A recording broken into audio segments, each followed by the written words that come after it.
What is wrong? Yeah, have some food. God, food.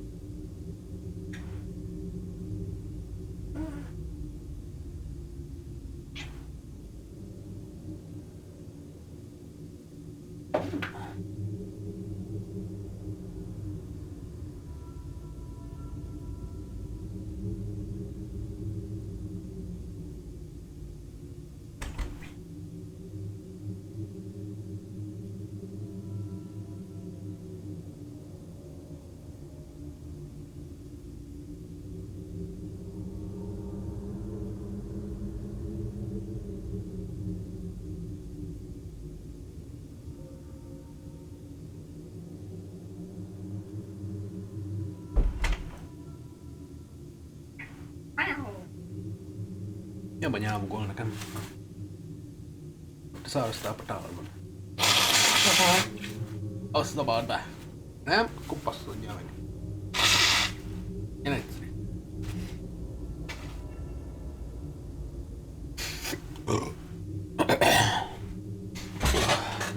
Enää etsy. Oh, hello. I'm not muted. Talking to my fucking cat.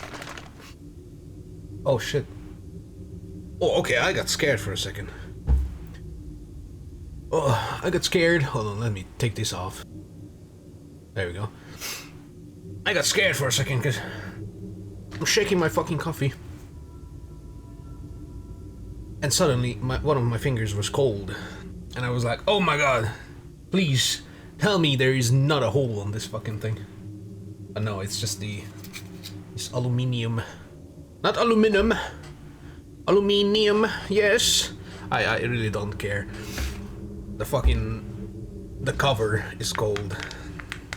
Because this shit was in the fridge. It scared the piss out of me. Anyhow, I'm shit talking my cat because he's refusing to eat his kibble. Yes. I gave him some cod though. He loves cod. This is dry cod. Anyhow, it's behind the scenes me talking to my cat. That's all anyone needs to know. A little bit of behind the scenes. Usually it goes on my OnlyFans, but I guess I fucked up. Anyhow, I got water, I peed.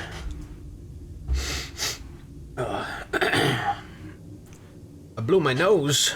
Also wasn't muted. Man, unprofessional.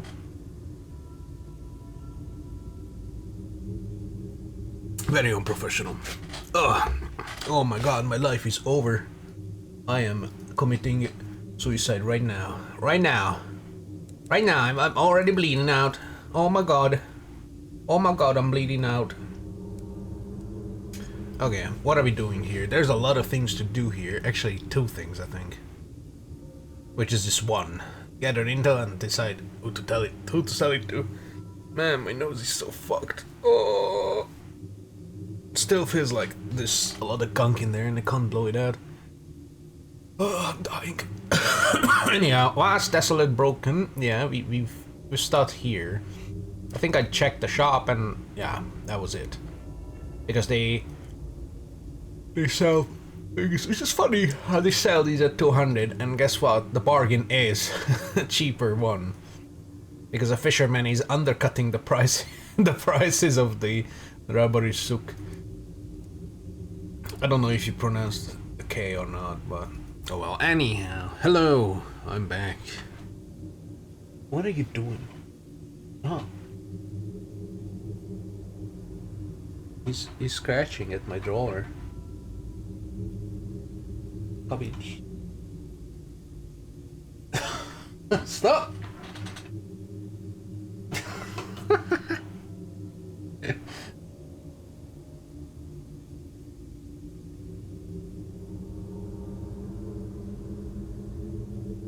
You're weirding me out. Stop! There's nothing in there for you. There's fucking clothes in there, Jesus. Of each. Itchy nose.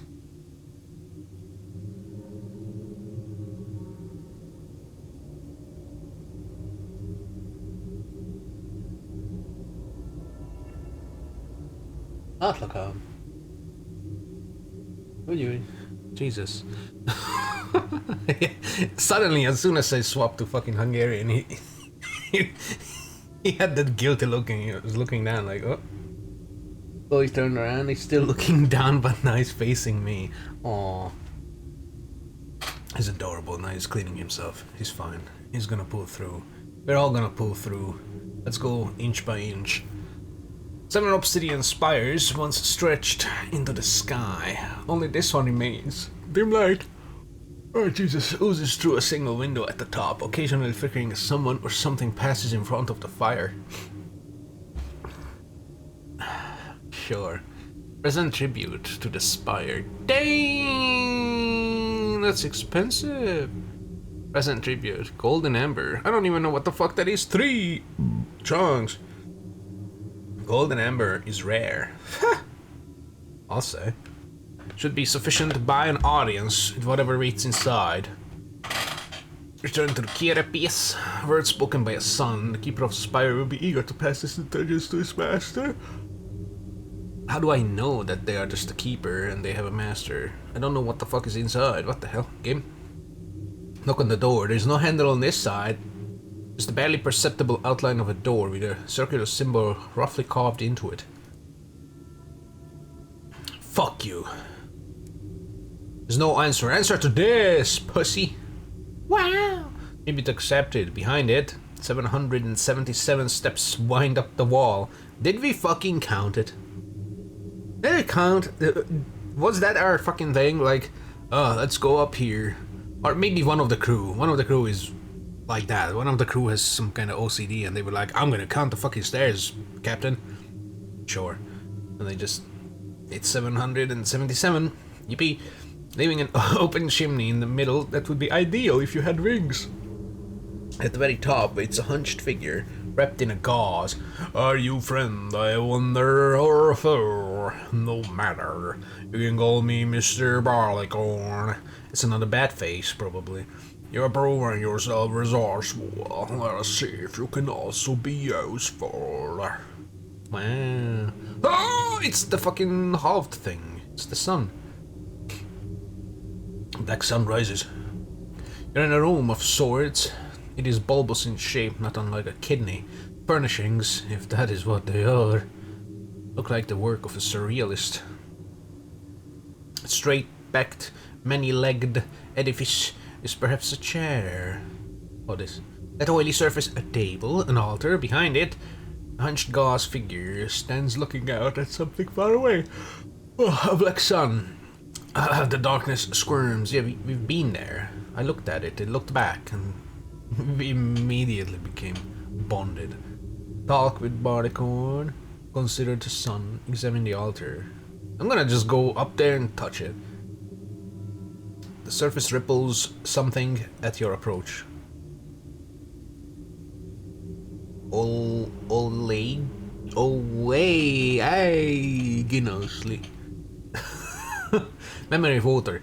You touch the surface. The world twists and there is only darkness and water and cold and drowning. You kick your feet crashing to the surface. Impossible! The sky with its false stars. The green glass expanse of an ocean without waves. This is the Neath, the vast subterranean cavern in which London lay before climbing to the heavens.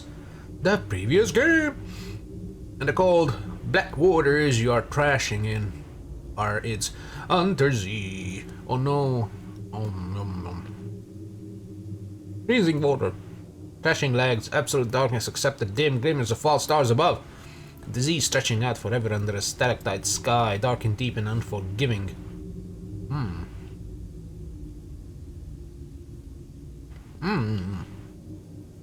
Swim for land. Disease wide and deep and lonely.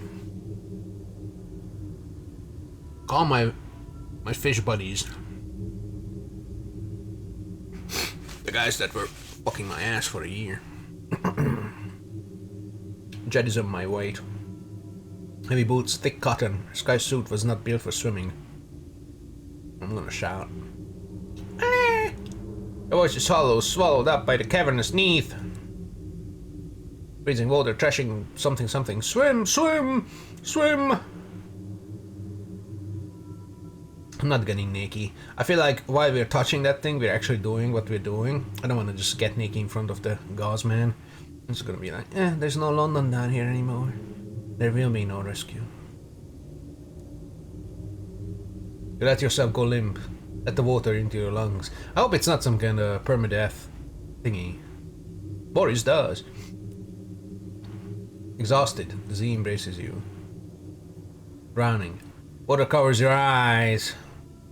It fills your lungs. The currents of the Z tug gently at first and more forcefully. The pain of drowning gives way to a softer agony of unconsciousness in the darkness. In the darkness, on high, it opens and the world is upside down. You fall to the floor of Mr. Barleycorn's study, covering of water. The gauze-wrapped figure barely looks up from a spindly instrument that resembles a driftwood harp. Oh, be careful, what you Dutch? It advises, plucking at an oily string. I mean, it did just walk up to one of his things and started rubbing my fingers on it. Like, oh, what's this? Almost died. Hey, what the fuck was that? Wondered I could be useful. No, let's just look at the sun. Even though I like how we're in here, and so far we've touched an altar, started drowning. We were probably shouting as well. Now we're just gonna stare at the fucking hole of this creature, just looking at this, and all the time Mr. Bodycon is like, "Oh, I guess you're not useful, Jesus." Oh. The sun. Oh.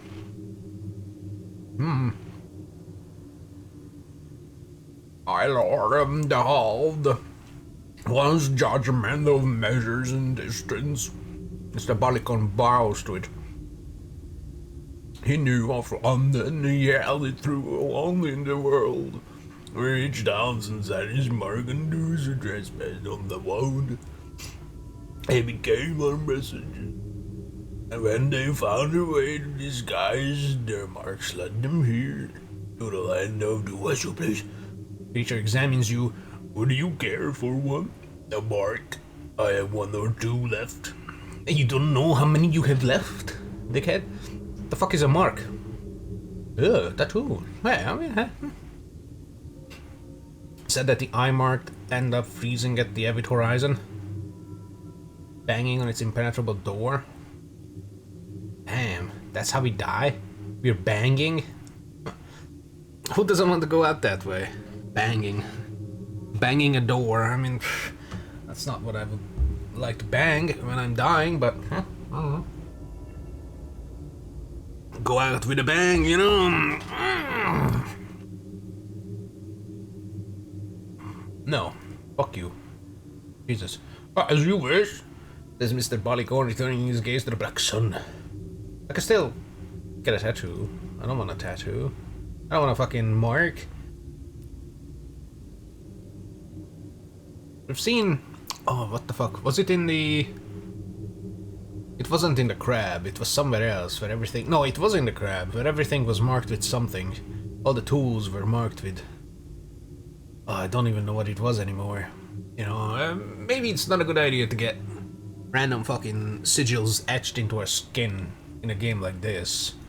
Where random sigils in ruins can drive us mad as we just kinda cruise past. Crew looks out and is like, oh my god, I'm going mad! You know, you're digging in the stony skin of a fucking dead isopod that we just killed, and oh, it has ancient scribbles in it. It makes us go mad. Like, yeah, I would rather not get some kind of random fucking scribbling. I would end up ripping my skin out, you know. Although that's always an option, right? Unless it is, you know, seared into our soul upon getting made. I'm not getting that mark. Loyalty. Ever 7 of us once outcasts bound to his messenger's service. This messenger. Wait, was this also a messenger? I mean, it does look crab-like. Oh. But a messenger defied the Hoft's command. The Hoft slew it. We were free. My colleagues fled, but I remained to serve the Hoft. Oh, my buddy old pal wanted to come to a fucking another crab corpse. I think he also wanted to come here. Then the hoarder guy. Creature size, don't mistake this for more than it is. I'm not lonely. Spits the word. But our saplings guests downstairs are poor conversationalists. Me playing, so that's the dude downstairs. It has been a long time since I spoke to any of my kind. If you find one, show them this. It hands you a wax seal, imprinted with a sigil. Collect their stories, perhaps advise them I would not resent a conversation should the wings of fate allow. Alright, so now I have to raise up all the bad people and gather the stories. So this guy can read them. So he is lonely. Lonely. I am so lonely. I'll give this guy the thingy. Yeah. Show it the seal of Mr. Barleycorn. You recall the curator's desolate request. No reason to leave it unfulfilled. Whoa, sympathy for monsters. The hoarder gazes long at the seal, its expression impossible to decode. At long last it sighs. He just fell asleep. I've talked with Mr. Barleycorn and dig his knowledge of the stars from his heart, but I am not the one he wants, not from its flock. It will only be more morose from our meeting. It pauses. If you meet it again, tell it that I understand what it is like to be incomplete, to have what you want out of reach. Yeah. And now we really need to find Menagerie, huh? Cool. Will we be able to go back in there? Okay, we are. Pass on the hoarder's message. You spoke to the hoarder of Mr. Barleycorn. Now it is time to relay the response. I don't know why I can't just drag and drop his ass in here. Whatever is a wound. Yes, says Mr. Barleycorn, and he lets go of a long, long breath. Forever is a septic injury, and one that cannot be cured. The only panacea is something none of us can abide. Our animal hearts will not allow us the solution. It falls silent for an ageless moment. Gave them my gratitude.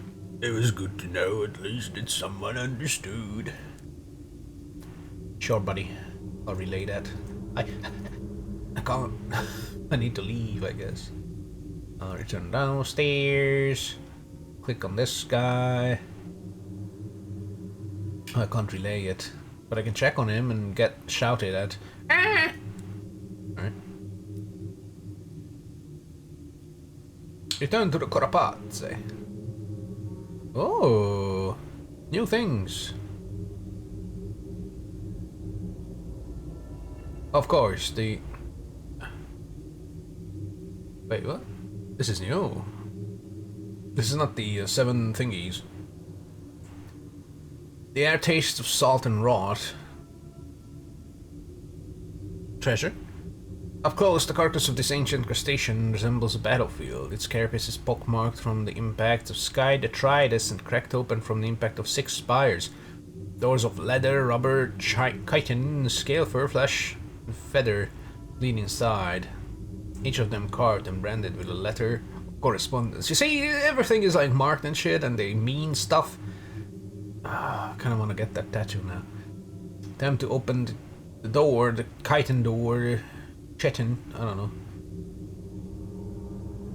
Why that one? I want to go into the feather door.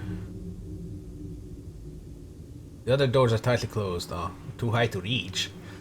Bruh, we have a floating locomotive. I could just... In fact, we have a new fancy electric one. So it's slightly ajar. Explore the shell. Explore the ruins. Well, I guess we're going into the ajar one. Into the house. Takes every last drop of your strength, and the chitin door fights you all the way.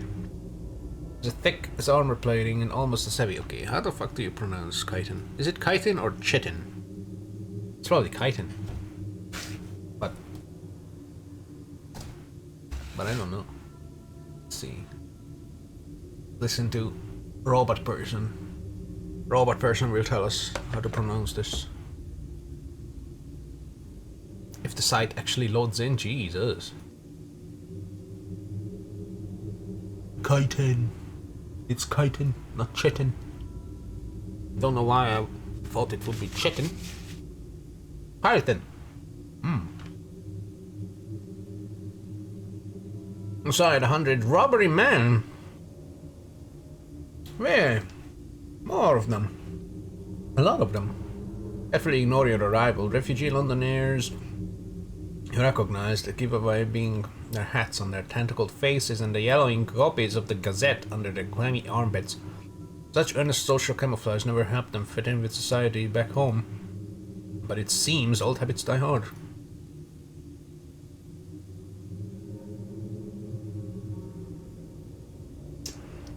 So I guess the robbery men are also in the first game, and they are like squiddies. Yes. Ah, yeah, they are. Answered immediately. These are the robbery men. So one of these is at Carillon.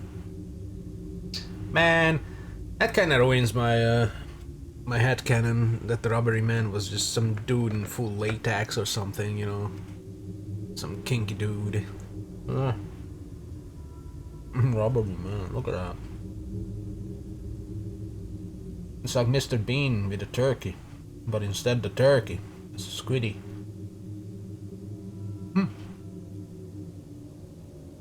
Robbery men have taken over the spiral-shaped atrium.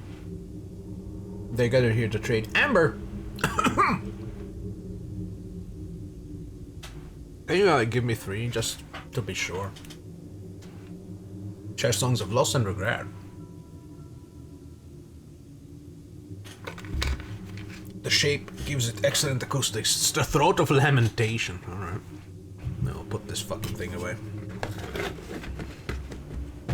Oh. There we go. Hey, pretzels. What fucking pretzels. Songs resonate from the walls, doubling the volume and timbre of their voices. Timbre. Look at the gland. Tend the lament. Compile a portboard. Ooh. Exiles from exile. The robbery men show little interest in you as you explore. They shuffle around on their own business, polishing and cleaning and preserving the course of the house with equal parts elbow grease and embalming fluid. Yum. They have a marketplace. We can go deeper. Let's attend the lament. Robbery men gathered. They lower their heads and raise their voices. Words without language, pain without end. They sing of their lost home, and in waves of shared sorrow they remember how they came to this place. They sing and remember. Silence falls sudden and heavy. A hunched figure shuffles through the choir. The robbery men fall back. This is barleycorn, so it is called by lesser beings.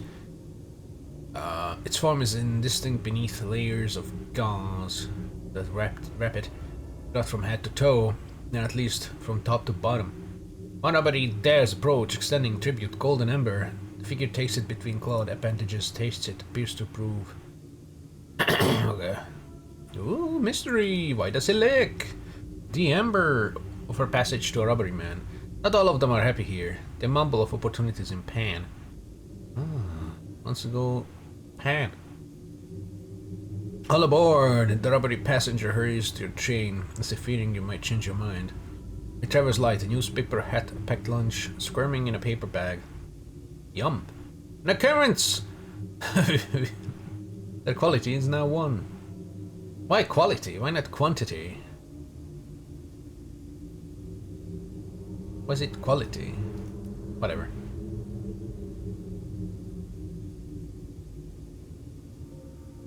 We have one. We have one of them. Let's locate the gland for our order. Oh, it's Pennies. What the hell is she doing here?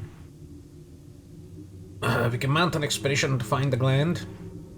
Forget the robbery man. You have a crew and, more importantly, a map. I don't want to use up my map if I don't have to. Into the carcass you go. Persuade robbery man to take you to the gland. You have rumors of exile. Exile? to trade for directions. Surely this will tempt one of the rubbery men. You need 50 at most. This is gonna give me a lot of terror. Shit fuck. Desperation has home everywhere. Your guide is an emaciated figure, badly contained in its rags. Tentacles pocked with scars. It is piteously eager to be of service. The path it chooses convoluted and wetly brilliant. Hours into the descent you find the gland, livid with parasites, gleaming verdigris in the light. You give the rubbery man its prize, and its broken-hearted crooning accompanies the next part of your labors. I'm running out of these things. Find a worthy gland for the hoarder. There it is. There's the gland of the hoarder that the hoarder sought. Pustulent, tumorous with parasites, both disc-shaped and filament-thin, blue gold where the light oils along its membrane. Here it is, cries the chirp to his hoarder. Rapturous! Extract the gland. Suck it out of its hole. An unpleasant task. The hoarder flings itself at the gland, screeching at the parasites with such volume that some tumble from the organ, concussed by the assault. Screech! As you watch, it tears at the infestation and then at the gland itself, gouging through tissue matter until at last the black fluid leaks. Kill the parasites and gather them too. Those glandular secretions were mine. How did they drink it? Take them and drain them too. It barks excitedly. I have to prepare. You finish. I am going. I guess I'm going to drain some parasites. Secretion drinks. Yippee. The hoarder absconds with a palmful of pulp meat, leaving you and the crew to harvest what remains. Yum yum, he's making a cake, probably. I'm gonna visit the marketplace. They sit around the edges of the atrium, ready to trade and offer their services. Polished ivory bones carve the walls of the throat into the convenient alcoves. Each has been appropriated by one or more rubbery men, squatting on Hessian mats and running stalls. Hessian? Once in Parthia, my ox died. Inspired by the time in London, they trade in amber, a naturally exuded substance of their kind. That's why it's rare. Well, I could just squeeze their butts or something, making trade more ceremonial than commercial. Trade for curiosities. No rubbery trader has a particularly large stall. Its wide array of goods are mostly worthless. Trade stories of the high wilderness. Exchange your stories for amber. Ooh, Or the more elderly rubbery man sits at the edge of the throat, humming an unfamiliar tune. It has amber to trade for nostalgia. Oh my god, what the fuck are these?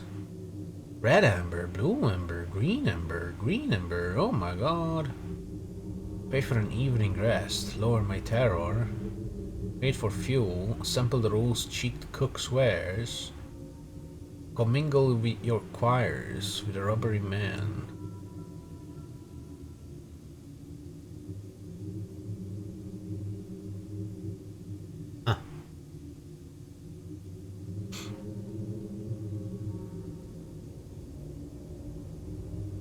Rose-cheeked cook. How do they have cheeks? What the fuck? Anyhow, let's get some amber. Maybe I get to choose what color, or maybe it's orangey. Oh, all forgotten dream. It isn't clear if it understands your words, but something in your tale speaks to something deep inside it. It gives a watery, wistful ululation. And begins humming a song of hope. It gave me 4. 3 green and 1 red. Have another one, my sir. Yes. Oh, fuck you. Okay, so it's RNG. And none of them are blue, man. Give me a blue. You sack of. Oh, 5. Okay, that's enough for now. Pay for an evening rest. Guard in front of sleeping alcoves. They appear to be natural formations. I don't really want to do that right now. Sample the rose-cheeked cook's wares. For a green. 3! Oh my god. Kitchen nightmares. Rubbery men cluster around this alcove, squirming with delight at the steaming delicacies in the chipped porcelain dishes. You try a small spoonful is enough. Oh my god, 5 tarot gain. The devils of Carillon claim to be experts in assessment and improvement of the soul. They would describe yours as pungent, febrile, and unappetizing. Did I gain a fucking... I gained fermented to my soul. I started with clear and lightless. When the fuck? Oh, I purchased the penance. Yeah, indulgence. I penanced my indulgence. The wealthy can afford a bit of regret. You can purchase this from the presenting. Yeah. Well, faintly bubbling in its bottle is pungent of odor and indifferent to taboo. Well. Fermented my soul. This fermented my soul, but tasting fucking human flesh was fine. Sure.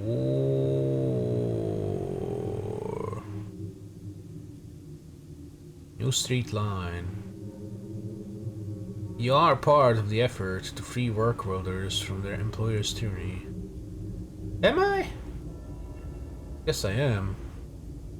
I vaguely recall that from the weekend. London.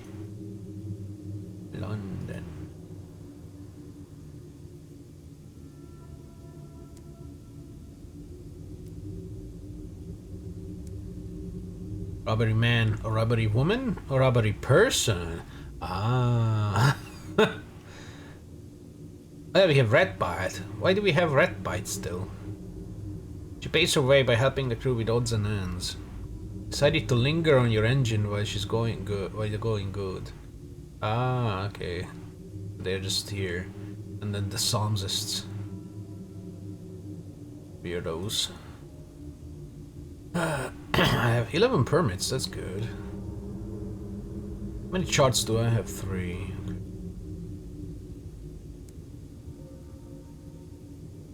Will of the people. This could be foundation of a new law. Oh yeah, I have to go around the Reach and Albion. Or is it just Albion? Yeah, the will of the people is probably the work world place. That's another thing to do. Seal of Mr. Barleycorn. Correspondence symbol. Chunk of green amber. Fist-sized chunk of rubbery secretions. The color of home and loss. Red. Full of life and pain. I see. Fuck. Any curiosities? Rubbery trader sits on a mat strewn with oddities, baubles, novelties, trifles, curios, googags, beads, bagatelles, whatnots, and junk. If there are diamonds hiding in this particular rough, they are likely glass beads with pretensions of value. However, treasures have been found in the unlikeliest of collections. I don't got blue, because they don't give me blue. You may not trade. Trade for a curiosity. Rubbery trader burbles. It's hard to tell what it is offering from its stall. Trade amber for a random trade good.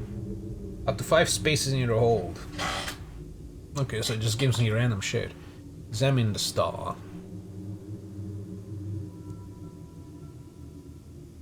At first glance there is little of note. Second and third glance it confirms this. While there are some trade goods from the high wilderness itself, most of the rubbery trader's collection consists of familiar London goods of little worth.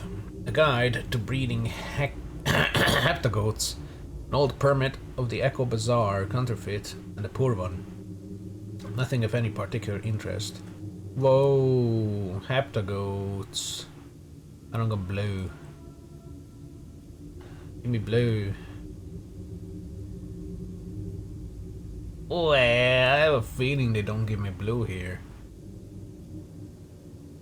It sucks because I mean fuel and commingling.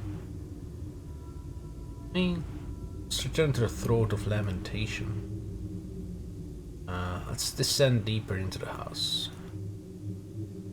The house's arteries are the size of corridors, many of them filled with stagnant sweet water and held open with arches of bone ivory.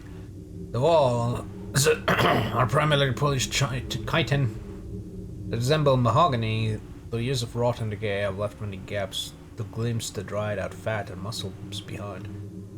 Climb up the throat. Explore the drowning coils. Visit the sheepling vats. Oh! Deeper. Jesus! Rapid men head into the labyrinth of corridors and return with rainbows of damp amber. Ooh. Amber. Any blue ones?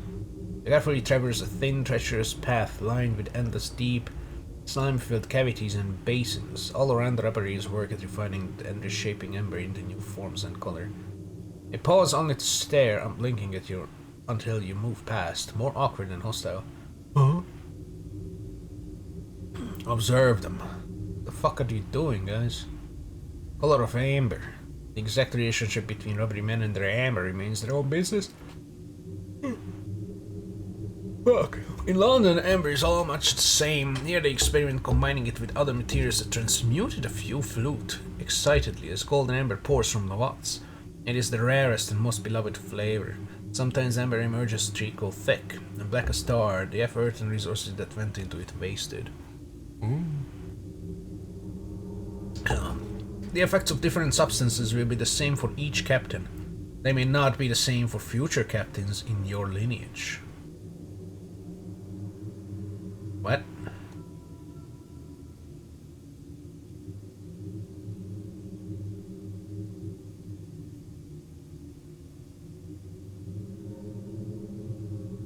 So they are the same, but they're not.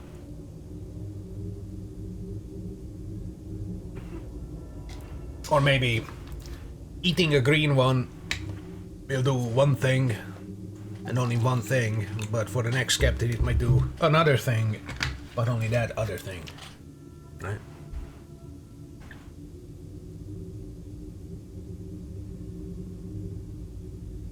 Or I don't fucking know. Can we eat this then? Hello? Continue? Oh. Oh, there. Jesus.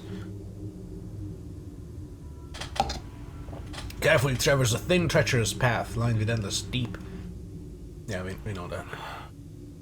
Add red to a sheepling vat. Surprised, but they don't stop me. 8 of the room is already half melted in your hands. I have 6. I need 3. Damn. 6 of both. Turn. At soft amber, simplest form, best experimentation. I don't have that. I don't have blue. Color will go well with the current mixture. Fuck it, red. The process begins. You stir the pot, already filled with exuded juices and the crust of past experiments. But the man watch with what might even be amusement as he wrestles with a large wooden paddle while the amber melts. Swirling amber mixes with the substances of shaping. You can experiment by adding up to 4 other ingredients that turn your sample into a new form. You may also get condemned experiments. Ooh, I would like that. Mixture is liquid and runny. Let it simmer, finish hardening, free the color from within. I guess it turns into soft if I don't add anything. What the fuck? We can add honey. We can add gemstones. Tea. Taste of British culture. Yeah, civilize the mixture. I'll turn it black, definitely. Add a caged cash to the vat. What? It's blood. Only a few drops. Oh, cage, man. And flora. So I turn it green. I don't got nothing like that, so complete the process. Whoa! I got a experiment. Rare default. Rubbery man lean in as you break the hard surface of the mixture to get the amber inside. Bright red amber gleams back at you along with something special as a result of your alchemy. Oh, I got 2 back and an experiment. Oh, that's good. Oh, I like this.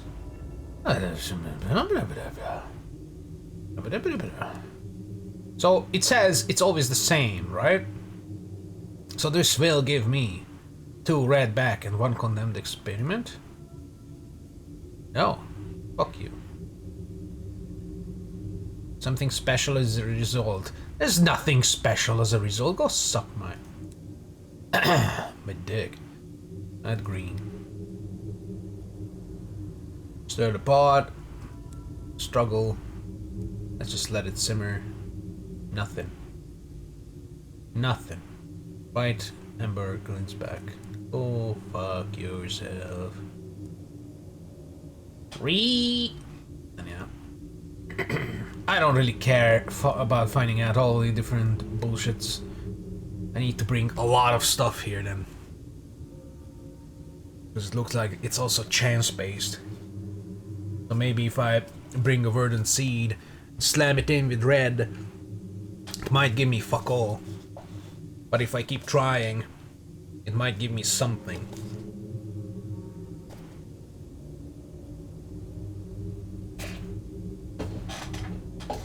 Bullshit. Bullshit, I'm telling you. Oh. Oh. I can climb up that throat. Yeet. Slope you came down is steep. Fortunate rubber men have carved a series of holes to enable your journey back. Oh, it's the journey back. Whoops. Let's climb down the throat. Explore the drowning coils. Rubbery men here are less civilized than their topside brethren. They wear no hats and carry no newspaper. Eyes watch you from within the walls. Oh no. They're not civilized. Lost in biology. Your explorations lead through hardened sphincters that scrape your flesh. Sphincter! Squeeze through twisted doors designed to be opened by something entirely unlike a hand. The rooms down here are bowl-shaped, many half filled with water or unrecognizable fluid. Their doors are as likely to lead to ceilings or high up on the concave walls as anywhere convenient for you. Most are empty or piled high with rubbery waste. Ooh, shit. I found the toilet. Shaping mats head deeper. The path is treacherous, the floor is slick. The air hangs with resentment that becomes less civil and more feral as the light fades away. The alkali-infused darkness burns your eyes. Down here the rubbery men commingle in quivering colonies and leach from weeds that sprout from pools of viscous white ammonia. The only light comes from smoldering something pyres, each attended by a rubbery chorus howling an endless lament. Explore, return, or assign crew to hunt for Ember. Hunt for Ember? So they just run up to rubbery men and squeeze them? Squeeze until the Ember comes out? This cavern stretches out for days. Your chosen volunteers should be safe in their waders if they don't anger the feral rubberies. Comfortable? Perhaps not. Oh, there's always one though. Just like with the flower field, there's always one that is like, I'm just gonna take my plugs out for like a second to hear what they say. Next we see them getting naked and running into the woods. Or the other one with the fucking fungus on the Percival. She was like, what's this fungus? They touched it, got swallowed up, they're gone. There's definitely 5 of them. One of them is definitely a retard who's just gonna go and start squeezing the rubberies because he's gonna be like, hey boss, this is faster, it's their secretions, so why not just secrete it out of them? And then he gets murdered or something. Let's see. Ah! All of them died! Unpleasant assignment. Well, chosen crew splash out into the dark with a look that could politely be called resignation. Assuming all goes well, they will be back from their expedition in a week. Oh.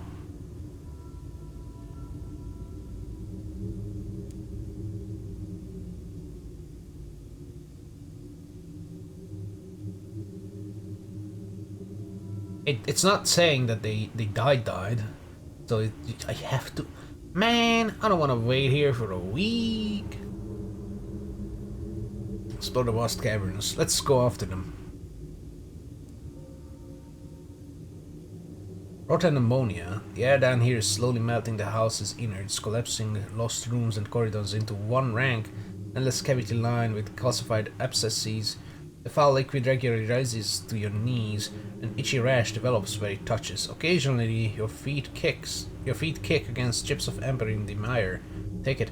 There must be larger pieces here. Hunting for them is not a one-person job. Not one for a captain, at least. Well, let's leave him here. They're just hunting for amber. Shit.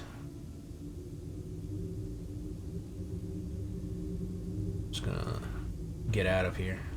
So the whole crew is just with me, just traveling through this carcass, looking at these rubbery men. Cool. I could explore the shell or explore the ruins. Most of the spires have collapsed and crumbled. Oh, there's this. Oh, that's how I got there. Okay. Explore the ruins was the thing. Okay. Explore the shell. There may be something to find in the wreckage. House of the Dead. Surface is desolate. It is littered with obsidian blocks from the fallen spires. Here and there are a large piece of space debris. It's torn up part of the carapace and exposed the flesh below. Even that is desiccated now, and cold as any rock. None of the damage you find looks like something that could be fatal for a creature of this size. That's it. Okay. So the ruins is barleycorn and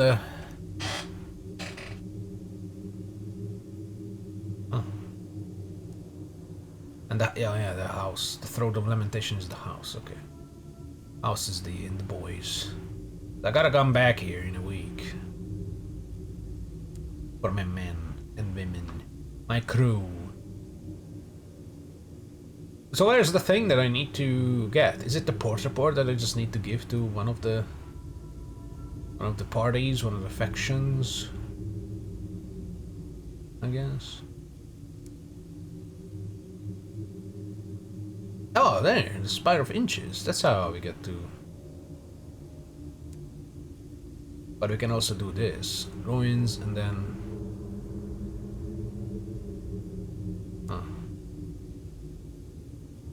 It's redundant. Well.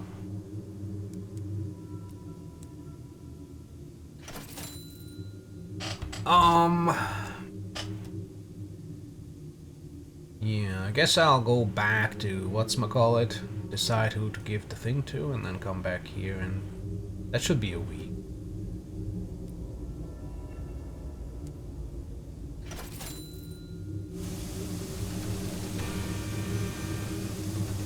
Whoa! Whoa! Forgot how fast it just kind of shoots out. So nice.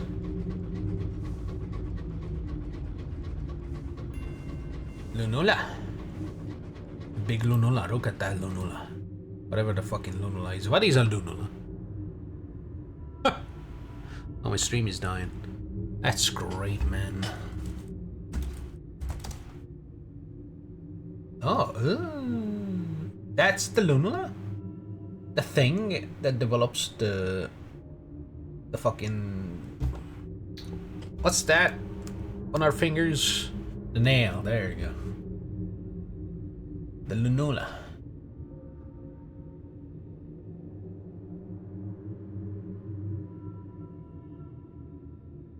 Oh. Or at least that's the little moon-shaped fuckery, that little brighter spot.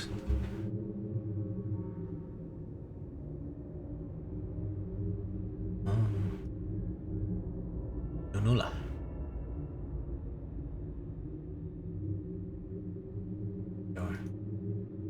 Shore. Far shores ahead. So all this is the creature's carapace.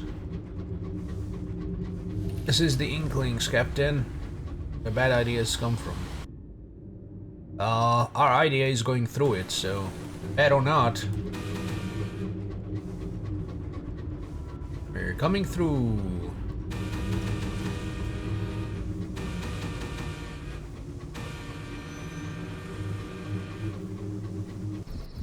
Oh, that's that.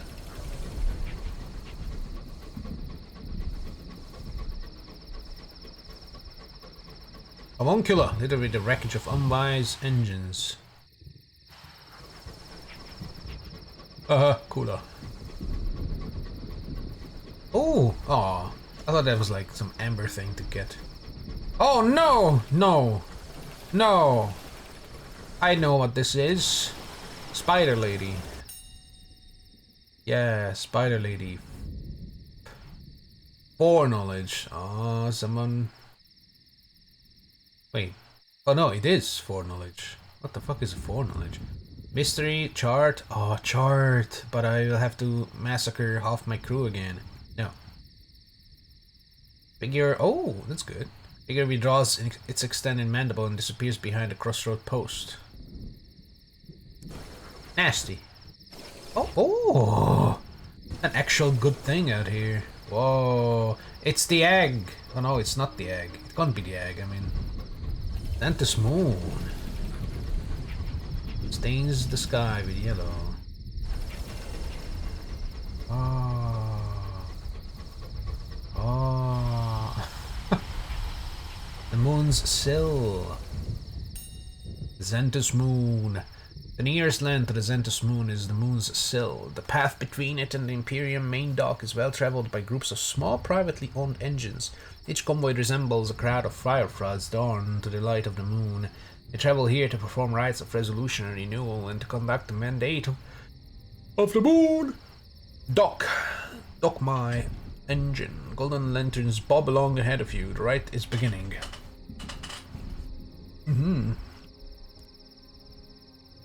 A ritual. Imperials are dressed in their best clothes. Children have been scrubbed and forced into finery, which, judging by the squirming, they are unaccustomed to. All wait with anxious eagerness for the Eagle Khan's daughter. She is due to perform the mandate of the moon. We are going to assassinate her. The Eagle Khan's daughter arrives in a small, heavily armored engine. Her guards ensure the crowd is at a respectful distance before she disembarks. Shoot! Her robes are azure blue and decorated with threads of gold. Her hat bristles with eagle's feathers. They have eagles here? The crowd parts before her. She leads the way to the edge of a small lake, the moon's mirror. Wow! Whoa! Peer into the lake. Stand back and watch. Not your ceremony. There is no need for you to participate. Fuck you, I am. Eagle Khan's daughter prepares to throw a stone into the water. The lake's ripples will offer an omen. This is the mandate of the moon. What will come to be? Come! To be! A glimpse of light. The daughter's stone breaks the water with a satisfying plop. The crowd cranes forward. The child in danger of falling in is hauled back by her collar. The cloud passes out behind you. Its reflection slides across the lake, dissipating as it travels. The moon, bright as a welding spark, shines out of the water. The crowd is silent. All eyes are on the Eagle Khan's daughter. Finally she nods. The crowd's tension evaporates. The omen is good. Wow. Ceremony is complete. It's time for the citizens of the Eagle's Empyrean to return to their daily lives. Join the returning community dispersing. Impatient captains frown at the crew putting off boarding to prolong conversations. Exasperated parents hunt for straying children. It'll be a little while yet before the moon's sill is back under the sole stewardship of its caretakers.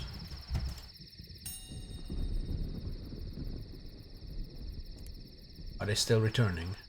Only the caretakers. There are no lamps lighting your path. Only others here are unspeaking caretakers, so sweep up the refuse of previous ceremonies. They know that you then return to their work. They have to come back later. So here, you have 80% chance of getting a inspiration, which is good. Or something else, which is probably bad. What is that thing? Oh! Oh, it's hard. A Xanthus moon.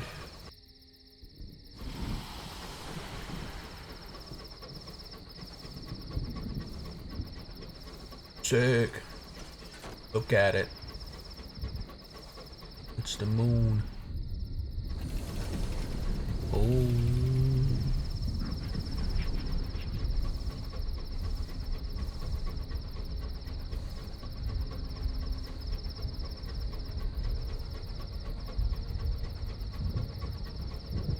The moon is brighter than the sun. As it should be. Yes, deny the sun.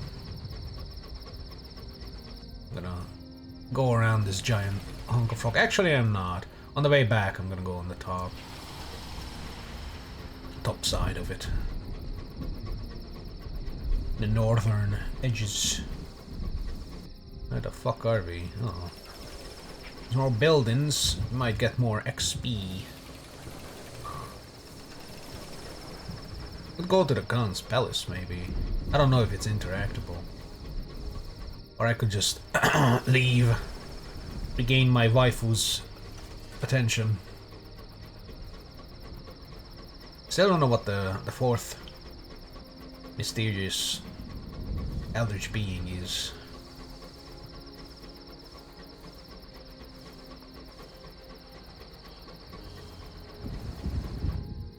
Oh, I'm not sure.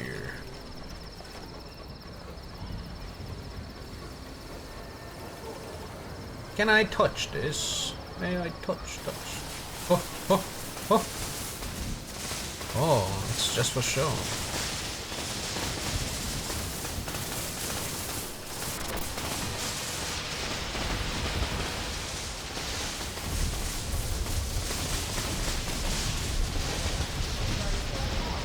Loud as fuck, though.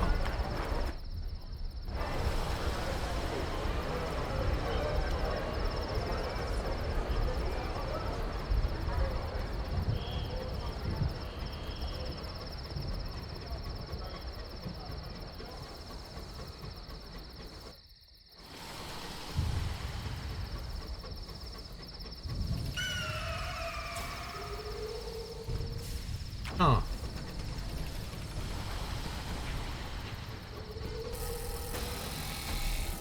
Oh shit.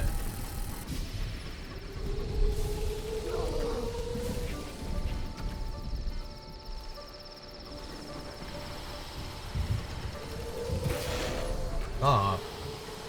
Stop fucking living! Son of a bitch, come back. Oh, it still got the fucking thing off. Dickhead. Pissing me off.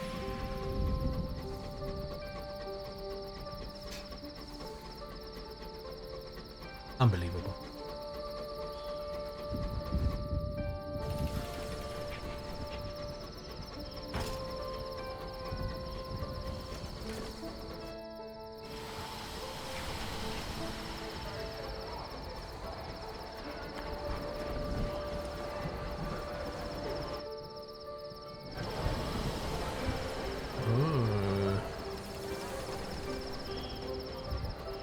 Oh, Moon's little sister.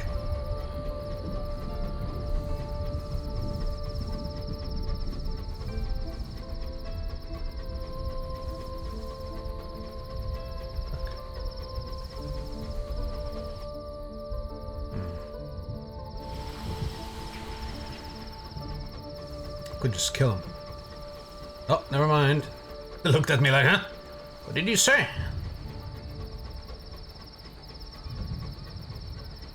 What do you mean you wish they sold more of their toys? We have their toy. Right here.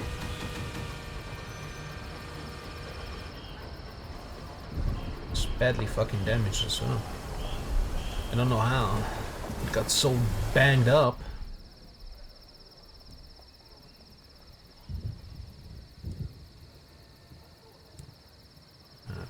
Cost a lot of money. Money. Oh, now try to prepare us for lunch. Yippee! Recruit Imperial youths. Hey, nice. Hey, we got 2 people. 3 people. Blue Haven Arsenal. Illuminated Engineering. Oh yeah, we have their stuff.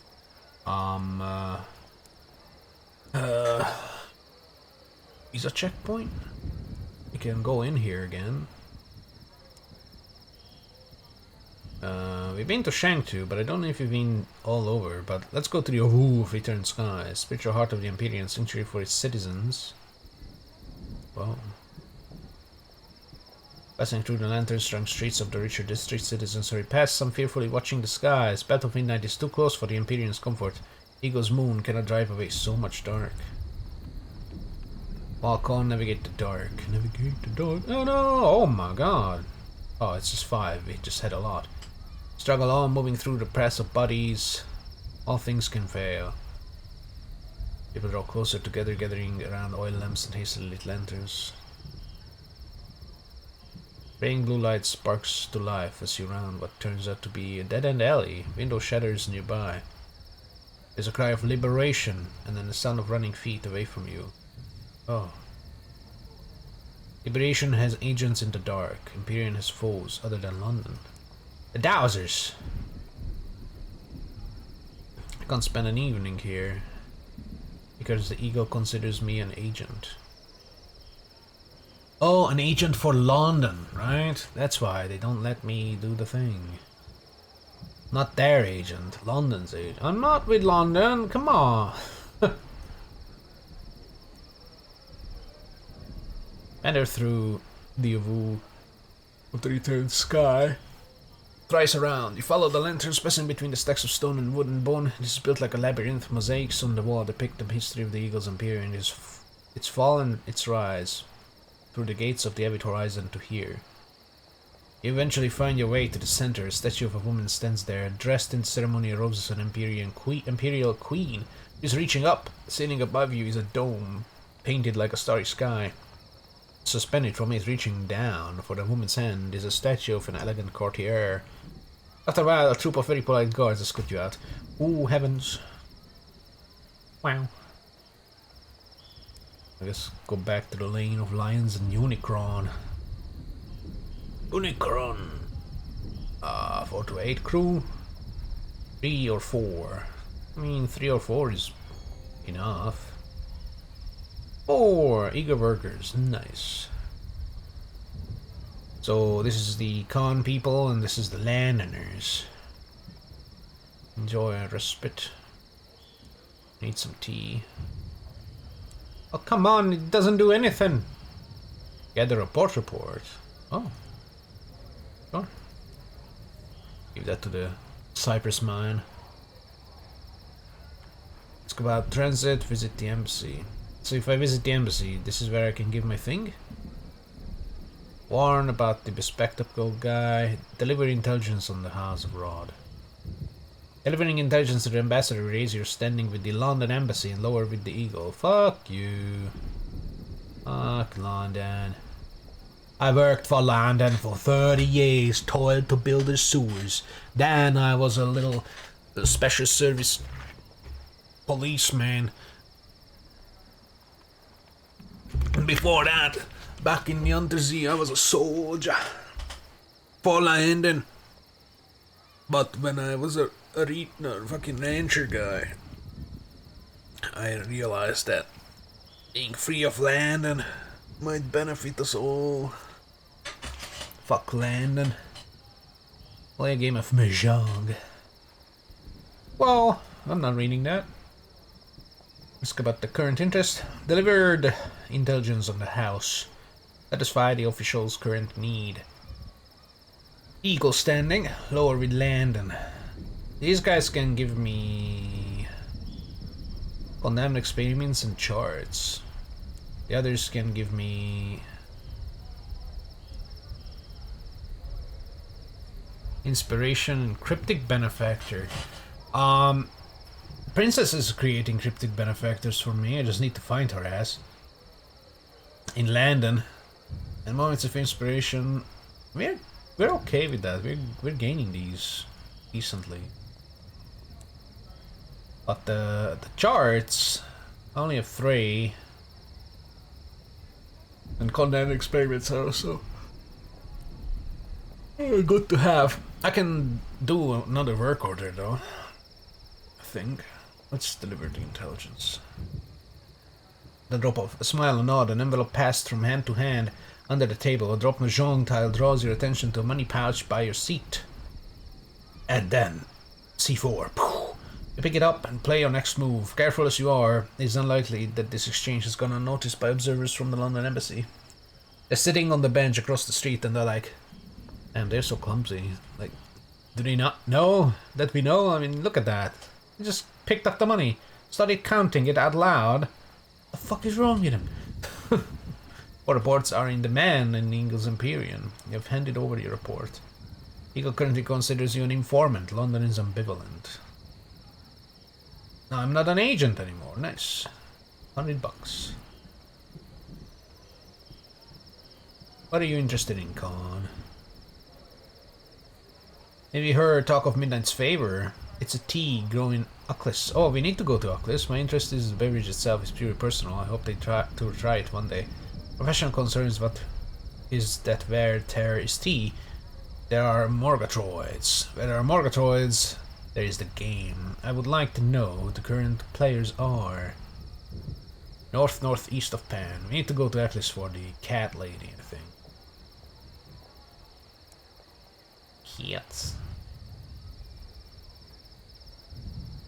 Cats.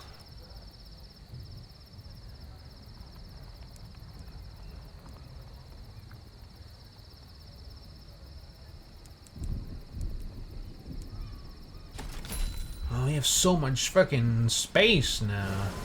Yippee! Alright, let's go back to the thingy. Week should pass by the time we get there.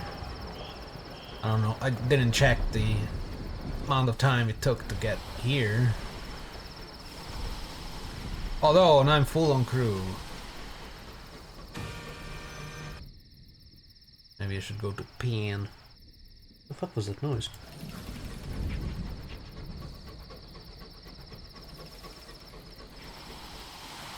Kiss.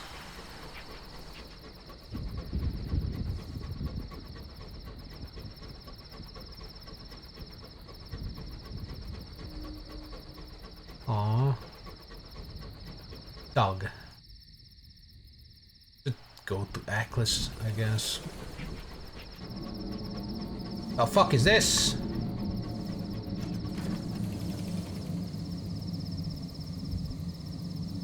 Help!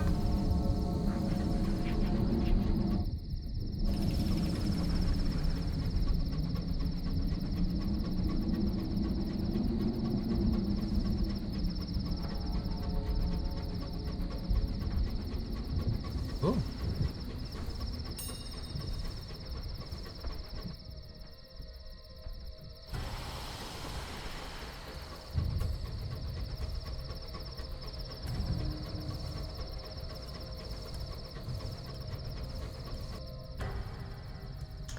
My god. Drink! Drink it away! Don't drink too much. What?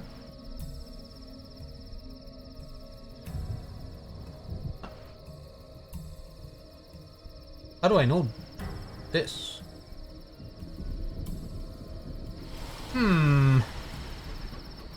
That's not right.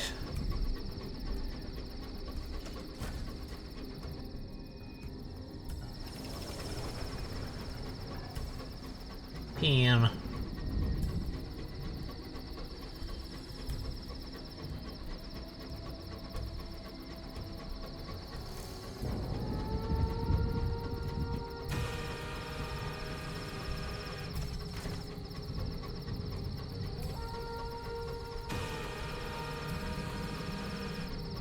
This toot is shorter than the kitten's toot.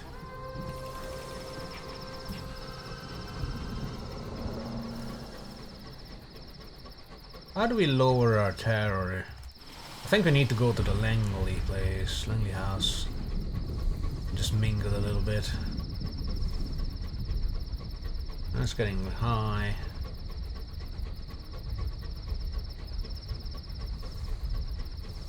Pan.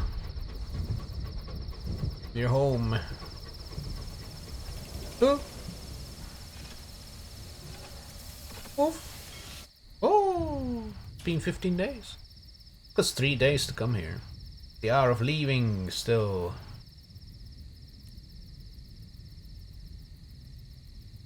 Anything you want? Langley, Brunswood for Langley Hall. Catch for Carillon.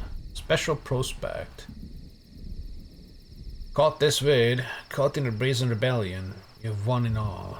Oh yeah, I've been in a rebellion. Yes. A member of the Nocturnus approaches you. Brazen Brigade keeps interfering with our deliveries. How about you show those devils a thing or two? I was at the spa of theirs. Carillon. 7 cage caches. I think I have 8. I mean, sure. I don't want to join the Brazen Brigade anyhow, so pissing them off is fine by me. Guns, though. Better gun. Gun. Costs 12.50. I could buy one. I'll buy one. Put it in the small slot. Because I think the purple is big. Yeah, the purples are big, right? Yeah. So if you find the purple gun, that goes in here. I'm not selling it either. Yeah, I have 8. Good. I can do that. Can't do the bronze wood. What is this? This is also Port Prosper, and this is Port Prosper. Oh, 7 wood for Port Prosper. Oh, bronze wood to Langley. 3. Shit. I could deliver 2 and then just cancel. At least I, have a reason to go to Langley. Ouch. My kitchen. Let's see. Compare these things. So this thing has 2 more of this, but -1 of this. It's actually a plus. Would lose a thing though. It's mostly crew for the thingy. And I guess if I have veils, I think I can get stuff that has like gold in it, but I don't do veils a lot. Even more health. More base cargo though. This should still be better.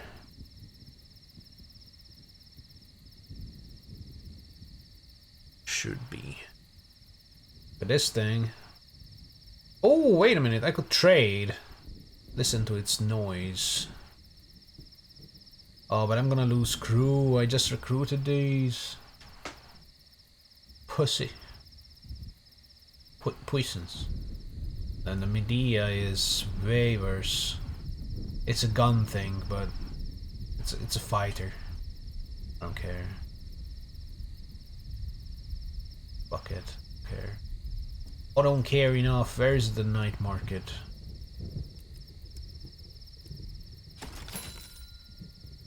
Okay. Anything to do here? I guess I can drop off the thing here. Huh?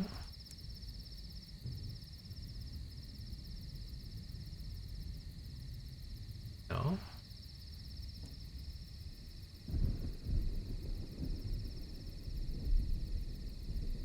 Visit the Robbery Enclave. Sloppily painted signs point down a normally quiet backstreet to where a party appears to be in full flow. Oh yeah, I need to bring the robbery man or woman, the robbery person somewhere. This might be it. Cedar Grove, of one of Pan's less traveled pathways, is a home to a small and enthusiastically political community. A crudely made poster by the entrance reads, "Both alike in dignity," showing a human and the robbery holding a torch aloft. Speak with the robbery's suffragist. She's surrounded by bohemians and robberies. The live octopus on her head draws all attention. Deliver a robbery man to the enclave. Turn and mingle with the crowd. Just deliver the man. The assorted members of the enclave applaud over enthusiastically when they see your passenger. A bohemian presses a glass of wine on your passenger and takes them off into a corner to discuss injustice against cephalopods. He glances over his shoulder at you, perhaps wondering whether coming here was a terrible mistake. I don't care. I can take you back for a price. Ooh, good stuff. Mingle. Oh, we can just keep delivering them here, it looks like. Try to see humans and robberies together like this. They could lube it up. See that one? That's not a tentacle. That's a finger. It looks like a finger. Robbery men look uncomfortable in their ill-fitting suits and clutching glasses of wine they never even try to sip. Bohemians are doing their best to make them feel at home. Suffragist ensures none of them are left alone for too long. With the octopus on her head, seemingly able to act as a basic translator. Oh, so she's not a robbery. She just has a live octopus, and they are somehow using. Of course, she might simply be trying to be friendly, but speaking to her does put the new arrivals more at ease. Can't read. Speak with the person. Ta! Yeah, okay. I don't want their face looks so flat. What the hell? He moves from bohemian to robbery with the rosy-cheeked bonhomie of inebriation. Bonhomie? Homie? Occasionally she passes a piece of cheese, ooh, and fruit, ooh, and a stick, out to the octopus perched in her hair. That's not her, eh? Extends an arm to accept it. Several of its other arms occupied with the wine glasses gathered from the drinks table. Red, white, rosé. 8 limbs means never having to choose. I mean, they do have to choose which one to drink. Only drink at one. They can't even drink that. They are sitting. Their mouth is down there. Whatever. Congratulate the suffragist on her pet. It's not a pet. About her campaign. Vox Populi. Suffragist takes a sip of wine. It's terrible what the robbery men went through in land, and poor dears, Deirdre said someone should do something. Isn't that right? Pops a sausage roll in her mouth. This does not impede her speech at all, for in slightly higher voice she continues, Bipedal oppressors, ravishers of the sea. First we open the door for the robbery men, then the rest of us shall squeeze through. 8 torches raised in protest, with 8 arms with eyes. Suffragist nods, apparently agreeing with herself. Of course, we have a long road ahead of us, don't we? But what crusade worth fighting for was ever easy? She holds a piece of sausage roll up to the octopus in her hat. After what sounds like the deepest of sighs, it snatches it with a tentacle. Is this like that movie where the woman fucked the fish? Fishman? It's essentially that. Definitely gonna get...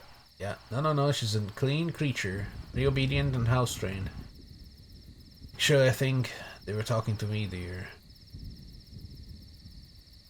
Really? Says the octopus. How presumptuous. Oh. The octopus can speak.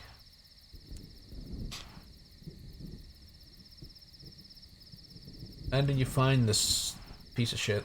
Talent of 4 voices. I met her while swimming. Oh. There's an awkward pause. Don't mind Deirdre. She always gets a little grumpy when her tentacles dry out. A little wine will pepper right up, you'll see. She's drunk as fuck. They don't live long, though, do they? Oh, that's cool. Now we have this open. Repair your locomotion, recruit crew. I guess I could... I don't want... I don't...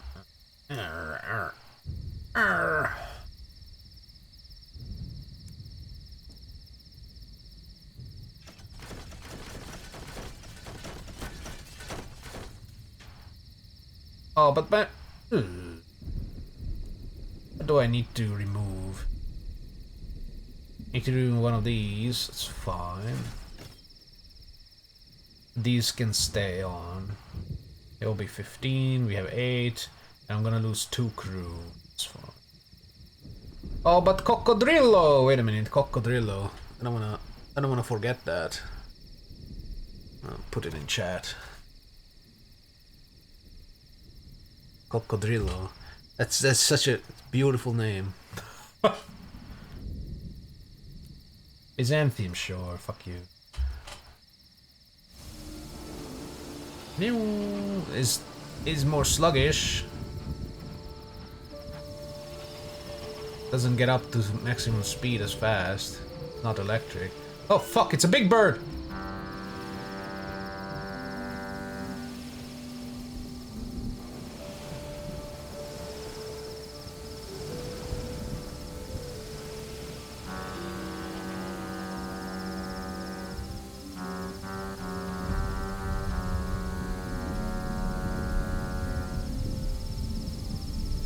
Oh my. Oh my. I think I'm in love.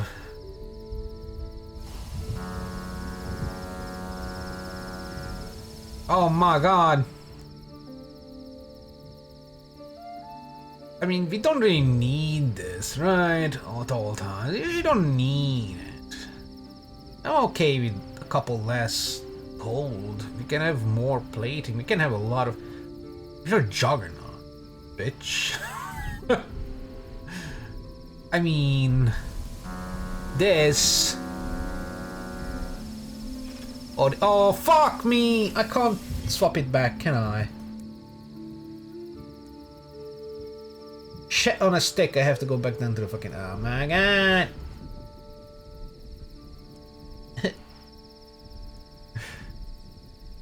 Do I want to swap it back though?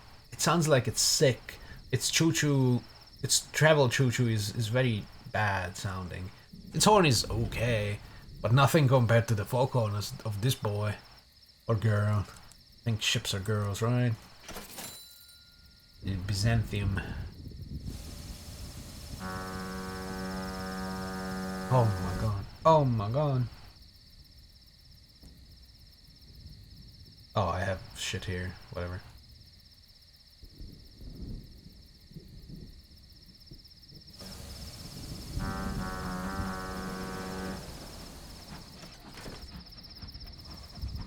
Oh, it has the normal choo-choo noise of the...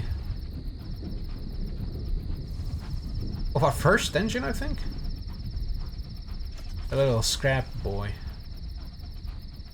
Normal choo-choo noises.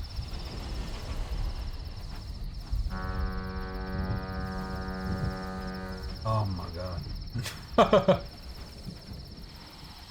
I have a fondness for foghorns. I like them. Is this an assaying thing that I won't be able to do now? Oh no, it's a corpse. Hello! Ding! Yes! I'm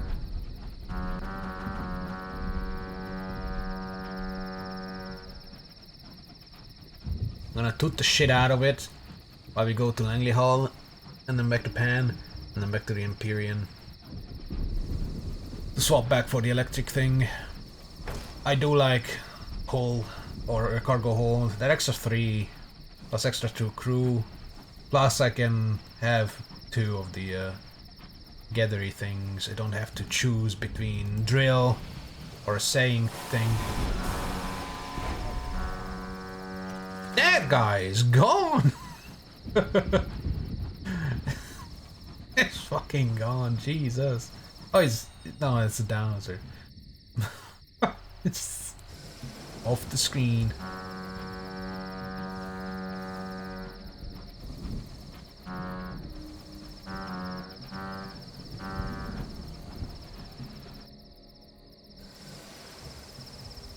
This turns like shit though. Oh, that's an assaying thing. Oh.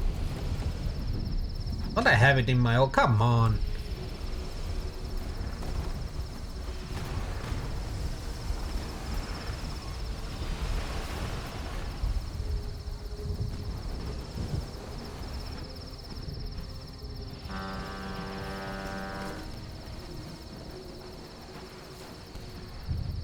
Oh, that was...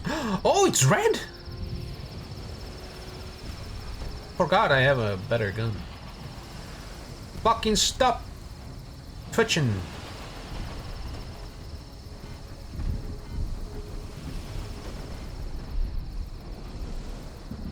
Jesus. Plunder the dowser. Or scavenger plate and plunder. Oh, black as the lining of the devil's waistcoat, the crewman mutters as you clamber, sky suited into the dowser's lightless interior. Your lamplight is frail, it is enough though. See what every inch of the walls, floors and ceilings have been painted with. Squirming shapes like woven eels. In a room that reeks of acid and ammonia, you find vials, bottles and beakers of glutinous substances. You find cages, and you find corpses. Nice. Oh my god, it's fast. Yeah, it's faster than the other guy. Oh. It's not only the damage, it's also the DPS even further because it's faster. See? Can squeeze out 3. Although the other might not squeeze out 3 because of the heat. I might buy the second one as well. A little extra damage. Nope. I brought some wood. Not selling wood. 30 bombazine. We don't need that. Although it's 115 instead of 150. Opportunity. Cage catches in Langley Hall. And a clear out as well. Group of robbery exiles from the House of Rods. Okay, now they are everywhere since we found the fucking thing. Arrived at Langley Hall, they have been consigned to the morgue bathroom to contain the damp and ooze. Robbery men brought with them a number of beasts hauled from the shapeling vats. They ought to trade them for news on the location of lost exile. Little of what you have experienced: a single caged catch, 3 caged catches, 5 caged catches for 5 visions. Oh yeah, traveled far and wide across the star-strewn sky. Will have something they can use. That's pretty good. Hymn of far ago. The robberies hoot in exultation as you finish. Their eyes gleam and their frondules quiver. They hum together, an eerie hymn that sets the hairs on your body standing on end. They press 5 of the oozing beasts upon you. Quartermaster gives you an evil look as they board. That's fine. Errol, a cask of gemstones. Ooh. No. Give me just a roll of bombazine. I don't have enough for the cask. I think that was like 5. Or maybe... No, it was 1. It's a cask. Whatever. Langley Hall. Compile a report. Explore. I don't want to hang up my coat. The lounge is where we can just... Yeah. Oh no. Can't. We can just hang out and lower our terror here. Maybe the kitchen. Embark on an expedition? No.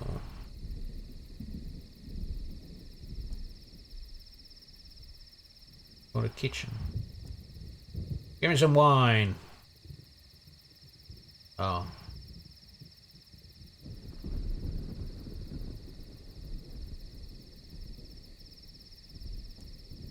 I want to talk to the flirt because they're going to be bad.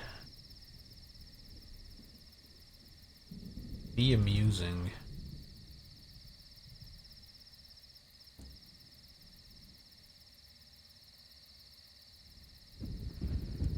Oh yeah, the laundry cupboard is where we actually have to be.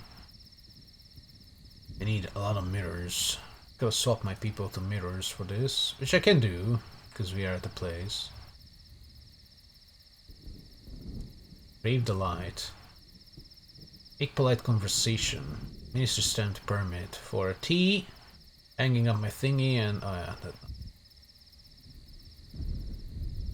that sun is going out real fast. Study. Oh yeah, I can try and catch this thing. Oh! Liberation! The pair are only too glad to accommodate your questions about the toy, which is revered to be a spectacular-shaped one-minute pangolin.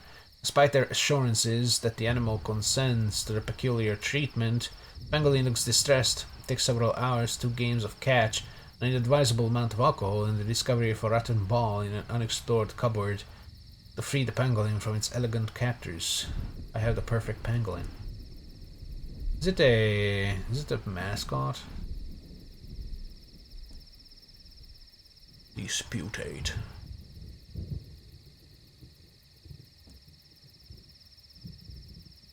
Just gonna pee-pee.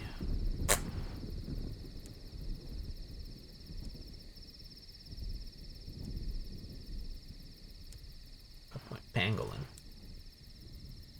Oh! Fun whales! Behold her little nose, how impeccably her scales overlap, how sinuous her tongue. She knows how perfect she is. She'd never say anything, but she knows. Pangolin. Pangolin has unfettered access to all parts of the locomotive, thanks to the crew uniting in their adoration of it, because she's perfect. She does not take their love for granted. Instead, when hungry, she approaches a crew member while snuffling gently, her front paws in a posture of entreaty. Wow. Feed the pangolin. Look at those little hands. She must be hungry. Pangolins eat hundreds of grams of ants each day, but you had to provide for her. Your quartermaster was furious when you ordered a crate of earth and ants aboard, and apoplectic when it turned out that the ants were unwilling to stick to their allocated section of the hold. Rip. Still, isn't it all worth it? You see her snuffling nose, that delicate little tongue curling around the corners, licking the insects up. Yes, yes it is. A pangolin. Now we have ants. And a +1 whales if we need it. And yes, we can have more than 3 apparently. Interesting. Oh. Okay. Need 1 more bronze wood. Thirsty bombazine. Should I buy it? I'll buy 1. I'll buy it. I feel well. Oh no, we're too long. I can't turn around like that.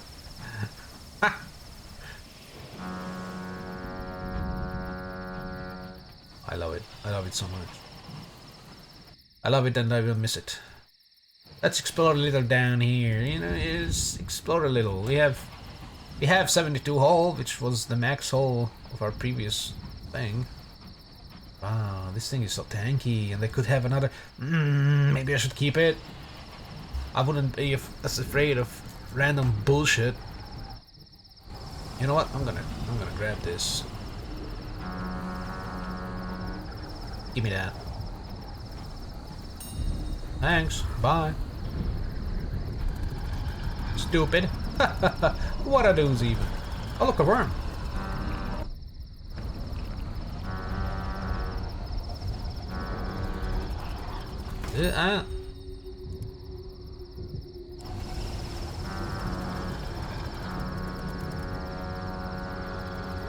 Can't catch me, I'm the juggernaut.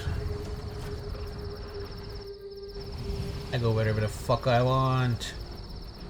Yippee! Suck my ass! Woo! You just want to circle me? That's fine. Stupid. Strip it. Nice! Part of our juggernaut is made out of worm. Yeah, you wanna go? Huh?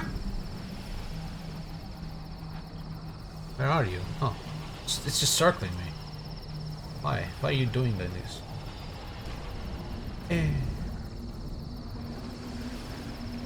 Why are you orbiting me? Maybe that's why. It knows. Oh yeah, strip him. I hear noises here. I want to check. Go, my little child thing. What you find? Ooh. Cathay Noir. Ooh. Ooh. Ooh. Well of Wonders. Oh.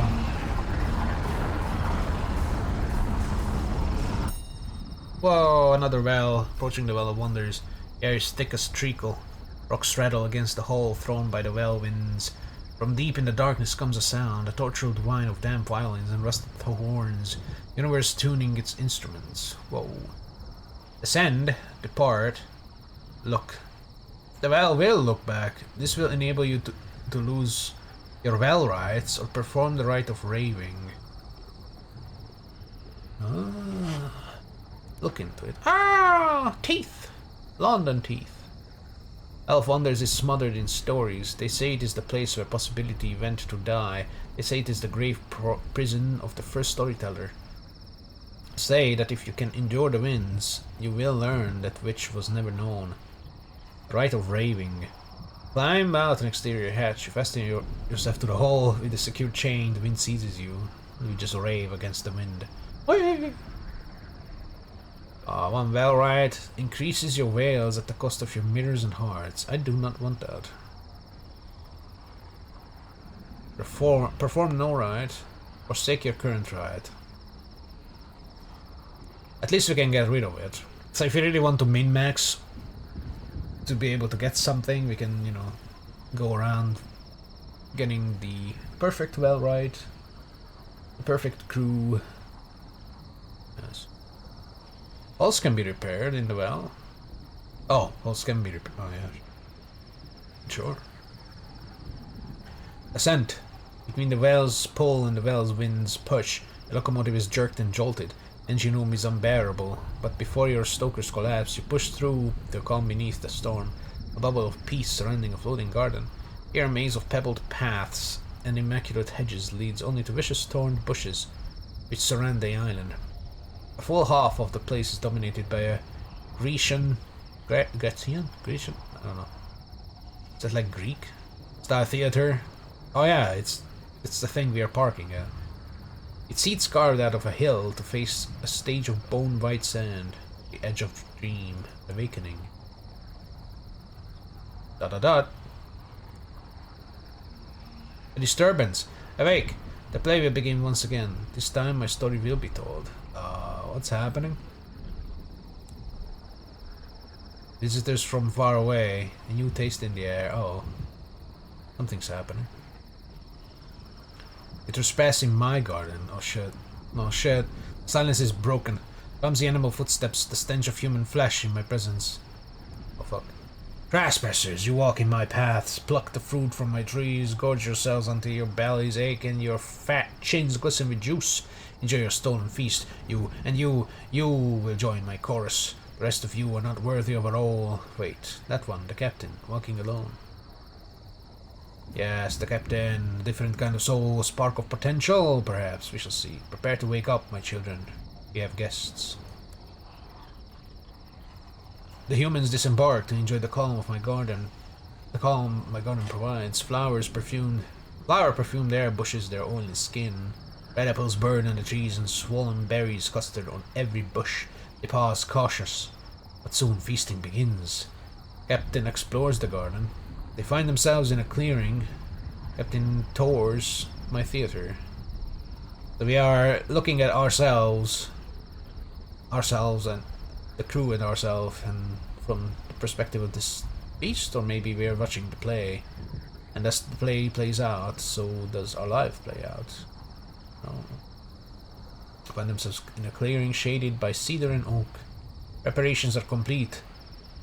No. I'm going to the garden. Holy fuck!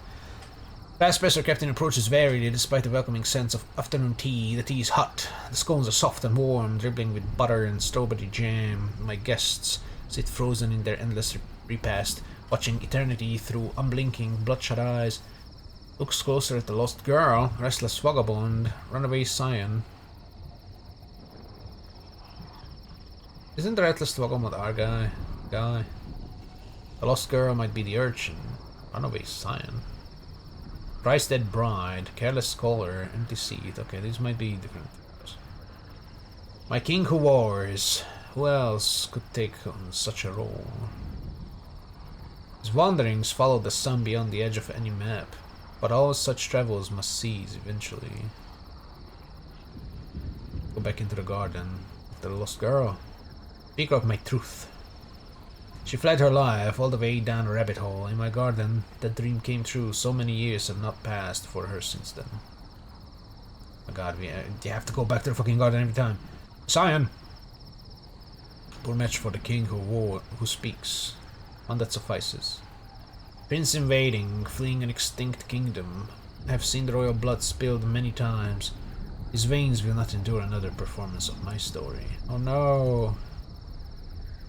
Thrice dead bride. Every chorus needs its mistress. She found profit in love and death many times over. Her story should have ended at the bottom of the well where her last victim overcame her. But the deepest wells often echo each other. When circumstances are right, their depths can bleed together. Wow. Scholar. Knowledge tempts people to strange shores. What did they think they would find with that contraption of mirrors and glass? Ooh, and a saying device. Chance at glory soon, my scholar. Well, the feasting will begin soon, because we are going to sit. Sit down. You sit in it, my captain. Are you at last the one our story has waited for? Sages set, the stars themselves hold their breath. Captain glimpsed their future. So we're not sitting? Not sitting. Oh, we go to the theater then. Stage is set. It is perfect. I would not permit otherwise. The trespasser captain stands on my stage to witness the entrance of the audience.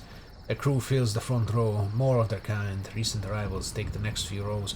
Behind them, men of rubber and outcast bats are buzzing, and the buzzing devils, and the rest are of no consequence. They can only hope for the privilege of witnessing a story greater than their own. If we'll finally have that chance.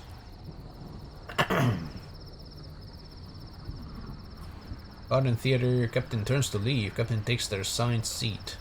Sure. Begin the ballad of the Solonasian Conjunction. I don't know. A tragedy of treachery, injustice, and revolution in one act, and it is performed in defiance of the false king of Urethra. Lost girl is the speaker of truth. Restless vagabond, the king who wars. Runaway scion, the king who speaks. Thrice dead bride, mistress of the course. Careless scholar is the prince apostle. And the trespasser captain is the prophet exile. Whoa! Prophet exile. Exile? Play begins. Enter, speaker of truth. Ooh, the lost girl. A burning forest in a land far away, long before recorded time. A contingent of princes of light, led by the exiled prophet, are carried in a convoy of something by members of the chorus. Once again we wake the performer, kept their song with our blood, we give it shape and new life, let us pour a libation. Any gods that might hear a prayer that is telling, oh my god, am I gonna read a full fucking... It's only one act though. Travel with us now, the time for God. Antigone, the revolutionaries made camp, here overlooking the palace of the twin kings. The light burn, I'm gonna kill them all. Kings of measure and distance reigned. Her prophet came. Princess of ambition. Princes of ambition, bearing the spark of celestial revolution. The prophet. Speaker of truth. The prophet was in exile from a place that was not in the courts of the judgments it spoke. It was shunned, but the lesser gods of the heavens listened and followed. In robes of saffron and cinnabar, they sought a new order. Princes of light. We travel with honor, to petition the twin kings, to Urethran lead the way to the promised conjunction. Campsite, purple flames. I hold the court, in rags of red and yellow. The face is hidden. The princes whet their blades, sing of revolution. Prophet exile prepared a messenger. Prince Apostle, great prophet, I beg of you, do not be deceived. False gods of old will not be swayed by logic or sentiment. We must show them respect, but keep our blades sharp. Greet them as friends, yet expect no welcome in their court. I send a message of greeting, message of fealty, message of rebellion. Twin kings wait, what? The twin kings were to be shown the future. Were to be shown proper reverence, shown courtesy. Fuck 'em! Was this how it happened? The details fade. Stories change so easily. Even history can be bent around them.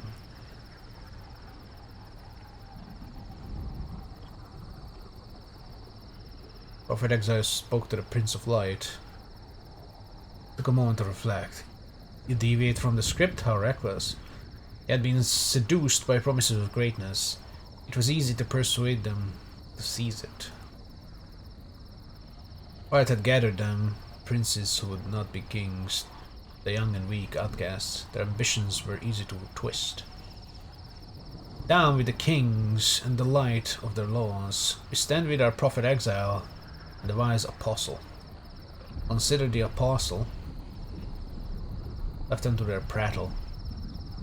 Consider the apostle. My apostle, the first to shield me from the light that burned away my existence. The light of the arrogant kings, the princes, were not willing to languish in service, in the hope of a glory that the kings would never offer them. But wrapped up in stories of inevitable victory and covering bravely behind my figurehead, the resentment became my serrated blade. I learned about the princes of light. Whoa. Back at the campsite. We reflect.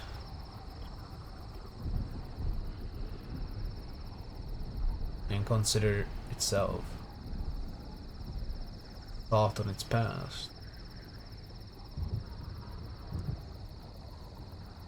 Very well, I am a storyteller became story. All stories yearn to reach their end. Mine is finally complete, I languish in ignominy no more. Ah yes, my cat tour. Oh, the messenger returned, look at that. A prophet exile card for a princess of light to assemble. Sure. Speaker of truth. Messenger came, resplendent in black robes, offering an olive branch of peace to the prophet and princes. The twin kings had granted a hearing, conclave to discuss matters of transformation. Ancient throne room. The king who speaks sits on the throne. The other throne has the king who wars.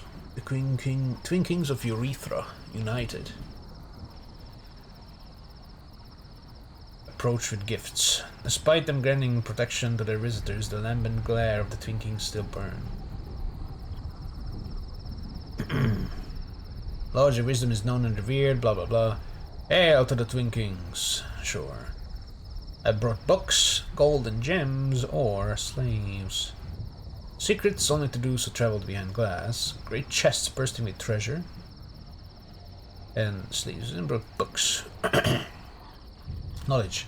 You accept your tribute, but not your cause. Only my brother's curiosity grants you your protection. Do not mistake it for ratification or approval. Fuck you. Still in the throne room, the prophet began to speak. Not words of injustice, but of change. Of the laws that bound the makers of law, tighter than any. Of another place where chaos flourished. Oh my god. Your words have been spoken and your cause is rejected. Be gone from our sight before our hospitality wanes. But the brother, what in our sight has ever flourished in stasis? Must we reject even the notion of change? What good is our rule if it only causes stagnation? The chain binds us all. It is our privilege to enforce it. To question it, no. You forget your place, brother. This matter is settled, I have spoken.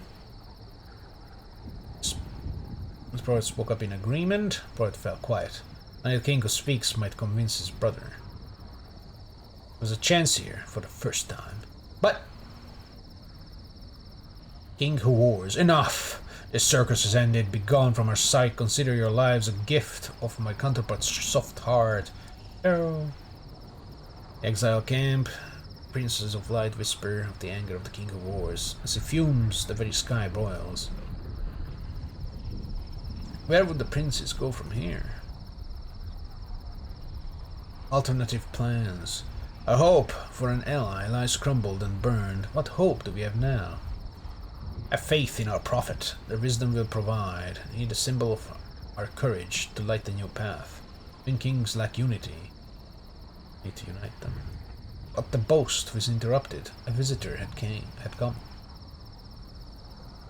Who is it? Enter the king who speaks! Oh! Without guards. Oh, beacon of light in the dark forest. My king, without messenger or brother? What brings you so far from safety if you kill him? I come not to quarrel, but in supplication. A light grows dim, your prophet speaks truth. My other half would quash all change. I see we must evolve, become greater. Let the old order fall, and from the ashes rebuild. But why would the king sacrifice their power so readily? Sus.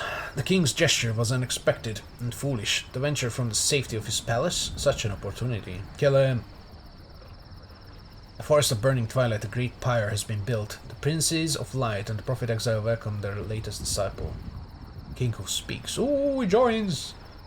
Prophet bade the king remove his armor. Symbol of trust, symbol of faith. Disarmed. For the revolution, I give my armor and shield. Let my brothers in arms be my protection.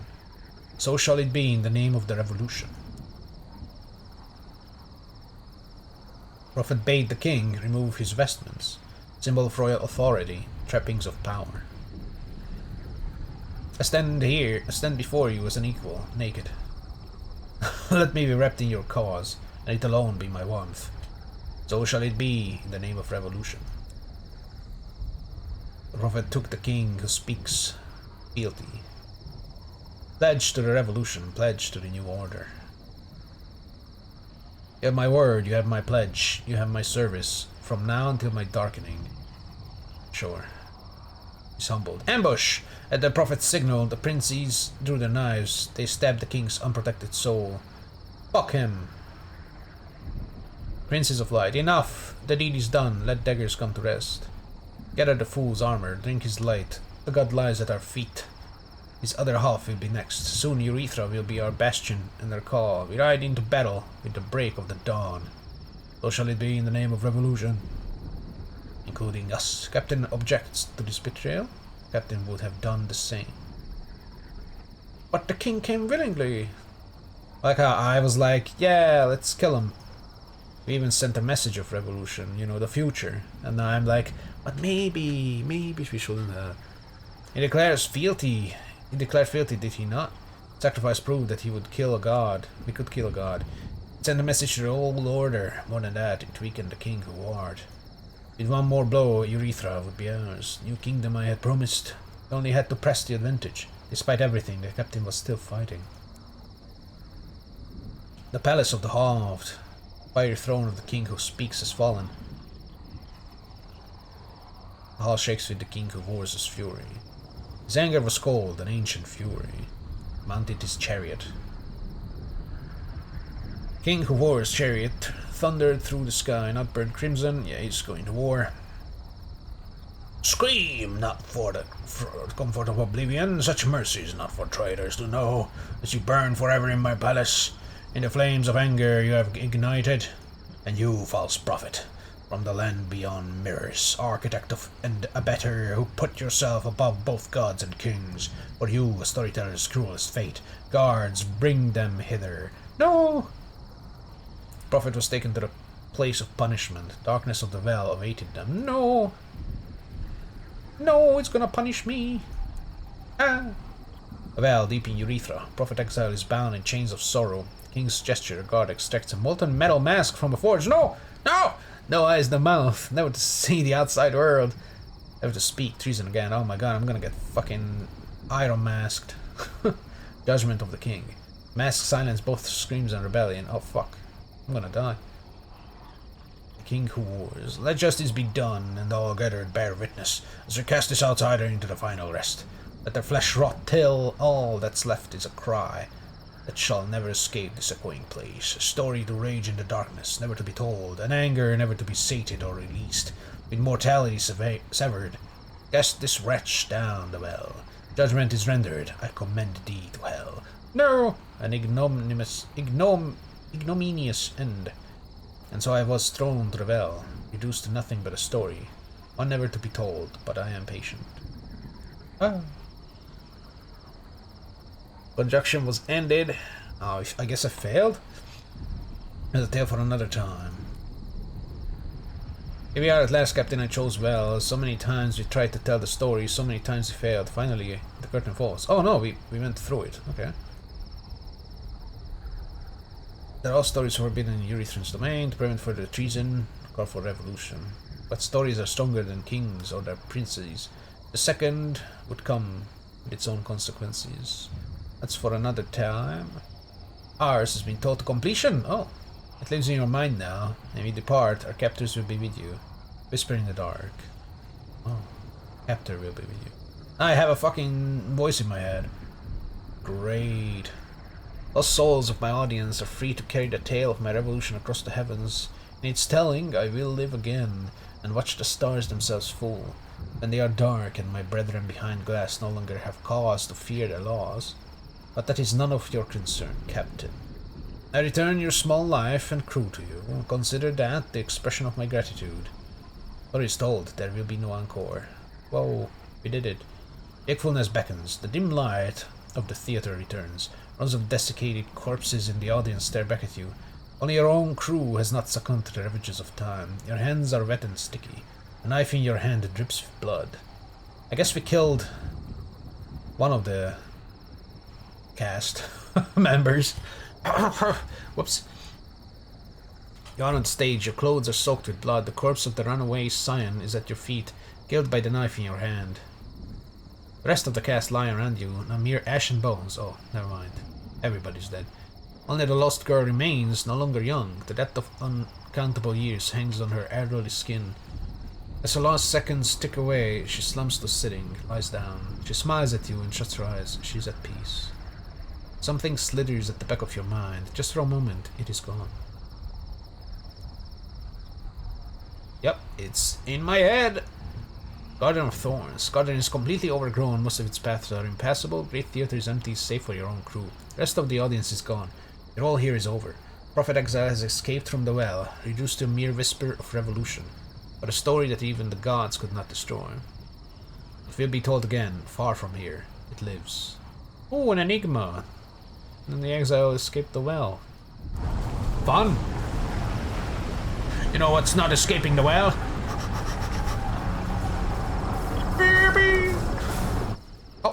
Oh, fuck off. Commit your dreams to the captain's log.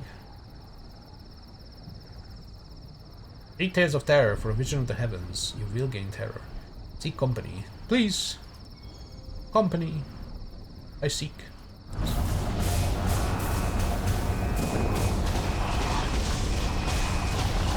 Ha!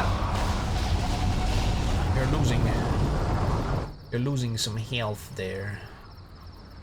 Started beeping at me. It's like flying into the sun in Star Sector. You don't want to do it, but you can.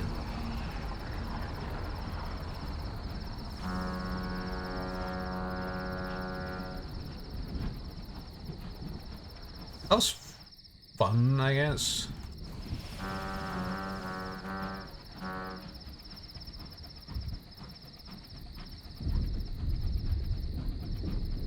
What is this?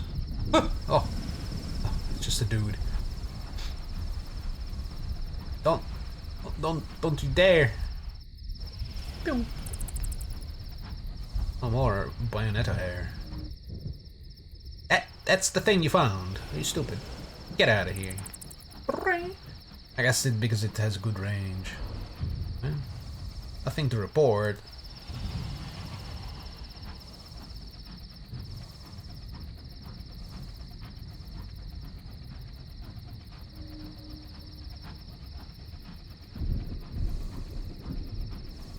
Library.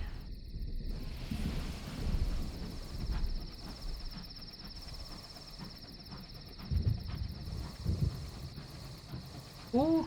Oh, my ass.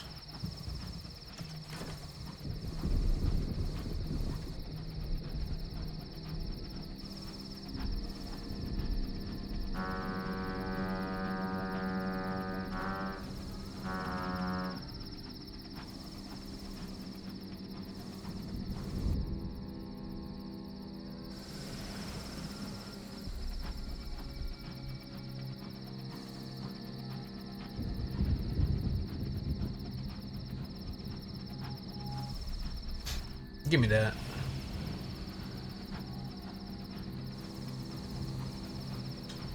Didn't go deep enough.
Cocodrillo. Cocodrillo. Yes. Cocodrillo is back.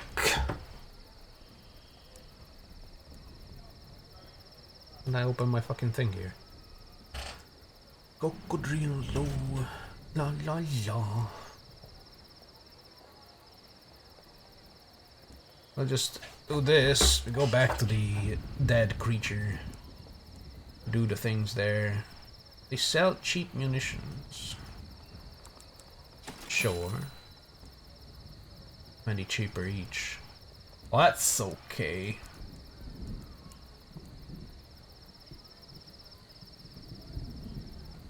I need plaques. Sell plaques. I'll sell them. I'll sell them. They don't care about the Langley Halls thingy. That's fine.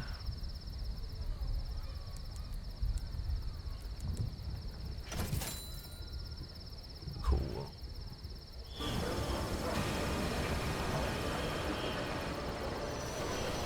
This guy is more nimble.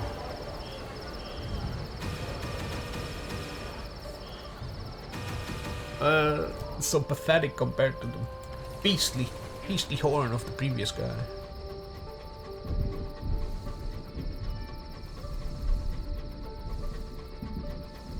Does resemble a fucking Descent Free Space ship with the two guns in the front like that.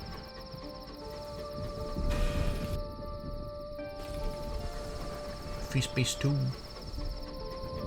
or 1? I think 2.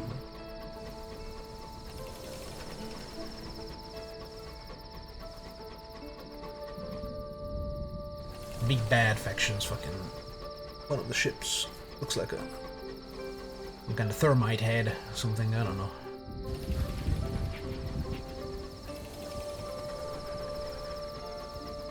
Ah, yes. The moon. Oh, beauty. Let's see if there's another thing.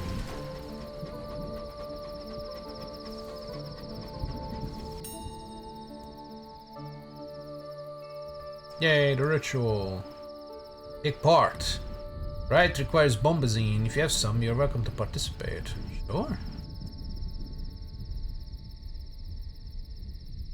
Join the engineers on the hilltop. Each bites into a pellet. It turns their teeth and lips to a midnight blue. One grins ghoulishly at you. The engineers wind themselves in the light, drinking bombazine to protect them from the light of the moon. Finally, each engineer writes their name on a waxed scroll and gives it to a loved one. While they work on the moon, they will have no name.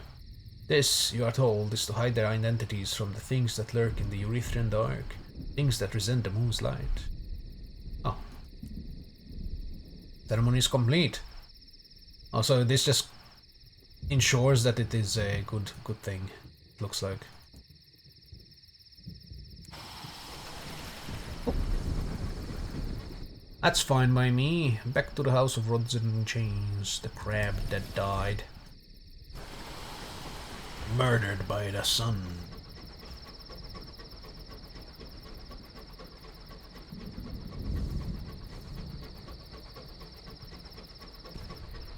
Oh, so pretty. What the hell? Drink! Should have wrote. Oh well. Also, we can talk to... what's his face? Ooh, he did something. Investigate his work. The hoarder has closed itself within its room since he delivered the fluids. Peculiar scents, wildflowers bathed and brined in bile, radiate from under the door. Augurs of its labors, perhaps? You should check it out. Find the hoarder darting between stations, each of them set with glassware, like something made with a deranged glassblower and filled with nacreous reagents. I tried once to hold immortality in a bottle, the cider, but it wasn't the same. My customers were convinced, but I knew the truth. You can't just drink eternity. It goes away, you see. But this is different. I got the idea from an associate of mine. They liked spices. I thought, what if? The hoarder jabs a finger at the ceiling. What if? And then I thought, why not? Is he being the fucking conspiracy meme? That fucking Always Sunny thing, and the guy's like, and he has the fucking board behind him. Those massive eyes turn again to you, brilliant as filigreed eternities. You be my first subject. Fuck you. Yes, I will. Agreed to let it test on you. I took the high wilderness for adventure, or at least rare and irreplaceable experiences. But I didn't take the mark. I guess I'll take the fucking tattoo. Fuck it. I'll take everything. Hepatitis. See? The order is ecstatic with your decisions. Its speech degenerates into piercing, albeit rhythmic shrieking. The experiments can begin when you are ready. The order is warming to you. Oh, I'm gonna fuck that bat. Yeah! You agreed to be the test subject. You're ready. At least as prepared as anyone can be. Yeah, whatever. Let me drink whatever liquids that fucking thing gave to you. This is going to be uncomfortable. The chapter's hoarder is careful, even compassionate in its handling of your person. Almost like you were a corner store of its collection. Come on, come on! Ease your side away to the things it planned. Every experiment requires a subject, a scientist, a series of steps performed in a precise order. What comes after this? Hopefully the hoarder knows what it is doing. Remove your clothes. Oh my god, we're gonna fuck! Strip me! I'll strip myself. This is not uncomfortable at all. The hoarder treats you like a canvas, like a haunch of meat to be prepared for a royal feast. Your nakedness is less interest to the hoarder than its palette of reagents. You are meticulously salted, rubbed down with granules of something that smells richly of black earth and bathyl lipids. Your skin begins to pull from muscle, tugging, straining, tight as an unwanted carapace. It's gonna flay me alive. Just as the sensation becomes too much, the hoarder plunges you into a decoction made from the gland of the messenger corpse and its pulped parasites. Every experiment requires a subject. So, he's making a soup. Is he gonna drink my bath water? Hold your breath, almost. Thrills the hoarder excitedly. What do you want? Are you also excited? Should I salt your skin? Yeah? Piece of shit. Oh.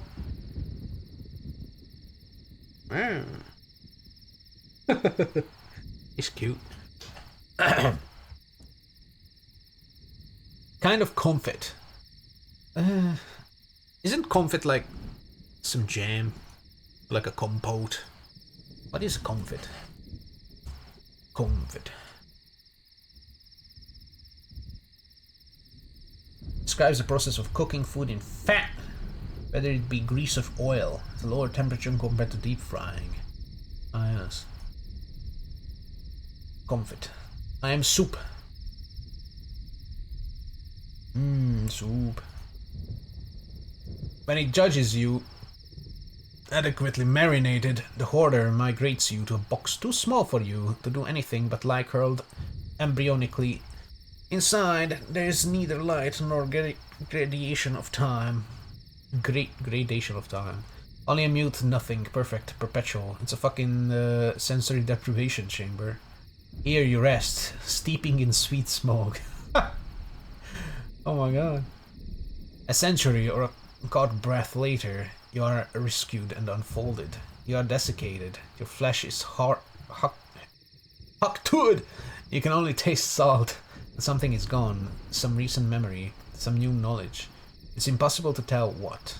All you know is that it is missing, a cavity that once held something of importance, like the hole where a tooth might have resided. You better not remove my facets.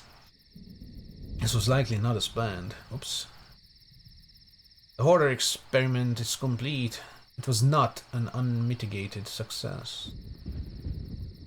I lost experience. Oh, that's fine. That's like, kill like 2 of those fucking sphincters and we're Gucci. I mean, I lost worse things. I lost stats before, so this is fine. It became a comfort. I got put in a box. Oh, that's definitely somebody's kink. To get rubbed up in oils and salt, climb into a box all naked and shit like that and pretend to be like a basic turkey or something. Someone definitely has a hard on for that kind of shit. And it's not me.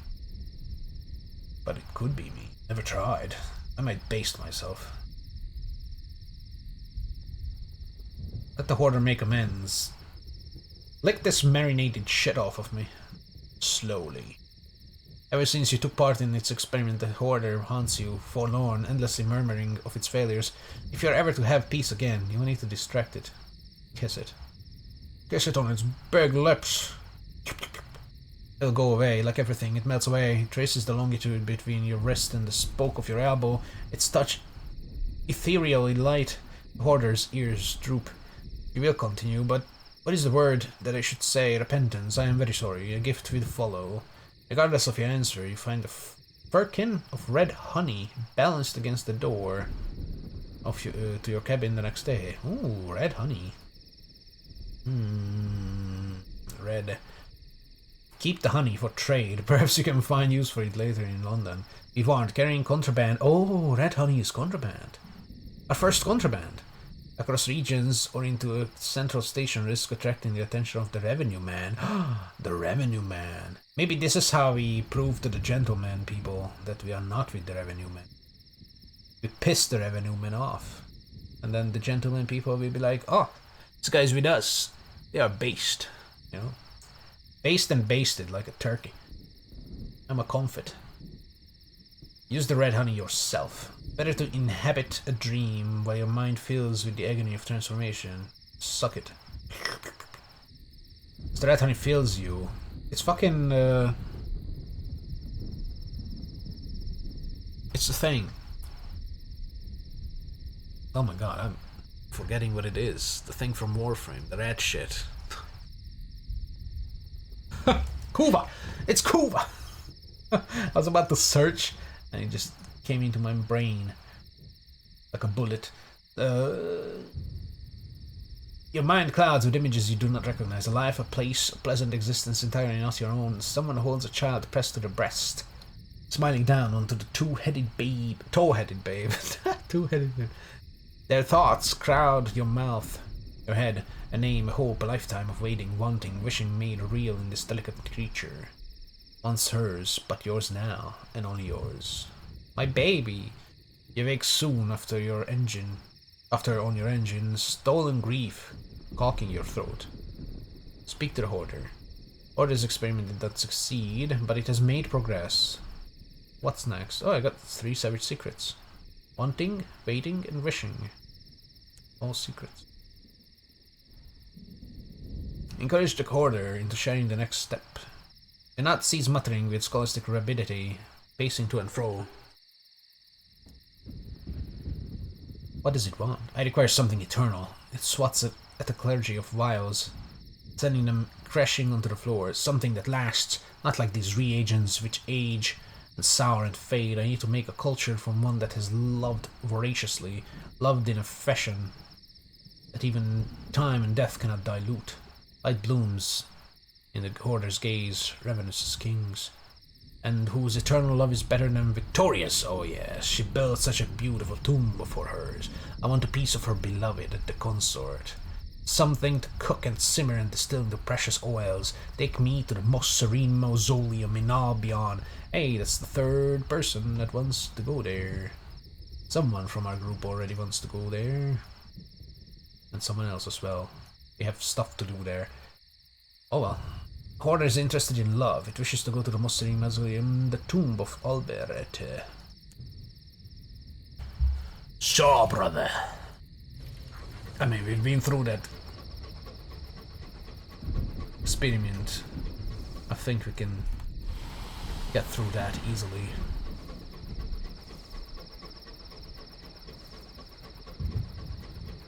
Choo choo.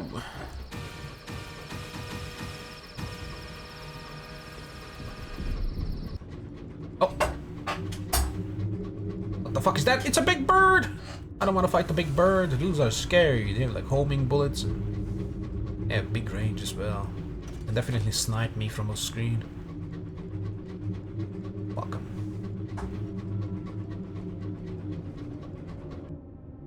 Oh shit, I'm drifting off. I might go outside on accident. It's not.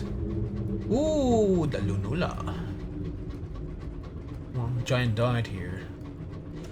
Where?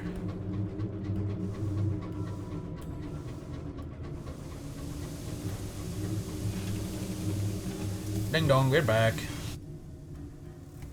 Ooh, commingling on the carpets. Rubbery men from within the house of rods and chains have gathered around the fallen spire on the surface. Whoa. They hold their heads high, staring out at the stars as if hoping to catch a glimpse of their lost exiles somewhere deep in urethran darkness. One by one, their warbling ululations rise. Trade golden amber for other flavors. Trade a spectrum of amber for something. Ronga blue, Dunga gold. Witness the lament of Axil. Cry. Lament is low, its melody is impossible for any human tongue to capture. In this grief, however, at least the rubbery men have kinship, shared hope that one day the suffering will be over. It just won't be today. Yippee, my crew! You should have returned from the scouting trip. If you haven't enough space for all your returning crew, they will be lost. Well, I guess 3 of them die. 3 of them... Oh, they're not considered dead. They just stay here. And are lost. Forever. You meet up with the crew at the designated spot, and they hand over what ember they have found. That done, they return to the train to take a much needed wash. 3 soft, 2 red, and 1 green. Oh.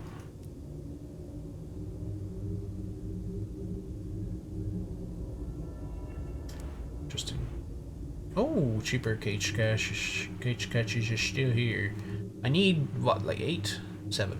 I definitely have enough, because we got that 5 as well. Need to go to Pan, drop these off, and then we go to the top right. Northeast.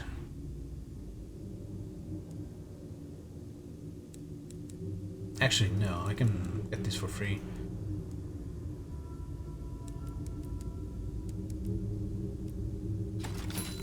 All can get those for free. Boop boop. Back to Pan. I'm gonna just try and go through a little bit more of this darkness.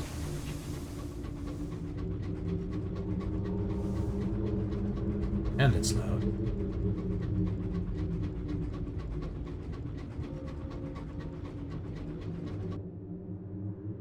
Yeah, this should be good.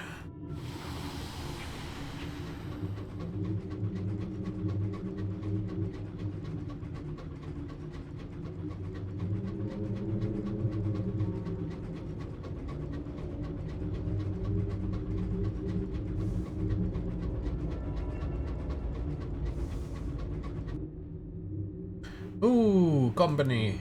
Yippee.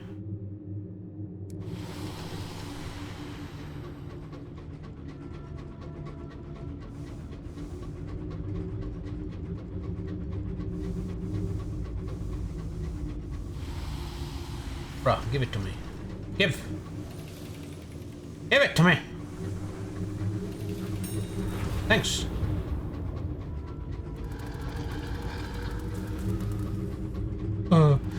I got a mystery.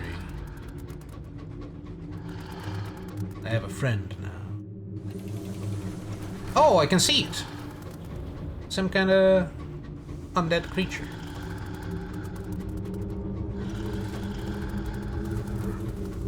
Leave me alone, undead creature. Got stuck on the wall, probably. But I don't want to stop. I don't know. Oh. Don't know how bad it's... Oh my god, that thing just exploded. Because the guy rammed its asshole into it. I can steal. E.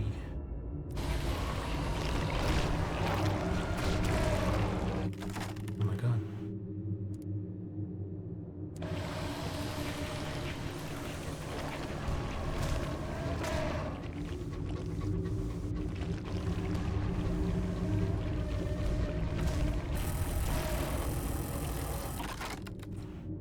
Take it.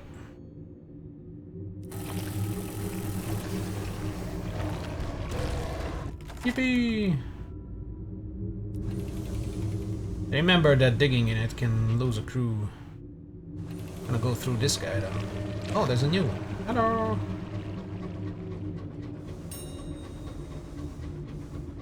Oh, this didn't have a dude in it. That's a wall! Man, things are happening real fast.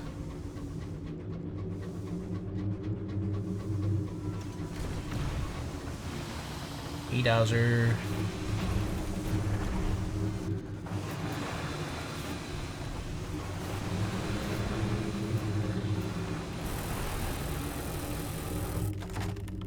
Plunder the desert. No! Oh no, my crew. Lamplight is pale and pitiful. Dark is luxurious. Oh, sudden groan in the hall. Squeal of distressed metal. Vessel buckles and splits. Corridor is crushed by tons of twisting steel. Some of you, at least, make it back to your engine. 3 crew! Terror, plaque, terror. Damn, that's not good. Whoops. That sucks. But I can sell the plaque for 50 bucks. And 40 bucks gets me some crew. So I'll still have 10 over. Profit!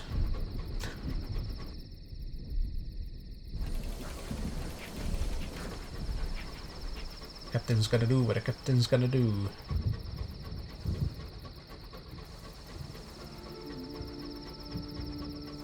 Give me that.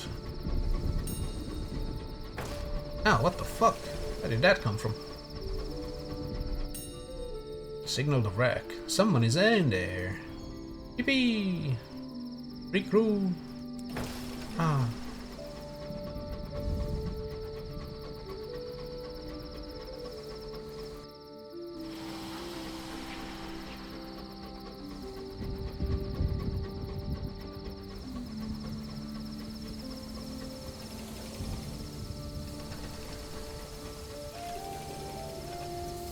The Cocodrillo is back.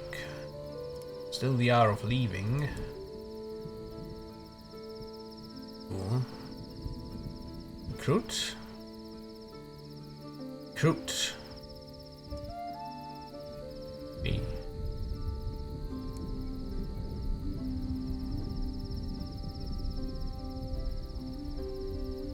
Oh, there's a theater. Oh, newly constructed. Hey, it spreads.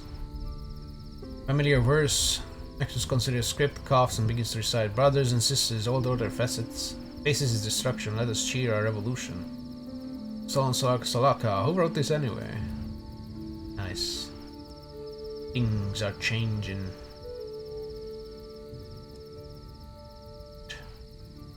Good.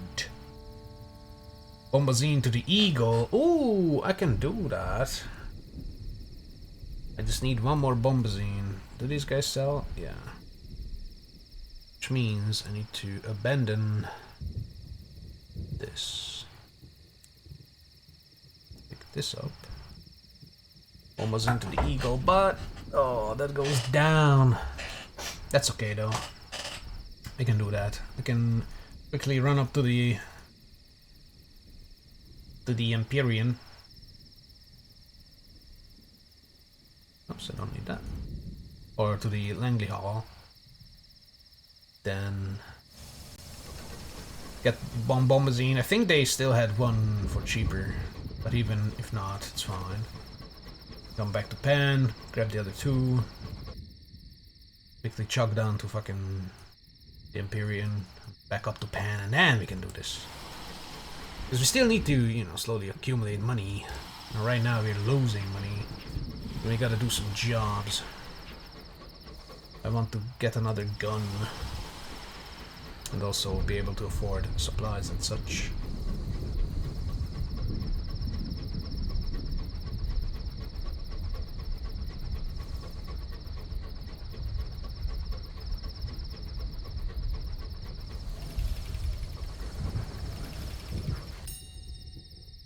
Warn him. Got some terror off. Oh, come on.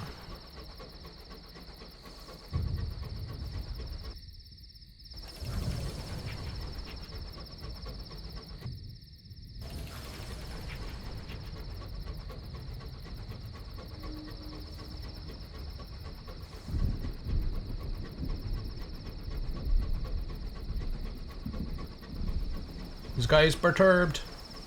Oh my god, he's got friends. Ah!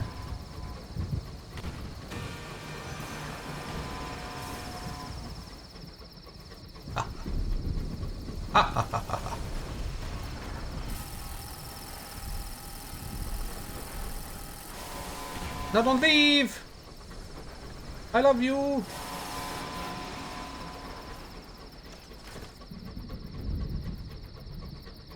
How far did this guy go? Oh, there he is.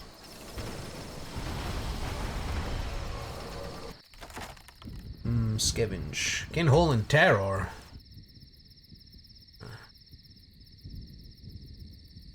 Gain trade goods. That stings. Whales. Trade goods. Nah. Nah, I'll leave. Although killing them does give XP. It wasn't entirely pointless.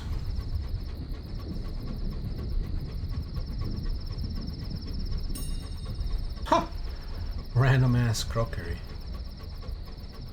Here.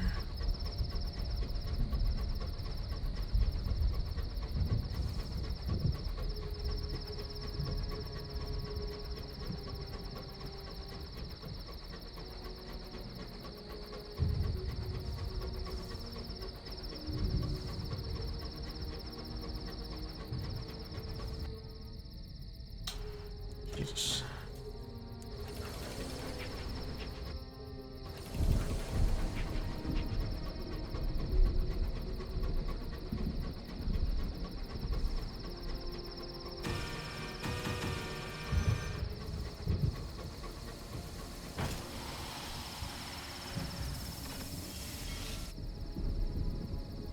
Look at that, a clear. Clear out, boom, that's all we needed. And they still have this. 6! For a little cheaper as well. Wait, you sell stuff. I'll buy stuff.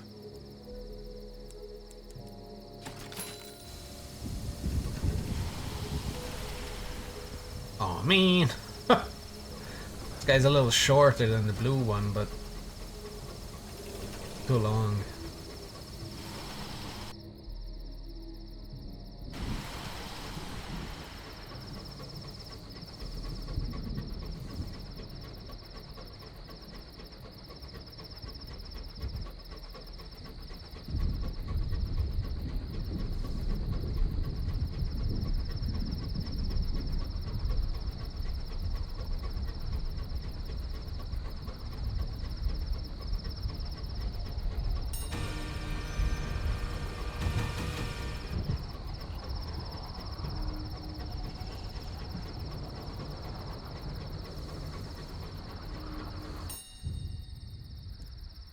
Nice.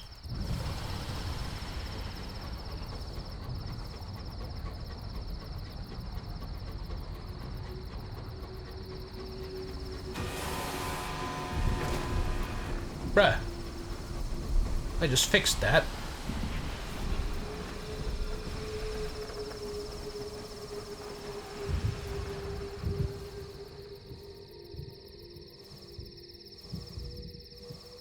That one's out.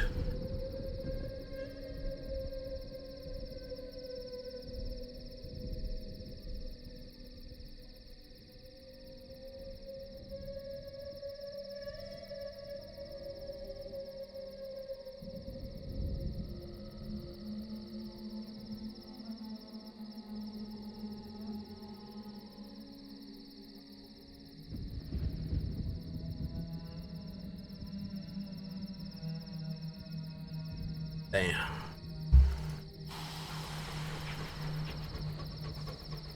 He's not a fan of cargo runs, my cat. Just wanted to leave.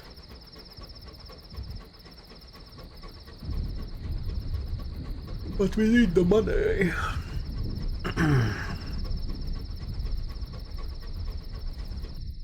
Oh, we're close.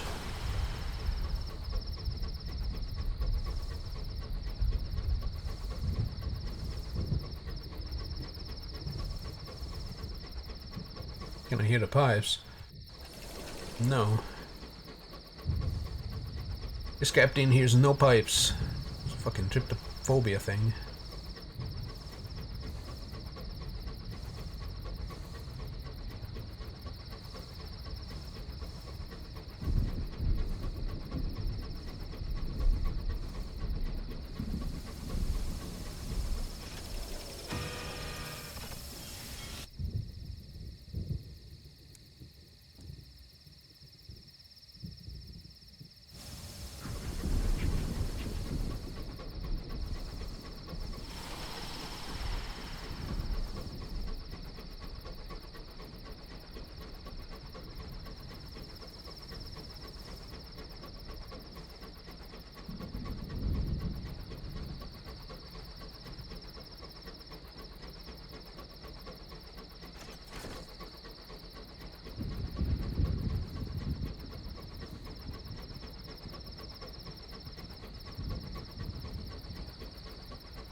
Hermit! Share me, I'll observe the hermit. Ooh, 100 XP. Leave me alone, Dowser. You will not douse this light. Leave me alone! Dickhead.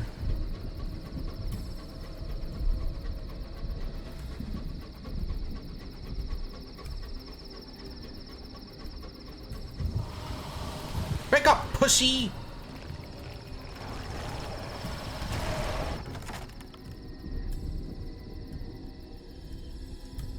Oh no. Oh, fuck off. Lost light. Crewman assists you. Why? Unfortunately, his lamp provokes frenzied palpitations in the Griever's remains, causing an organ to rupture and spray him with ichor. Substance inflicts a fatal episode of grief upon him. They got so sad. Contaminated by the Griever's anguish, too vast for a mortal to contain or understand. He raves about such parts of it as he can grasp. Grievers mourn a light that died, one that they served. Is that why they respond so violently to light? They wake, thinking it must be the light they worshipped, and then are reminded of the loss? Whoopsie. Does it mean if I turn this off, I can just nuzzle up to one of these and be like, hey, love me. Oops. I need this. What do you want, Griever? Woo! I don't want to dig in it. Bing. You're good.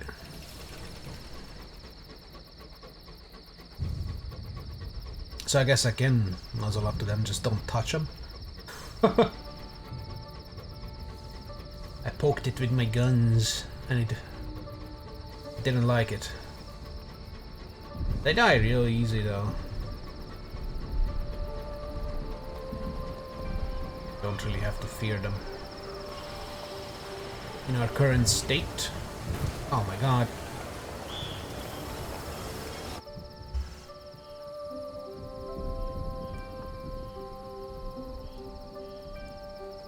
My locomoco.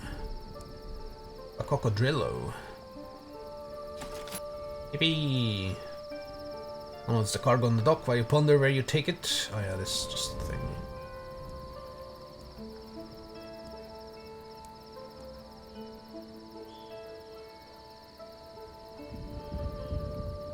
Sell the plaques.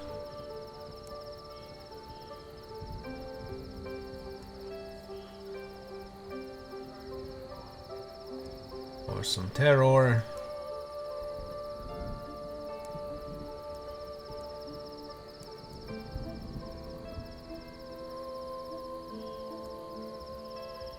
There's nothing. Look. The report or the Cypress guy.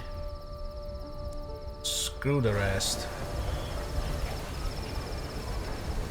Back up we go.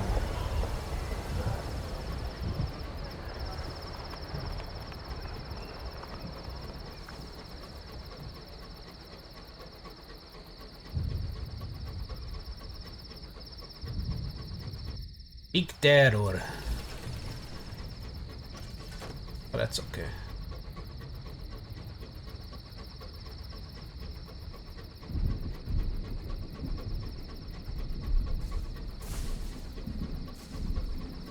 Is the storm here?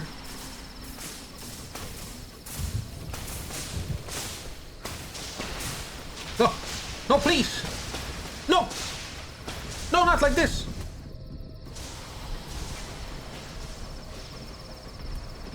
Stop!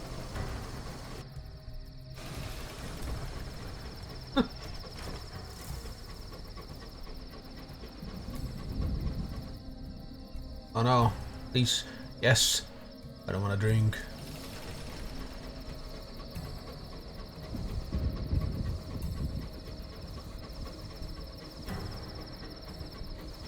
How much money did you gain from that? Okay, we're above 2k again, that's nice. I'll buy the other blue gun once we have like at least 3k.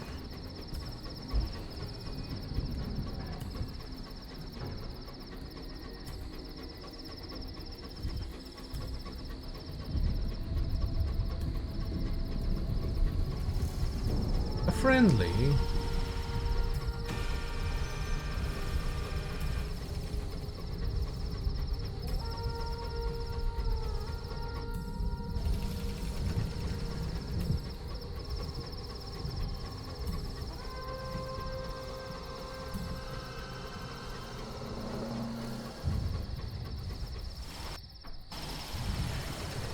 I get lost at this place so easily.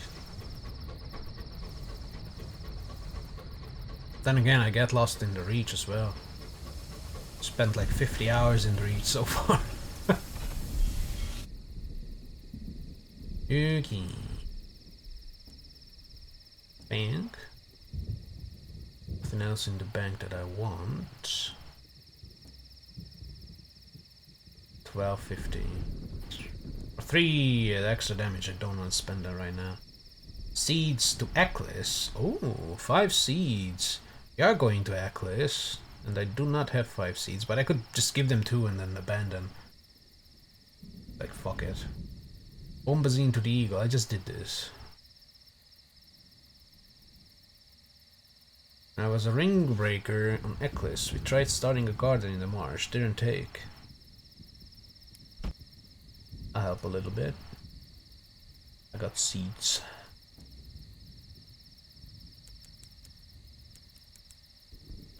Ooh, 10-10 and I still have space. Anything to lower my the bullshit.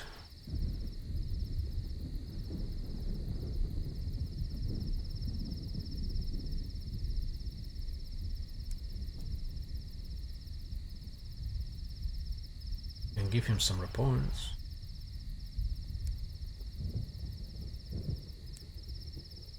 I think the winter people had something.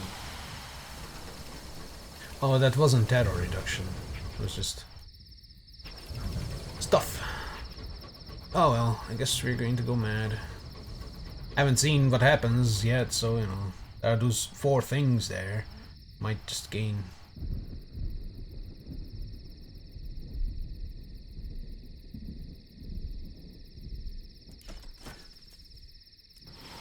Gain a nightmare. Whee.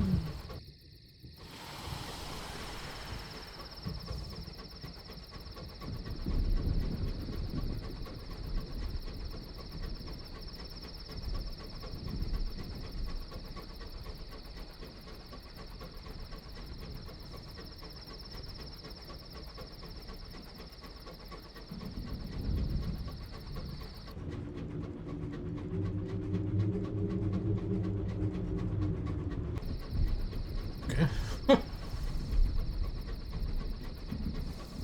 Biome noises. Whoa, whoa, whoa, whoa, whoa. Reavers, you say?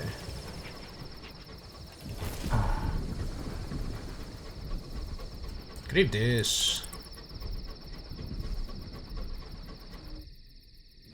No.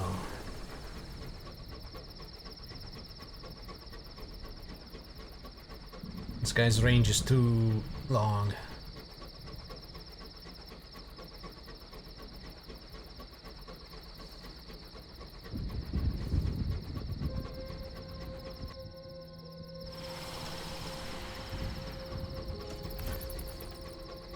Oh! I think we found it.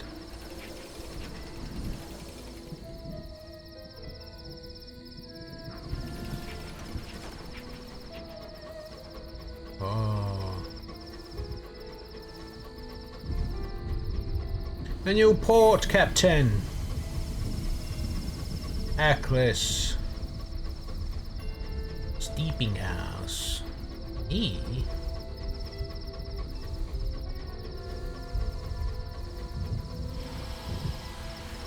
It's wood. All wood.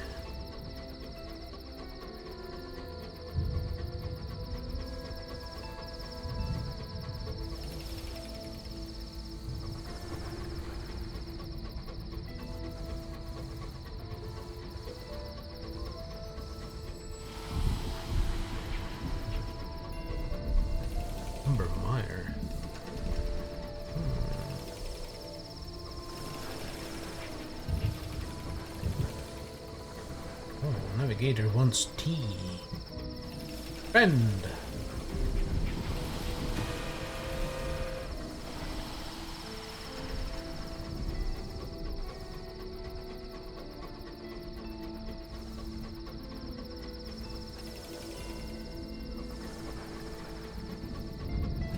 Anise.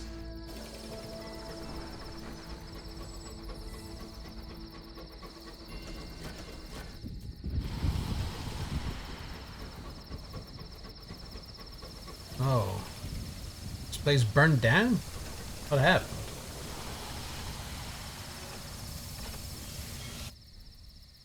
Arrival in Aklish. We disembark onto a soggy wooden platform, barely supported by the marsh mud below. Leads past several squalid huts and the holes of scavenged engines to the warmth of a marketplace on wooden stilts. Nearby, what remains of an ancient monastery just holds on against the ravages of time in the swampy ground below. Something is going down the other side of the monastery. Fire flickers. Treachery carries on the wind. Yeah, shit is burnt. A woman smoking a cigarette watches from the shadows, unaware of your presence, as a group of grizzled skyfarers attempts to force the monastery's doors. Unlike the crumbling stone, these are made of solid new metal, and more than up to the task of repelling the attack. However, with every blow against them, the monastery itself seems to shudder. Dust rains from high up. Stones creak. It will not take much before something gives. This may not be your problem, but you can make it your fight. I don't know what's happening, though. Sabotaging? What's happening? Oh. Summon a few of your crew with a wave back to the locomotive. Before you can join the attack, however... Wololo! Wololo! A war cry echoes through the marsh. Urchins, ring breakers from old London, landed. From the look of them, surge at the attackers, armed with broomsticks with sharp objects taped on the end. Colander helmets and cardboard armor. In the name of the Valkyrie, they shout, launching their attack for a cigarette. They swiftly rout the attackers. The woman with the cigarette is long gone, leaving behind nothing but the smell of expensive ash. Odd jobs in Eccleston. Port opens out in front of you. Money. Owning market. Running wooden huts on stilts stretch up out of the marshland, connected by rickety walkways and gently swaying rope bridges. Red paper lanterns line the paths, offering just enough flickering light to avoid unfortunate tumbles into the dark mud below. Ringbreaker urchins in colander helmets and tea-tray armor stand to slack attention, longing for a little trouble. Is this little lamplight? Waterport. Small place. Everything here seems to revolve around tea and spice, a special blend made in the monastery that nobody you speak to appears to have tasted. We are not worthy of Midnight's favor. They all tell you through unsmiling faces before offering you a special deal on some other blend or incense that they just happen to have. Spice. House of Silks, Court of Tea and Spices, Vigilante Nightingale, prominent statue, walk down to the monastery, and into the marshes. A pair of urchins guard the path. It is time. It is time to head into the marshes, yippee! Into the marsh. What end? One's the older of the two. Nothing out there, plains wanting to eat your face off, and water that drives you potty. But they show no interest in stopping you. The marsh beckons. I need to go to the marsh. The lights of the port slowly fade. Beyond lies a forested grey swamp, misted over and filled with leafless black trees that claw at the air. You venture out here, except to gather incense from what they call Eccles's garden. There are no maps to it. Many do not return. But your head is clear. The path ahead looks manageable. You have nothing to fear. Onwards and forwards, in search of its secrets. Swamp slurps at your boots. The mist makes it impossible to gauge at any real direction. You might have been turned around 100 times and never known it. 3 lines must lead somewhere. Just close your eyes, yippee. Maybe treasures under its foul surface. Frodo, don't look in the water. Close your eyes. Just close your eyes. Time passes. The path splits 3 ways, each somehow less encouraging than the last. Your foot splashes in something that isn't water and it isn't mud. You just manage not to look down. The mud clings to you. It burns slightly, itches. Continue. Some slurps at your boots. Towards the north, follow the water currents. Most of the north is stagnant, but occasional stream runs through. Choose a direction at random. Just go. The remnants of an old bridge stretch into the mist. Most of it has already been taken by the mud. Toad hops up on a rock, watching you stumble around with an evident sense of amusement. Hops away as if to say, "You wish you could do this." The leg begins beating behind your temples. An encounter, something looms out of the marsh mist. Continue, attempt to retrace. An encounter? Siren without a rock, a mournful figure of chipped glass, cracked and shining in the light. She gazes at you with a quiet helplessness, beckoning you closer. Approach, turn away. Even here you know better than that. Do I? Protest this tiresome cliché. Very seductive most is always female anyway. Let's protest. I'm tired of this bullshit. Naked lady sits patiently as you complain about the gender politics of mythology, the unfortunate interplay of sexuality and wise, and the equal insult such things are to the males of the species treated as unthinking sexual omnivores, and to the females reduced to mere passive decoration for the sake of such a tawdry social gaze. Why, for instance, is the succubus endlessly more represented than the incubus in all the literature? I mean, tits. What does it say of the human condition? That beauty has been linked to damnation by temptation from the moment of Eve's sin, and from where did the double standards... It is a fine speech, even if in retrospect you remember that its only audience was actually a small frog interested in the flies buzzing around your muddy clothes. Ribbit, it agrees, hopping off into the marsh. Carefully ponder things. The naked lady is just like, "Bruh, I'm not even real, I'm just a tree branch with nice curves, idiot." The deeper you get, the darker the marsh becomes. The dam challenges your meager supply of light. A family of will-o'-the-wisps dance around a fairy circle, awaiting their next foolhardy volunteer. The marsh gas shimmers in front of your eyes. It stings, they bleed tears. An encounter! Ancient obelisk. The writing is weathered correspondence, softly flaring violet in the mist. Its meaning is likely lost to time. Certainly it is beyond your current understanding. Shit. Clean-looking stream gives you much-needed chance for a drink to wash off some of the mud. A series of large sporing plants nearby do their best to bring you under their spell. Step through a cloud of hallucinogenic spores. Sneezing colors, yeah. Keep going. Tom slurps at your boots. North, water currents. Just go. Fuck, it's a marsh. An encounter! Remnants of an old bridge again. Stomach rumbles. May have been days since you last ate, or weeks. Weeks? In no day cycle, it can be hard to tell. You hear music in the distance. Music of Albion. Music of home. Albion? I walked all the way to Albion. Siren without a rock. Oh my god. Leave me alone! You nod sadly, but with understanding, sliding back into the water. I get it. We've been through this before. Continue. Climb down a hill to see ground writhing snakes, thousands of them. The mud under your feet bubbles furiously. The very smell of dead flesh rises up. Faces leer out of the mist, forgotten, long buried.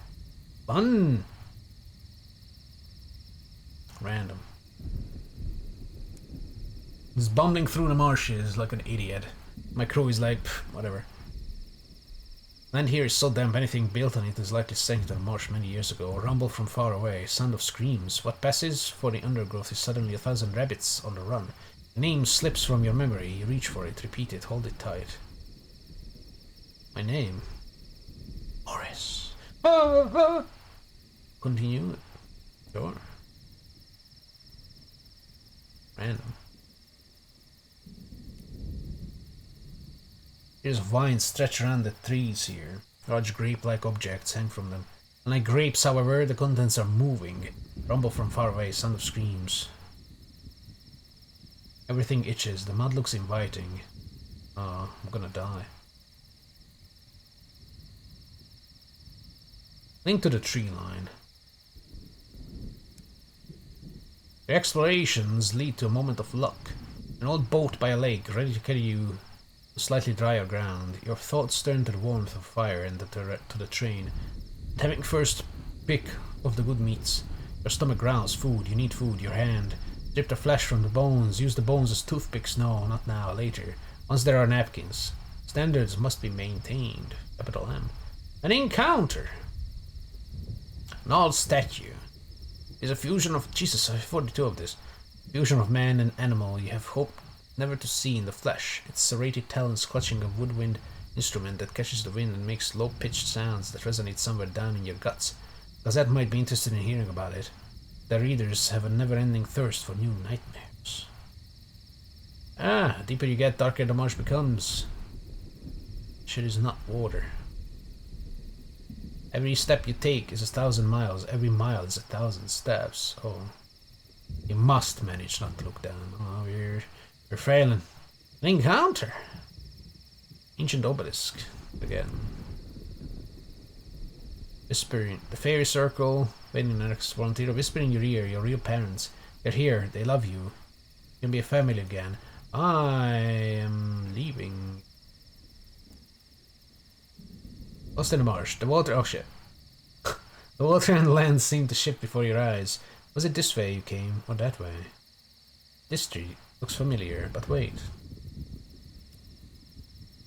The exploration leads to a moment of luck. Old boat by a lake. An encounter! Wait, I laugh. The mist thickens, shadows move in the dark. For a brief moment you glimpse the great joke of the universe. You laugh and laugh and laugh and laugh and laugh. Oh, sick of standing stones. They hum slightly when tapped. Bear symbol of an open eye, painted in white and red, but otherwise seem to serve no purpose.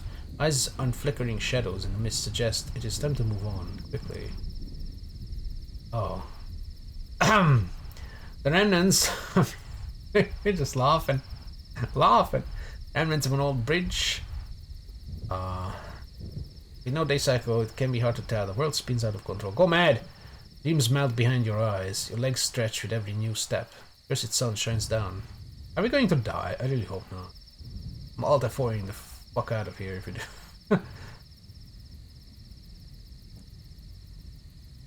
Insanity strikes. When you wake up, it's back on the train with your crew worriedly looking over you. You have questions, quite important ones. Did you really try selling them to a forest nymph? As you shouted in your sleep. Are there rabbits here? Are there rabbits in the room with us? Why were you found running naked through the market, covered in rabbit's blood and screaming excerpts from Wagnerian opera? Wagnerian opera, what the fuck? Most importantly of all, What happened to the locomotive's mascot? And why won't it come out of the Sunless footlocker? Oh. I mean... I just touched it. Oh. You okay? None of that. Right. Which mascot, though? I hope it's not a child. Oh shit. An illicit haven of tea and spices, glowing gently in the darkness of poisonous marsh. Sweet scents drift down from the market above, soon lost in noxious fumes. Hey, going mad didn't actually give me nightmares though, so that's fine. Decorous signs. The skylarks have carved their glyphs onto one of the wooden posts at the station's periphery. As you and the vagabond approach, you find a widely unkempt man slumped nearby, surrounded by a small fortress of empty bottles. You skylark? Asks the vagabond. So what if I am? Slurs the man. Skylarks aren't supposed to get drunk near the station, grumbles the vagabond. It gives us a bad name among the crews and the captains. It's against the code, and I should know because I wrote it. The king of skylarks. Sober the skylark up with a good horror story. Persuade him to take pride in being a skylark. If you succeed, this will improve your friendship with the vagabond. This will improve your friendship with the vagabond? Ignore. Oh. Easy. Hey, I got that from the swamps. Stares up at you, attempts a rude gesture. He ends up poking himself in the eye. Cat's sober. You crash next to the gin-soaked skylark and launch into a story about the predators that lurk in the darkness above, their scope for cruelty matched only by the vastness of their apathy. In the face of unimaginable, omnivorous scorn, you say the only thing we can cling to is a code. To abandon the skylark code is to subside. By the time you are finished, he is pale as a bad sheet and apologizes for his inebriation. The vagabond chuckles and claps you on the back. The vagabond respects you. More. Investigate the signs. Crouch beside a post and examine the signs that have been carved down its length.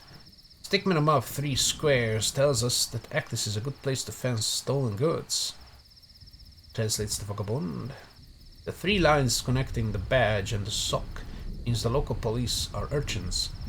Pipe and the smiling face mean you can buy good tobacco at below market rates. Search for the sign without meaning. If Quivers was right, one of these signs doesn't have a translation. Vagabond hands you his code book. Why me? You know the code. I don't need this.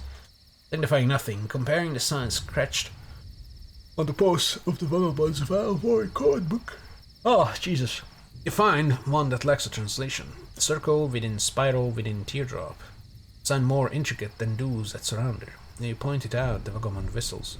That's new, he says, pulling a pencil stub from behind his ear and copying it. I'll cross-reference it to the other Skylark signs, see if I can arrive at the meaning.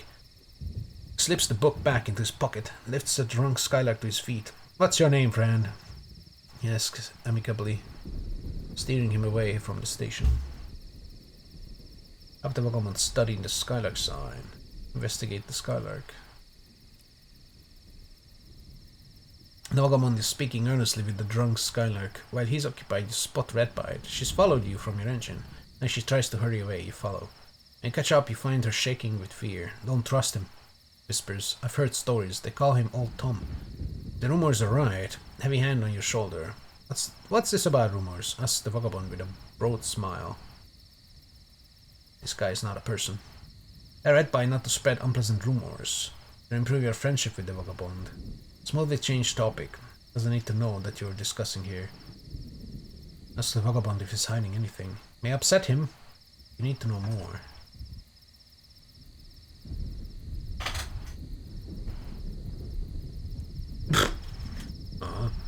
Redbite opens her mouth to offer a rebuttal, then glances at the grinning vagabond and changes her mind. She turns and flees into the town. Well, she's gone. Good riddance, says the vagabond cheerfully. He walks you back to the engine, regaling you at length with tidbits he's learned about the drunk fellow's travels and personal history. He ate him. He ate him. Redbite has told you not to trust the vagabond. She claimed his name is Old Tom. Redbite is gone. Vagabond's respect has grown. I recover the sign. that was missing from Quiver's notebook. He ate him.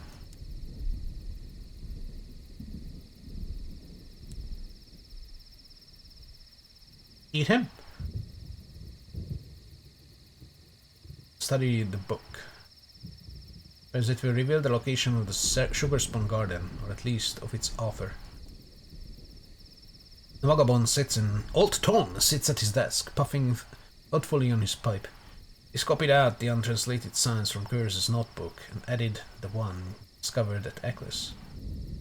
A new signs but familiar, says Old Tom, variations and combinations of existing symbols.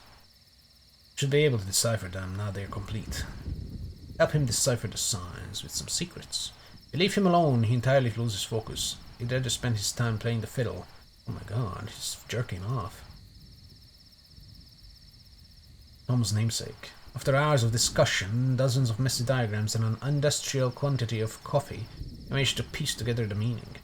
You're claiming that the Sugar Spoon Garden can be found within Old Tom's Well. Says the vagabond, sitting back and stroking his beard. That must be where our man Quivers has gone. We've been there like many times. This is the last thing I expected. Ask him why. His laugh is bereft of humor. Because I am Old Tom. Ooh, no way! And I can assure you that no paradise awaits within the well that bears my name. Oh. What do you mean?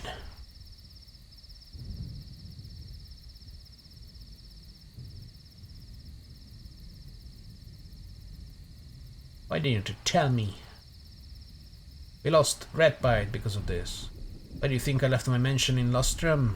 Asks the vagabond. It wasn't just a wanderlust. I have depths and enemies, Professor. Enemies and depths. Not least among them is my sister, who has always been jealous of my success. She'd stop at nothing to bring me down, and she's powerful in her own right.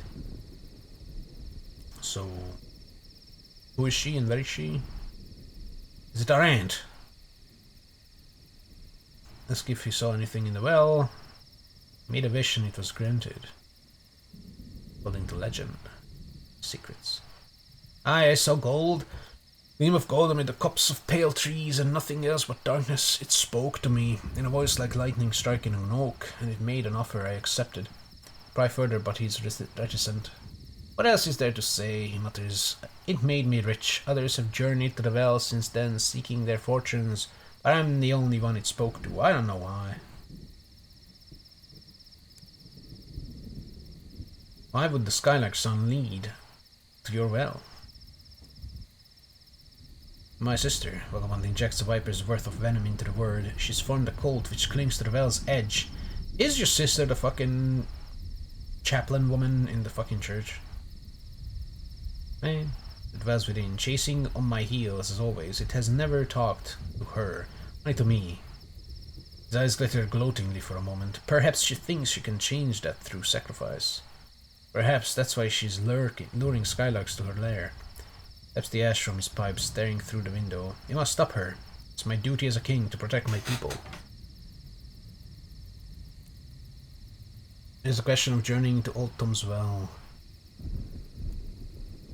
Quivers must have gone there, seeking paradise. Vagabond's ritual. The vagabond grimaces. That was the only condition of my bargain with the thing in the well, he says. I could never go back. I guess I can drop... You can never go back. We've been back there with you on board, so it's fine. You're already fucked. Taps his chin thoughtfully. But I always knew that one day I'd need to return. So when I was living in Lustrum, sent for all sorts of scholars, mystics, engineers, in the end they devised a ritual that could break the curse. To complete it, I'll need to go to the nature reserve. Gazes at you for a moment as though weighing you up. I'll need your help. I've already been basted by this guy. Robbed with salt and oils and pus. Put in a fucking box. I'll help.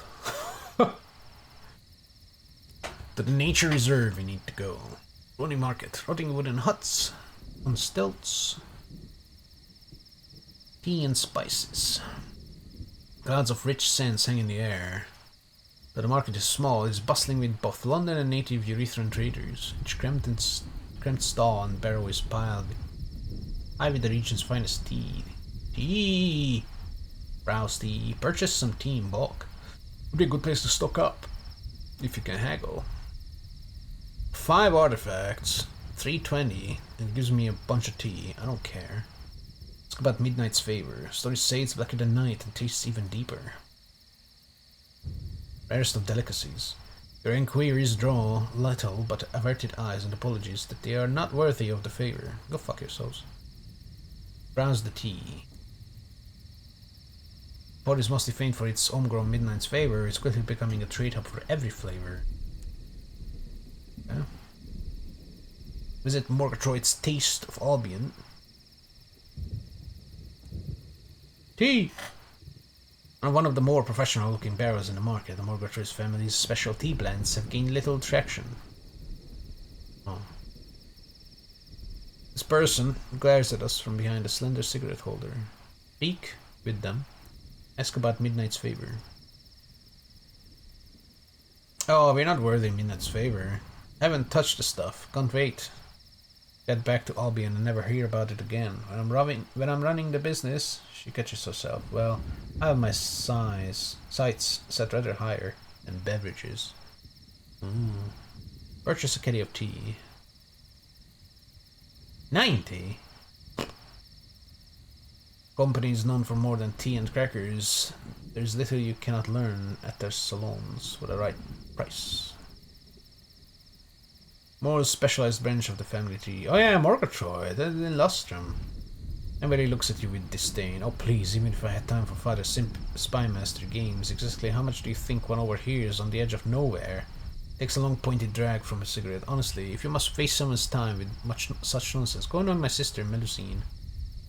Yes, I'm sure she's nothing better to do. Listen to you. Hey, Lustrum. I know. Talk about Sigrid and the urchins. What the heck is this? Finger squeezed wide around the cigarette holder. That little scrot and her infernal playmates. Oh, she was the person in the shadows. The beginning. Emily shakes her head. I'd blame the parents if she'd had any. No discipline. A few damn good spankings never did me any harm. Sure. Today's youth could do with getting to know the back end of a slipper. Oh my god. Jesus. Are you here to buy? If you're not here to buy, I don't know why you're here, unless, perhaps... Perhaps? I'm sure you've heard of Midnight's Favor. It's all anyone wants around here. Well, I have plans to deal with that. Were you to assist me with the moment presents itself, well, I would be most grateful in the most profitable way for us both.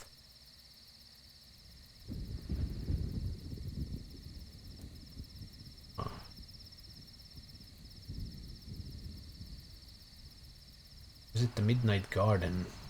Oh, Bohemia! Steps lead up to a wooden temple, landscaped with flowers and gravel. Not just anyone is welcome, merely mere money will not grease the wheels. The noise of the market slowly fades as you follow the rickety wooden steps down to the marsh. Bohemians calling themselves midnight connoisseurs have built a wooden pagoda overlooking the monastery to savor the taste of the leaves that grow within. Attend the ceremony. Money. Oh, we are the connoisseur.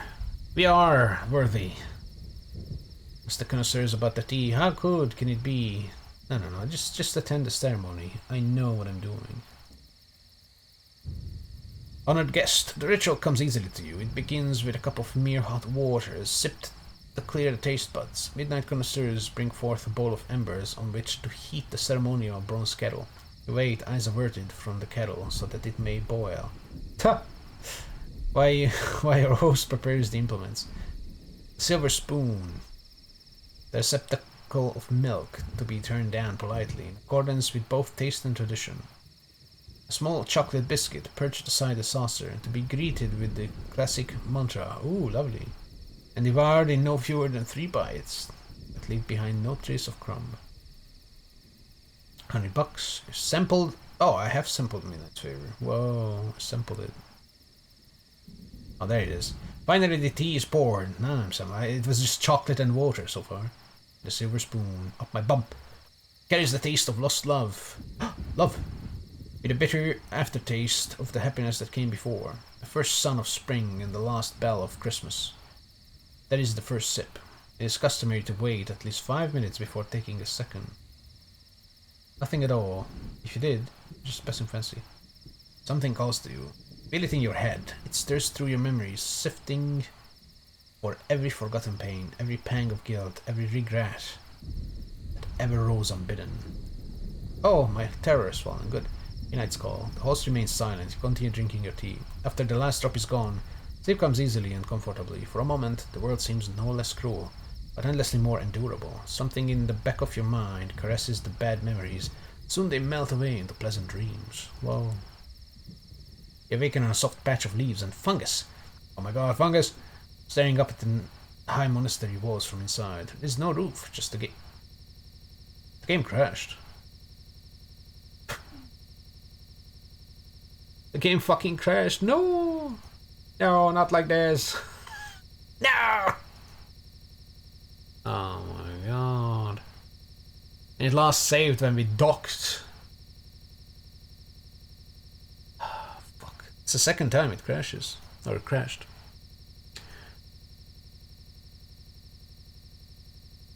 Unity crash handler. Go fuck yourself. Damn.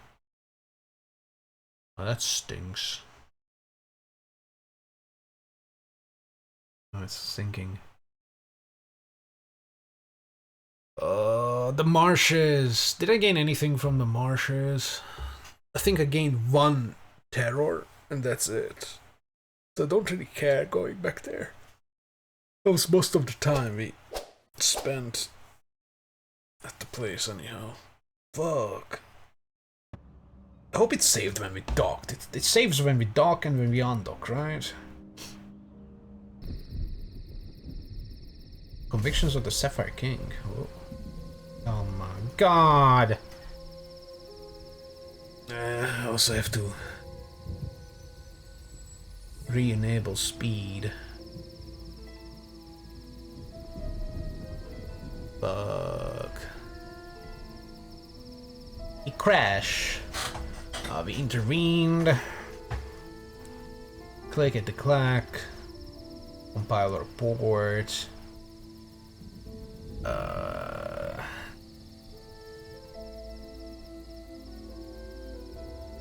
I just went into the marshes because it was time. I'll go a little bit into the marshes. La-di-da, la-di-da. Stick to the water, that's new I guess. Time passes.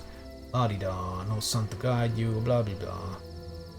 Da-da-da-da-da. Random, blah blah blah blah. Alright, retrace our steps. An encounter! Poachers in the night. Oh, look at that. At least, that is what their pelts and knives suggest. What they were out here poaching is anyone's guess. They lie dead around their campfire, their wounds apparently self-inflicted. You pick up a few coins that would otherwise have gone to waste before moving on. Get out of here. Try to get out. Back to civilization. Got the same amount in, same amount out. But I don't know when it's halfway to madness. Although madness didn't really do us any harm. Tea and spices. Actually, no. Get through his thing again. Skylark. I'm gonna do the same thing. I'm gonna get rid of red bite, I guess. Kinda want to change. Maybe keeping red bite until we go to the well. Would do something, but I don't really. What the fuck happened?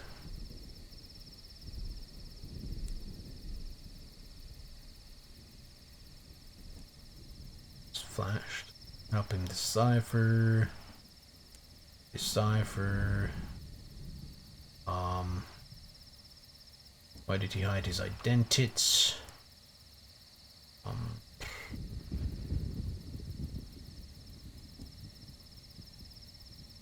C in there. Why do they lead there? It's my sister. Should we go? Need to go to the reserve. On dock. dock. So it saves. We go back to the floating market. And we do the tea. We browse the barrows, nothing. Ask about the favor, nothing. Visit Morgatroids. Ask about the favor, nothing.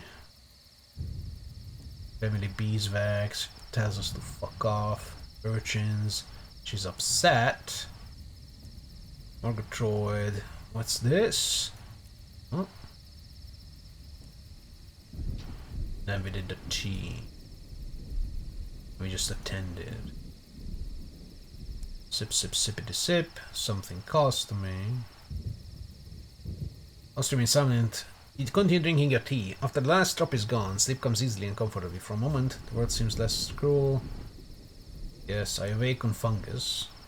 No roof, just a gaping hole. Aether's black sun carving its increasingly heavier hole in the heavens. Your head throbs, not the pain of a headache, something deeper. Sense of something digging for something, regrets, mistakes, thorned vines twisting deep into your darkest memories. Pull yourself up. There's only one exit from here. The walls are too slick to climb. Where midnight holds lease. The call comes from deeper in the monastery. Knee-high ruins mark the echoes of buildings that have long since given way to time. Vines stretch anywhere, pushing through masonry and lying strewn across the makeshift paths. And full of silent monks wearing animal masks stand to glistening fields of fresh tea, some water, some pick. I'll ignore you as you stumble around them, under siege from old regret. What have I done? The remains of this place, but how I was, and the outline of ancient chambers lining glass and stone.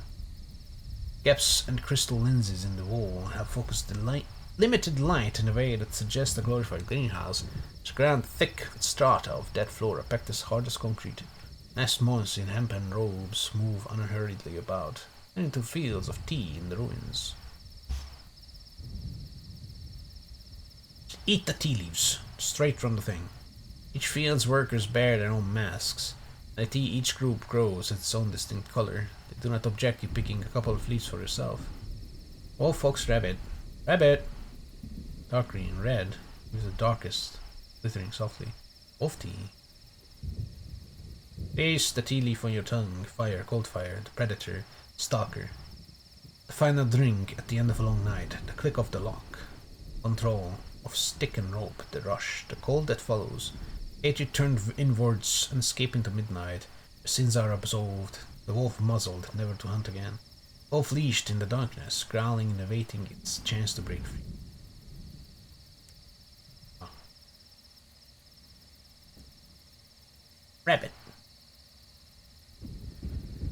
Bitter, twisted heart, train pulling away from a station for want of the right word at the wrong time. The ashes of the flame that burned away everything that mattered. True love's kiss, seen shared with another.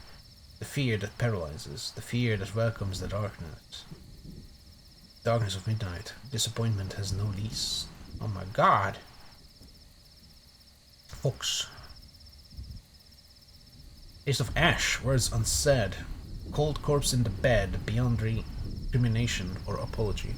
Guilt of the abuser's silent partner, their crime being the choice to look away. Again and again until ignorance was no longer a blanket. Every last word said in anger. Every naive conceit that regret owes anyone a second chance. The whisper of what could have been, curled up in the darkness of midnight, drowned by its depths. Damn! Now leave the tea. Leave the tea alone. Continue through the monastery. I don't think we can talk to them. Yeah. I'm not removing their masks. They have it for a reason. Let's not touch them. Continue through the monastery. The bell tower, one of the few recognizable structures remaining, the keep. All the minds seem to converge here. You enter the darkness inside and climb up the crumbling, rickety steps. Bits of rock and loose pebbles rattle down the stairs behind you, and you are forced to press against the masonry to avoid losing your step.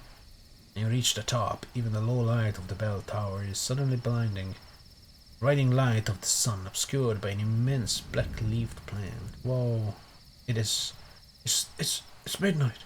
It's Black and purple leaves drink in the light, its green-white pulse spreading throughout the monastery. The floor is ankle-deep in a mulch of fallen leaves, winking with the odd radiant flower.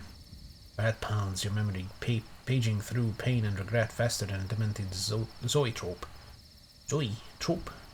What? Midnight plant rustles.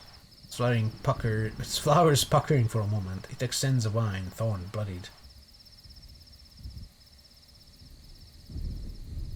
It would be so easy to destroy this thing. This is what the Morgatroyd wants, so we're going to give it blood. Take my regrets. Midnight's grip. Thorn digs into your flesh. The vine wraps around your arm. Your vision fades. Darkness silence. Heartbeat yours. The hour of deepest regrets. The midnight plant wraps its vine around you, its sharp thorns working deeper into your sleeping flesh. They lick at your mind, taste your memories, savor your pain. On distant vines, old griefs birth fresh flowers. Think of the monks below. Are they trapped? Why? Think about midnight's favor. Why would a plant sell its leaves like this? Think about what it's offering. What brought you here in the first place? Echo of a kindred soul, perhaps. Midnight has seen much. You will see much more. There will be pain, but in the tongues of old, pain can be merely another word for alive. The vines wrapped tight around your wrist have stretched across more worlds than most can count. You have seen that there are some that the universe breaks upon its anvil, others on whom even the stars themselves may be shattered. For those, it is a different song. It is one that midnight might whisper into your ear, in a place far from here. Once you have fully seen what you are in the dark. Well, the hour of deepest regrets. Think of the monk. They are free, they may leave if they wish. They simply choose a life without suffering or remorse. As a chef puts a part of himself into every meal, until they run out of fingers, so do they imbue the leaves they tend with their deepest regret. I drank their tears. What about the favor? Midnight knows it intimately. Value and pain. They have been adversaries, comrades, master and apprentice. It is not clear which one is which, as it flourishes in the plant's purple leaves. Not the pain of torment, the empathy of pain is still shared, offering the liberation only the night can grow. Oh my god, the dowsers! Favor for those who might grow from it. Midnight's song to those remain trapped in a cage of their own making. Wow. Liberation.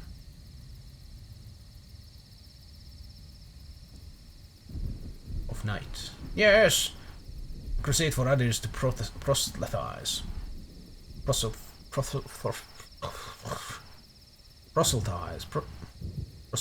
I don't know how to pronounce that. But would it not be unethical for midnight to watch a man burn when it might so easily extinguish the flames? And what are the judgments if not damned to burn brighter and longer than any in the carrying out of their laws? The bane of a sun is a mighty engine. Are we going to turn towards the darkness? Oh, let's wake up. Grip tightens around your mind. So few have heard its song, so many fewer have tasted its favor. It was not always so small. Its vines stretched across the stars themselves. Yearn to do so again, but the universe is slow and people are so unpredictable. Should its disciples spread its call throughout the stars once more? Oh, liberation of night? No. If people want what midnight offers, they should come to it. Yes, midnight should encourage the bohemians to spread its tea. Third option, midnight is nothing but a smooth-talking emotional vampire. It must burn. Now spread the midnight. The liberation of night begins. Midnight's presence fades along with the light. Your answer is still hanging in the air. For a moment, you fall into nothing, and there is a sharp pain. And another one. Your ribs. My crew is kicking me awake. You open your eyes to find yourself lying outside the monastery gates, a pair of ring-breaker urchins prodding you with brooms. Ha! Told you Dave was alive. Owe me a chocolate ration, you do. Enigma. Hey, an affiliation with Bohemia. So can we get midnight in Titania? Let's liberate the night. Kill the sun. House of Silks. Sleepy warmth oozes through the curtains. Admission is free. Hello. Ooh. Oh, it's another bad fuck. Bad fucker. Curtains part with a sticky, sickly sweet breath of incense. Velvet wraps the inside of a hot like fine chocolate box, with said curtains delicately hanging down to provide translucent privacy for guests. Behind the shadows of wealthy traders lie in the embrace of soft, well-plumed cushions, gently sipping from bronze hookah pipes until their eyes and troubles are somewhere else entirely. Audience with Mr. Pipes. Present the seal to Mr. Pipes. He should get their attention. Hey, Barleycorn! Oh, in silence. Serving girl takes the wax seal to her snoozing master and whispers something into its cloak. Owen passes, then she returns with a certain amount of trepidation. My master trusts that this is what you require. May do you some good, or at least no harm. An occurrence! Seal is one. Seal of Barleycorn in the house of rods and change. Take it. And he gave it back. Spake with the relaxing lieutenant. Sit down with the hookah. You may relax here. $10. Oh. Smoke and relaxation. Settle down next to a fellow captain, tea trader, and Blue Kingdom. Oh! Is smoking through her death mask. What? Figure who prefers to keep their identity private. There's little conversation. We're just hookahing. Your incense dreaming quality is now 1255. What? The sense is strong, and each breath from the hookah only serves to wrap the world in fresh warm layers of cotton wool and half-remembered dreams. I can keep hookahing. No, hookah. I can become enlightened, please. Audience with pipes. Serving boy returns, bowing apologetically. No. Of the staff. I'll speak with a relaxing lieutenant. What is this? Odd jobs in necklace. Missing in action. Blasted, don't suppose you know how these are. Thank you so kindly. It's first real puff from the pipes and cuffs. Don't suppose you've seen a captain of mine, have you? But he's this high, so wide. I was seen heading into those damn marshes on some wild goose chase. Well, if you do, you should know there's a bit of reward on offer. Silly old bluffer gets lost just walking up and down our train. Marshes, huh? I don't need to ask 1 minute's favor. We've tasted it. Silks. Vigilant Nightingale. Old, mostly picked apart locomotive. That's the ringbreaker urchin's kip. Base of operations. 2 of them got it sleepily. One of the urchins jabs at you with a weapon broomstick with a knife on the end. Friend or foe? Foe, delivered with a glare. Friend, with delivered an encouraging smile. Just push past. They can't be more than 9 years old. Foe. Ah! The urchin looks nonplussed. Well, don't be trying anything or a cigarette will stick you. Sure. Broken down engine has been comprehensively gutted to serve as a ringbreaker's home and base. Filthy hammocks stretched between metal bars, most full of snoring urchins. Others sit around decorating tea tray armor with bright paints, sparring playfully with wooden sticks. Burn them alive. Train with the urchins. Our equipment may smack of the schoolyard. What? But they take their fighting seriously. Is it the captain's cabin? Is it the brig? Train. Oh! They beat me up! Sweeping defeat. They did beat me up. I beat them up now. Lead your broom proudly, fending off attacks with ease and returning them stern but educational bops on their heads. They recognize that you're grown up, you're not entirely rubbish, maybe a bit lucky. Yes. Certain silence falls. They seem to be expecting something. Below, wololo. Below, wololo. Oyoto. Oyo. Toho. Otoyo. Oh, I don't remember what it was. Oh, stirring battle cry, triumphant battle cry, deafening battle cry. Stirring, stir them. Urchins snigger to themselves. Oh shit, I said the... It's not that word, it's not an N word. That probably wasn't what they had in mind. I didn't realize that the fucking Wololo word word would fucking have meaning or have importance. I don't remember what it was. Oh well. We can keep trying. Walolo. Walolo! Okay, it's Hoyo Toho. Tahoe! Bullet hell. Chorus is response. Sense you have earned no small amount of respect here. Walolo. This is the brig. A series of iron bars have been welded into the stern, ready to hold anyone who might do the port harm. Anyone in the brig? Mix of angry, doleful, and drunk eyes stare back at you from the darkness. All the prisoners have been stripped of their underthings. The ring breakers do their best to keep them happy. They got thrown into the prison by, like, children? Sticks? Boiled sweets. Captain's cabin. Knock knock, enter! Barks a high-pitched voice. Sigrid Spitestutter, Valkyrie of the Ringbreakers, and the closest thing that the sport has to law. Despite being the youngest Ringbreaker to be declared Valkyrie, Sigrid has the glare of seasoned general and scars to back it up. She sits sternly behind a mahogany desk, almost as tall as she is, carefully engrossed in a copy of Sun Tzu. This is the art of war. It has shown military diligence, only slightly undercut by it being upside down. They can't even read. What is this monastery? That's where the tea is. Haha. What about you guys? Makes your pride and job irritating being questioned. You just be thinking we're a bunch of kids. You hear of the Valkyrie? Very smart in old London she was. Yeah, well, name we kicked out. The old bugger. What brought us to the wilderness to clean out his chimneys or whatever. Now we have a home. Don't blame us for wanting to protect it, right? Of course, can't stay here forever. Rule 1, it's Little Lamplight. It's Little Lamplight. Great, good, cool. Midnight's favor, War of Midnight. Their crew and the attackers. No time for tea.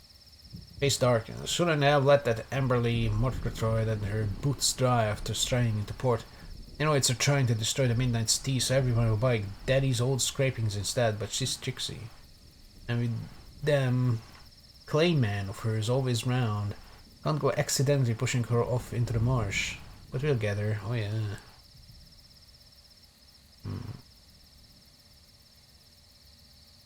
Interesting.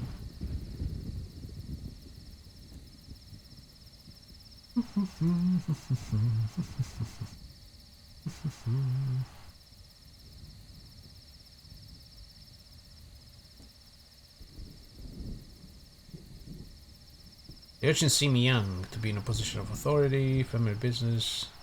Okay, so I can't really do anything. The only choice I had was to burn the tea or not. I didn't burn the tea. I'm not burning the tea. Been to all of this. There's a statue. And then the marshes where we need to find a guy who's lost. Sits in the middle of the dock, untouched by chalk, scribbles, or damage. A couple of tattooed spice merchants lean against it quietly, eating their lunch. Oh, statue. Mysterious founder, it can be assumed. If not, someone equally important to the market port. They look somewhat more empty man, with a flag on their lapel that matches the crest of the nearby wreck of the Vigilant Nightingale.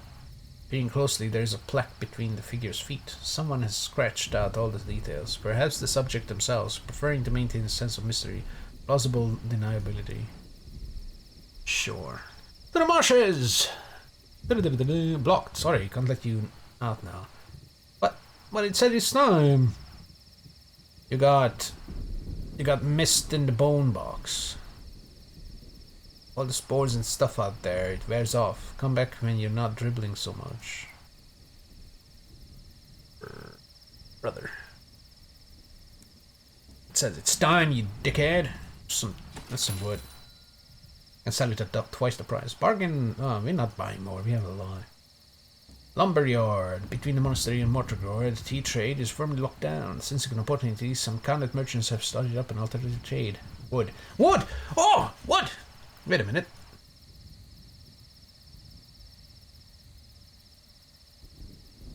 Did it crash again? Oh no. Oh, it's just loading. Thank fuck. Wood! We need wood for... Oh, but the other thing that needed wood. Shit fuck. It might still be available. Well, I'll abandon this. I think it was like 7 wood for the Langley Hall. And again, I don't want to buy a fuck ton of wood. You can get wood for free in the Reach. Stockpile it and then, you know, do the things. Where's the cat lady? I think she wanted to come here, no? Didn't you want to come here?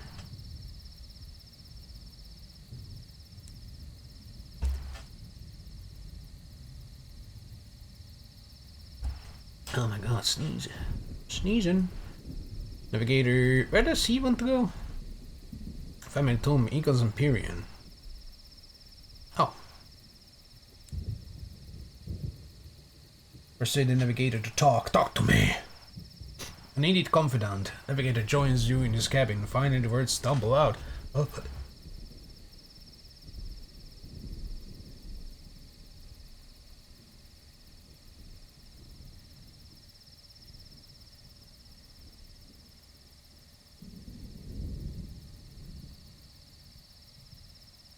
Better not be catching a fucking cold.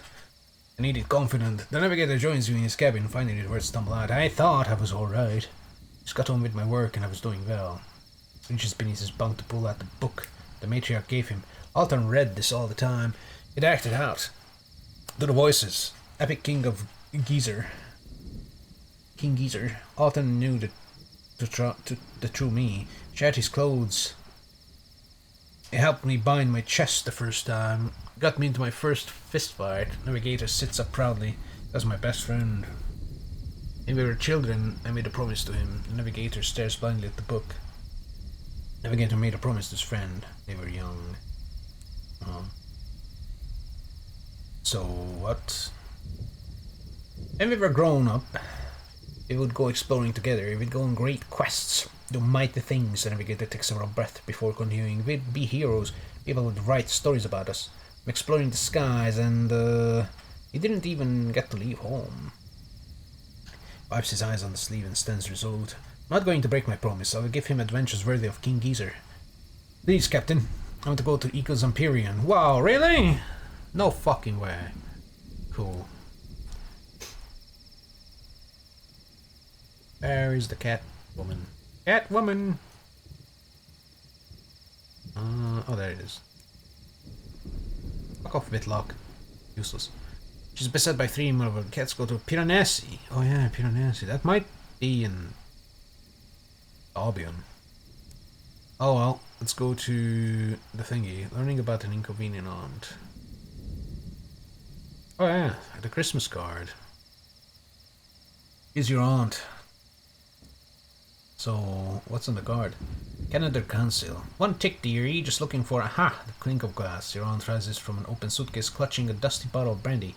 We got to get to Pan in Urethra. That's where February is. But she wasn't February when I knew her. She was my opposite number back in... you want answers. February is on the Calendar Council, the revolutionary leadership. Christmas card will get us into Winter's Reside. Your aunt brandishes the bottle. She has a fondness for brandy. I mean, saving this for if I ran into her again. Should get us into her good graces. She'll be able to tell us what went on at St. Dunstan's. Alright, cool. That's enough. That's enough whatever for me. Let's get the fuck back to Pan. Doo-doo.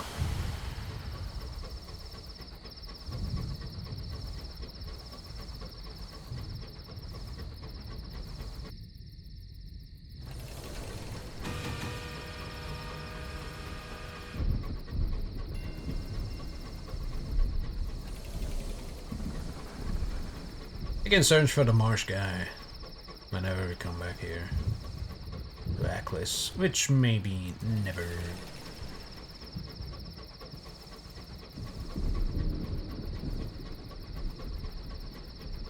Fuck the grievers. If you see them, we kill them, and then someone's gonna climb into their throat. Profit.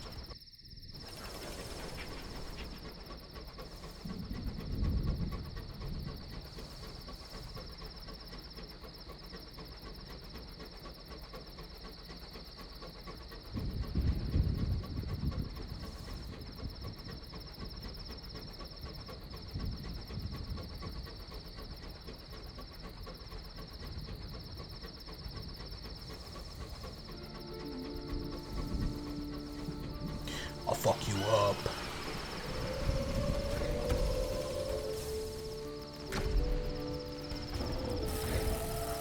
Don't do that.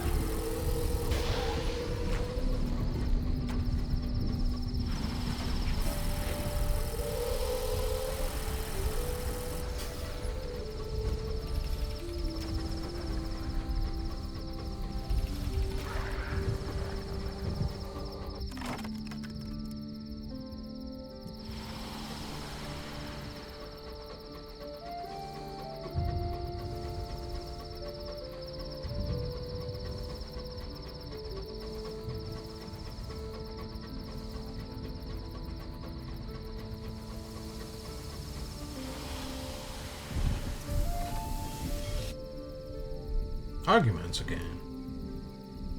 Listen and observe. Just listen and observe and buy supplies. Bombazine for the eagle. Mean. Could clean this out because I don't care. Do the bombazine. I thought that I need to go up to the thingy balls.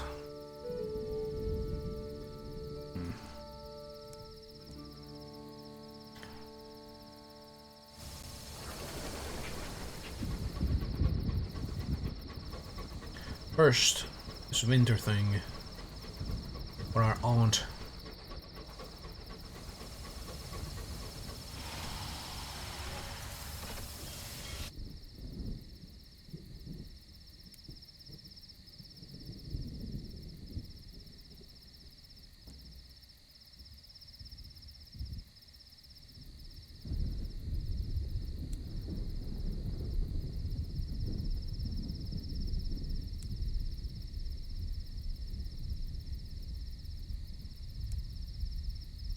One needs to go to Pan. Oh, Pan.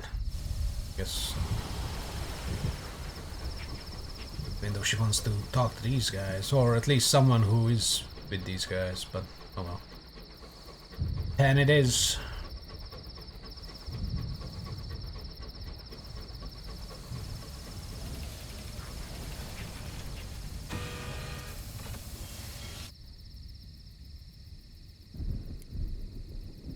Might be around find February. Attempt to find what happened to Saints that under where let your windows reside, the calendar console. Approaching Winter's reside. I've sent back the card. She's expecting us. Your aunt says, leading you through the tumbled ruin of Pan, limned by pale moonlight. She's sending a coach. You to wait here. Your aunt rummages in her handbag as you wait. Boiled sweet? Suit yourself. The only sound as you wait is the crunch of the sweet. And then, slowly and silently, a black carriage appears through the mist. The masked driver bids you enter the cabin. Your aunt does not hesitate to get in. Come along. Sure. Sedan leaves you on the crooked street of Winter's Reside in front of a severe townhouse. The door is open and the lights are on. A handsome woman waits in the doorway to greet you. Her smile is wintry and her eyes pale as new frost.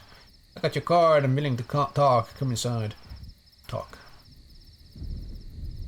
Gathering information. Afraid I can't help much, old thing. Abby says as she ushers you into her parlor. White moonlight floods its great bay windows. Anything you can tell us, your aunt says before gasping. Dear me! Almost forgot. She finishes her enormous handbag of fishes. For old time's sake, how lovely, February murmurs. I'll fetch some glasses. She leaves the two of you alone. Aunt immediately starts rummaging under the cushions. She's hiding something. I was very junior at the time, practically a secretary. February's voice floats through. Your aunt stands up straight as February returns, carrying 3 glasses. February hands you each a glass of your aunt's brandy. London did approach us about building an unclear bomb. A dirty bomb. We have an enemy in common, the masters of old London. Calendar Constant helped make them an unclear bomb. We used it to blow up the sun. She shrugs. But that's ancient history. Not sure why you bothered me with all this. Still, shall we raise toast? Old acquaintances never forgot. Raise my glance. February raises her brandy glass like a conductor preparing her orchestra. To the end of all tyrannies, the alliance is forged for the breaking of chains. Rond nods and begins to sip her brandy. Her expression is varying, as are the psalmist. Seeing her drink, February follows suit. You're safe in Ron's hands, surely. You're gonna fucking die, whoa! Brandy's sharp, sits in your stomach, queasy and something. It's the moment before a riot. As this tastes a little off to you. Every accent keels over. Your aunt pours the remainder of her brandy onto the floor. Dear me, she's even more susceptible than I remembered. You'll be fine. Mostly. I'll get you the antidote back on the board. Help me have a rummage through her papers, will you? I'm dying!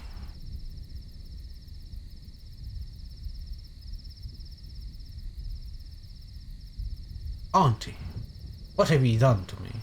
What have you done to me, Auntie? I've lost an iron, Auntie. My iron is now 60. You bitch. Spend a frantic few minutes searching February until you discover a folio concealed in her left boot. That'll do. Now let's make sure we're not seen leaving.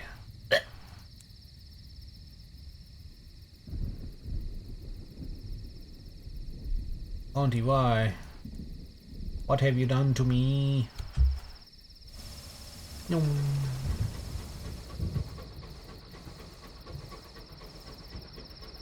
Part of me wanted to just Alt F4. But like one iron, I don't really care. I'm gonna pick up some bombazine. 3 bombazine. And then go to the Empyrean. Because we have to go there anyhow. Might as well do some trade and some delivery. With our electric kettle. Coccodrillo! Oh my god. Cocktrill. I don't know what it means, coccodrillo, but actually I might just look it up. Is it some just jumbled words that the randomizer gave us? Or is it something? Coccodrillo. Coccodrillo. It's a brand. What? It's a clove brand. Not crocodilo, you fuck. Coccodrillo. Yes, coccodrillo is crocodile in another language? Wait, what? Coccodrillo. Coccodrillo. It means crocodile. But what language? Latin. Old French. No! The worst things. Latin and French. Oh well, it sounds like cocktail, so, you know. Let's just imagine that... the cocktailler. What the fuck are you doing with those fireworks, you idiot? Go put someone's eyes out. Holy fuck! You mad fucker! Leave me alone.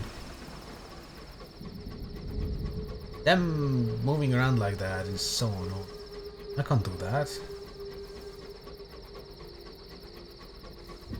Ooh! Amber! It's a giant pile of poopy. A red ember. So now this thing is floating through the world because we unlocked it. That's good. So we can maybe randomly get some amber. It's like the fungus that started appearing in the reach after I found Hybris.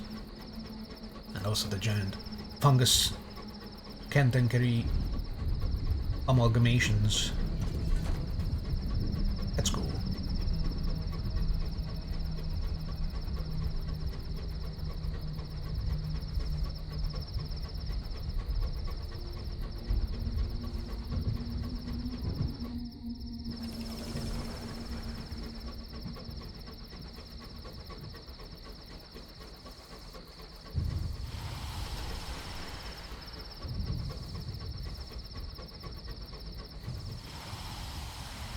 Oh, like a glove. Ooh, roll of toilet paper.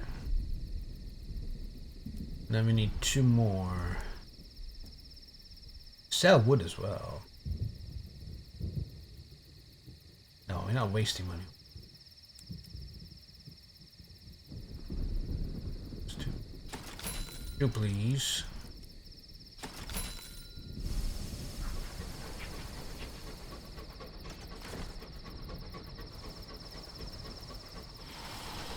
Set our sights on the Imperium, just like before. Goes on down. Advance the navigator's story a little bit as well. I don't know what the claimant wants, actually. What do you want?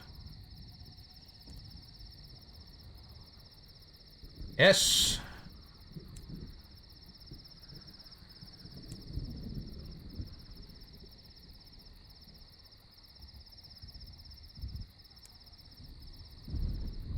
Ah, he's the mausoleum. Signality wants Albion reports. Vagabond wants to go to the nature reserve now. We need to find the princess and she wants to go to that thingy place. Rats want Corellon. I can advance that, I have the souls. I can advance the demons thing, or the devil's thing. He wants souls as well. And Landon. This guy needs Empyrean. This guy is also in Albion. We need to find that place. We are getting close to this guy's end, I think. Should have talked to the urchin in fucking Eccles. Maybe there's something with them. Anything? Did you? Nothing? Cool. His mascots are useless.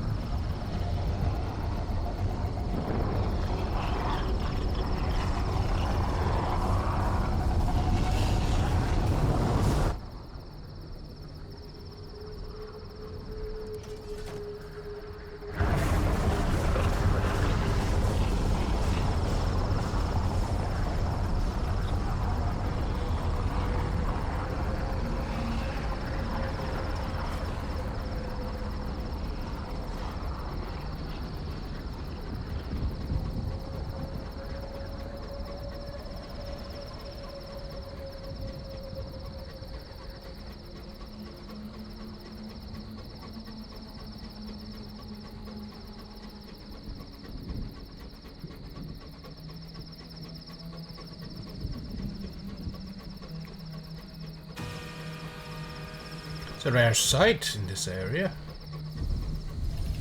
Tiny thing. Do a little exploring.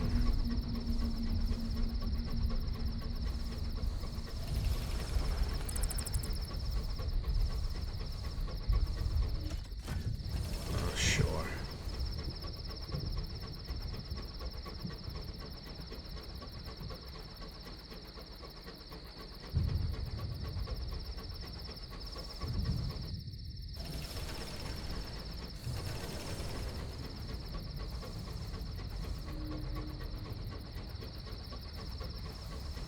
Oh!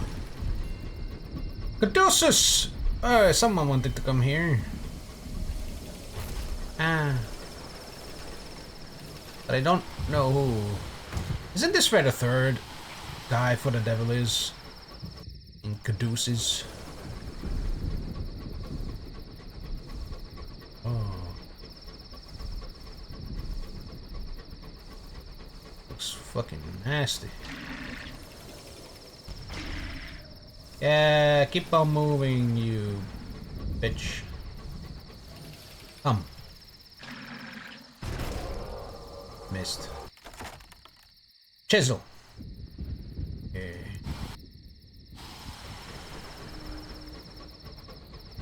Yeah, the devil. The devil wanted Caduceus. That's the third person they want.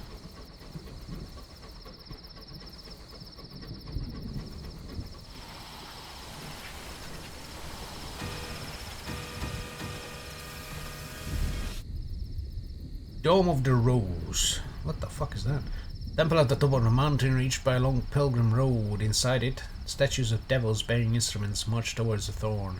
The smell of roses lingers.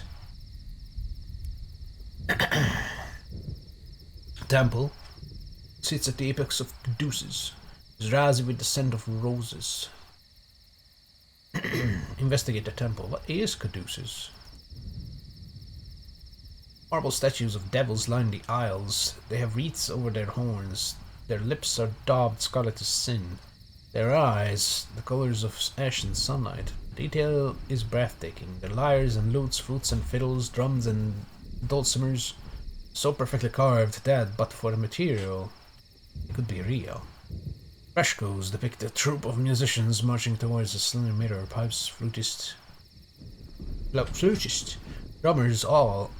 Statues of serpents coil over the musicians. Thorn bushes bereft of roses encircle the chamber. Plants are tended by devils in crimson masks. These devils are the rose binders of Caduceus. Within the space bounded by the bushes, the bohemians make their art, all of it on the subject of roses. It's all about roses, huh? Try to speak with the Thorn Maiden. From her throne she watches all. Any cold. You need exactly 0. Cold. Lightless. Oh, I am lightless. Hello. A flaw in the soul. The Thorn Maiden ignores you as the most of her coterie. Eventually you find a languid bohemian willing to talk to you. It's very deep in his cups. It's your soul, you see. The rose binders are devils. Yeah, the way of knowing the things. You must have damaged your soul somehow, made it aesthetically displeasing. You should go to Corellon. I need to fix my soul. Then to the caves. Go fuck yourself. Just spelunk.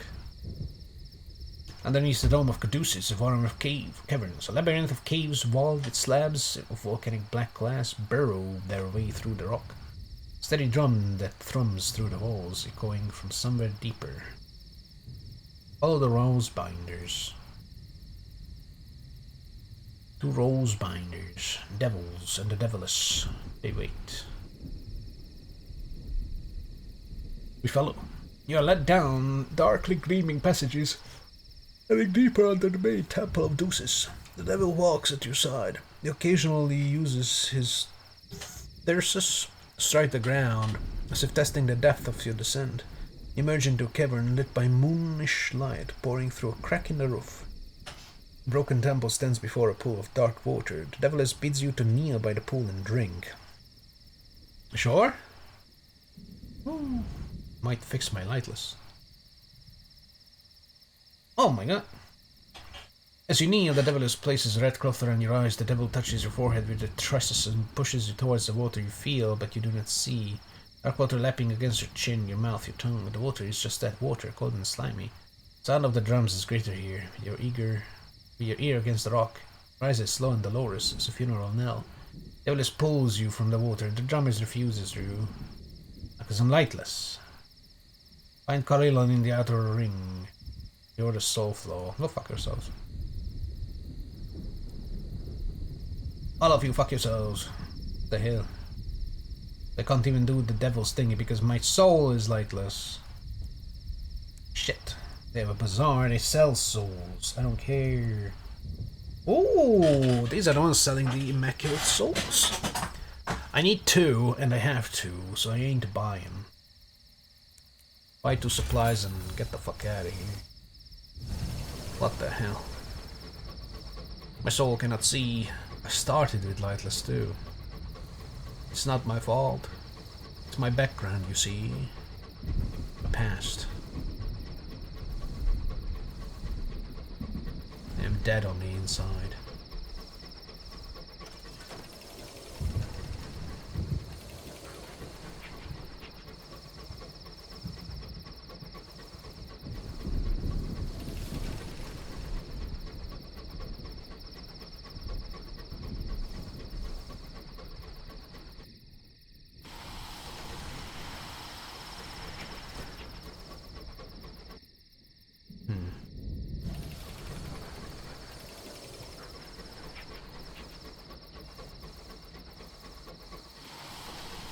Getting close again.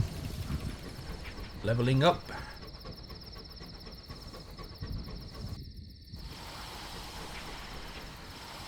This place is huge.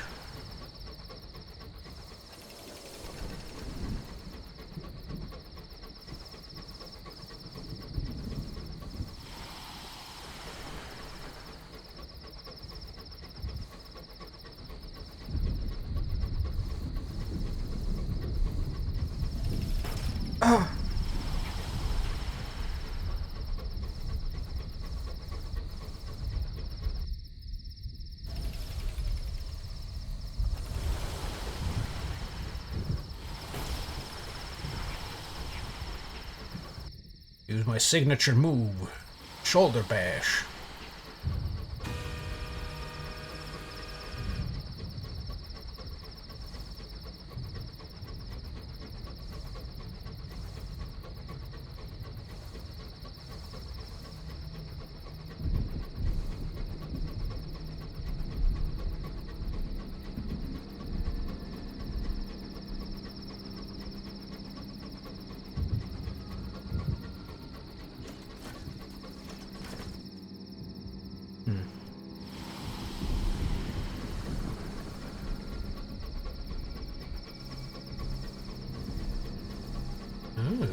Ooh.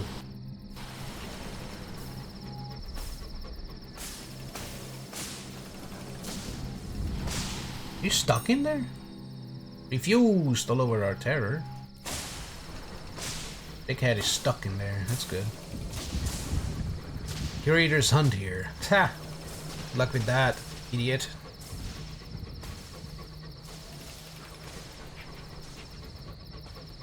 It's like some failed, abandoned part of Imperium.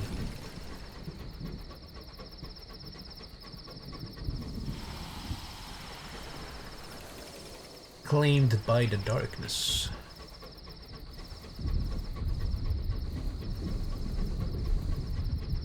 And the nature. Can't I ask these curators? I just throw the seal out the hatch or something and be like, hey, what the fuck? What the fuck do you want? What the fuck do you want? Get out of here.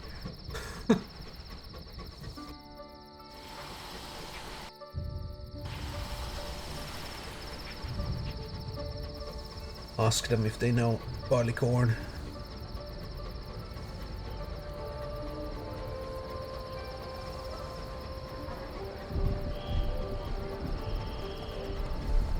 You can also deliver the port report of Eccles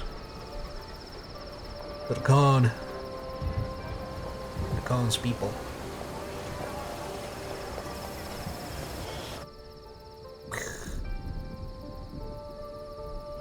Deliver the Eccles. Eccles Ind. Smile and nod. And pick up the money. Eagle considers you a convenient informant. London disapproves. Good. What do they need now? Piranesi. Some of them may remain a little too interesting. Oh, it's in here? Little advance. For this. Piranesi lies east-northeast of Pan. What? But east-northeast is Eccles. Oh my god, it's somewhere here then. Oh, we need to go there for the cat lady. Smuggle minister permits to the Imperium. 3 permits for condemned experiments. Deal. Official examines the paper closely. If those are forged signatures, they are amongst the best I've seen. Unrelated matter, perhaps this little trinket may be of use to you. Not our researchers' finest work. They are too willing to explode. Still, I believe you should be able to find profitable use for it. Far from here. XP. Ooh, XP.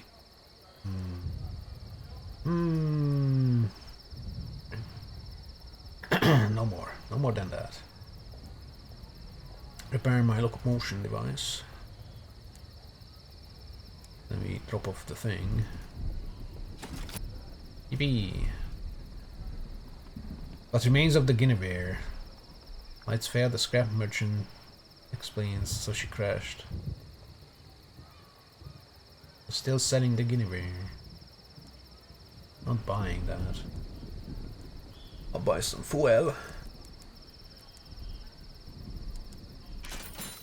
Alright.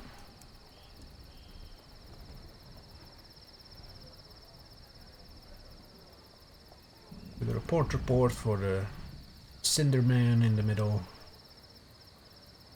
Where do I need to take my my thingy? There it is.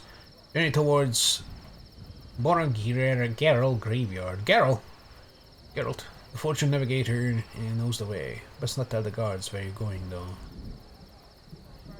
Tourists have no business in graveyards. Gawping at tombs is peculiarity of the British. Who did suspicion? Each street is lit by evenly placed electric lights. Light is cold. Pause for procession. Eagle Can is passing through the streets. Pause. Reminder of imperial glory. Street ahead is thronged with people. Laborers, station workers, traders, caravans, courtiers, and courtesans line the way of the blue citadel. Courtier of lacquer armored guards keep the crowds at bay as the Khan's red and gold sedan makes its way down the way. Behind it, like the tail of a comet, are the liveried lesser members of the royal family. Ropes trail along the white stone, crowns sparkling the red electric light. They toss coins as they pass. You take a handful. Free money's free money. Free money. The graveyard is at the end of this quiet street. Not many people travel here. Electric lights are fewer, barely keeping away the dark. Enter the graveyard. Some of the stone tombs are as small as the locomotive's brig. Others are large as bank vaults, with walls twice as thick. Keep the dead inside. Electricity is not wasted on the dead. Instead, the caretaker regularly places the candles in every nook, on every corner of each plinth. Embalmed rest in an unsteady gloom. Brooding stone shadows shifts uneasily. Steal the corpse! Whoa. Failure will lead the Empyrean to assume you are a London agent, stealing the corpse for nefarious reasons. It may cost you to soothe things over. Shit. Distract the caretaker. Wait. You have the key to the tomb. You just have to get the body out, past the caretaker, and back to your locomotive. Or distract them. With one of this, easy. She works in the flickering dark, away from the Imperium's electric light. Perhaps she'd appreciate hearing of the incandescently sublime. Rat! Caretaker sits with you on low stone slab. At the far edge of the graveyard, she listens in silence. A flaring candle catches something glinting on her cheek. When you leave, she remains in quiet contemplation. Navigator is waiting by the graveyard gate. He grins awkwardly. He has used the rope to tie the corpse's desiccated wrists to its ankles, and is wearing it like a knapsack. Corpse's head lolls against his shoulder, its embalmed face almost restful. Back at your train, Navigator meets your eye. Just one. Guess I lost mine. My other eye. And bursts into laughter. Lost that, gained one terror. You have the corpse of the Navigator's friend. Alton body. Alton's body, let's bring it home. Right? What do we do with the corpse? Bring me a map, something that says, here be monsters, please, Professor. Sure. Better be useful, because I lost the chart, and those are not cheap. Alton's body is propped in the Navigator's desk chair, cushioned with his pillow. Embalming has preserved the body. Limbs are too thin. Skin a greenish grey, but it looks peaceful. It faces the window. Faces the window, and it's probably for the best. Eyelids are shut. Navigator talks while he works, scrawling circles and routes on your chart. King Geezer was a slayer of demons. Must battle a monster of the sky, something fearsome, maybe a senior scrivener, a scornfluke, I don't know what that is. One of the undeparted, that's probably the invisible guy.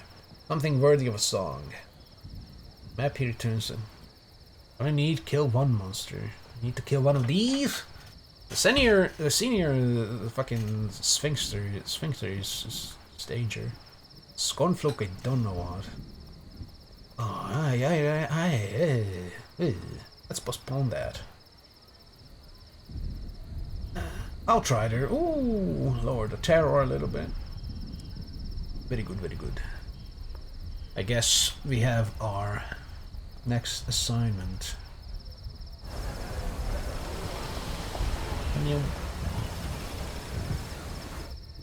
Which is back to Pan to look at the thingies and then try to find the thingy. Then again, okay, we just go back to Pan and then I stop. It's almost midnight. I gotta go to bed.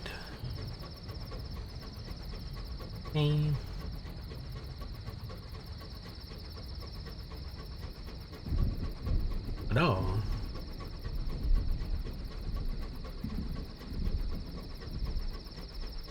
I only had about 2 hours of sleep before stream. Should get more. I'm not gonna go till 1 AM this time, I think. I think I'll rest an extra hour instead. But we have stuff to do. Jesus Christ, it blew up! Lower our terror a little bit, it's important in this place. It just blew up, I don't know how. We have our thing for tomorrow. This area. Find whatever the fuck. We need a report, we need a cat lady quest thing. It's very good.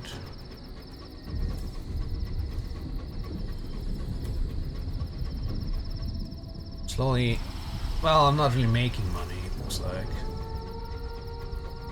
That bombazine stuff just put us back above 2k. Oh, there's a hermit. Hello, hermit. Oh no, it's a ruin. Ooh. Leave it, cipher it, or experience though, experience. Ooh, we can level up tomorrow as well. Look at that, super codes. Also need to fight Sphinx. I'll probably join the winter people as well. Other plans, probably the winter people. Because I need to join at least, well, join one of the factions to be able to advance the main story as well. I should do that while I'm in Urethra.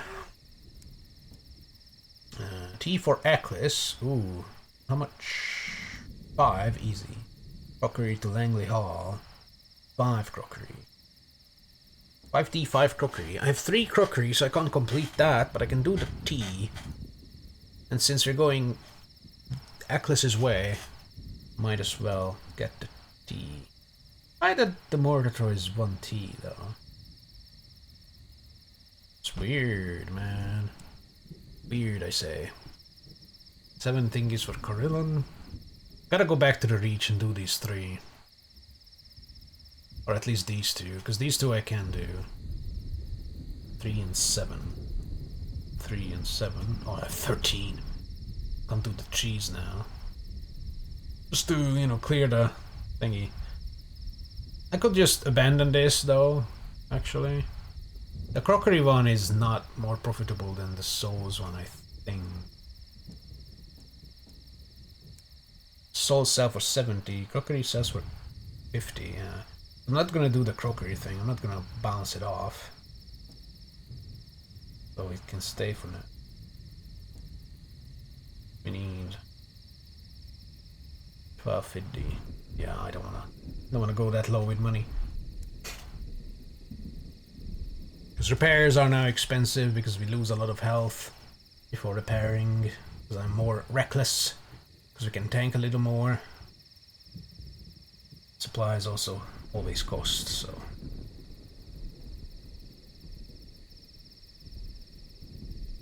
$22, $15, $22.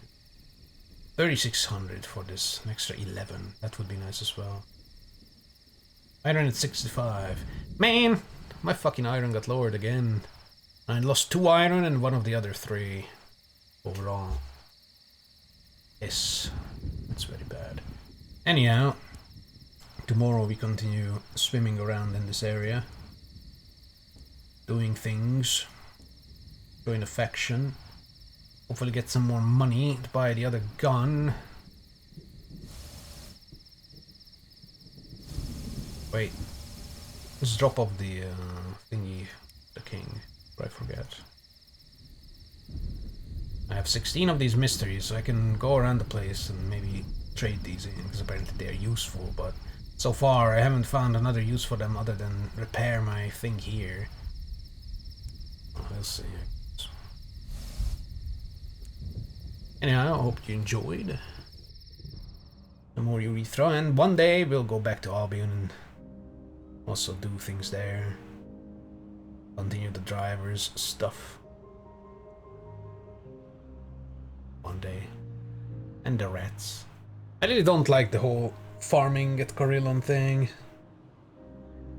That's a lot of just repeating the same shit, hoping to get lucky with the rolls.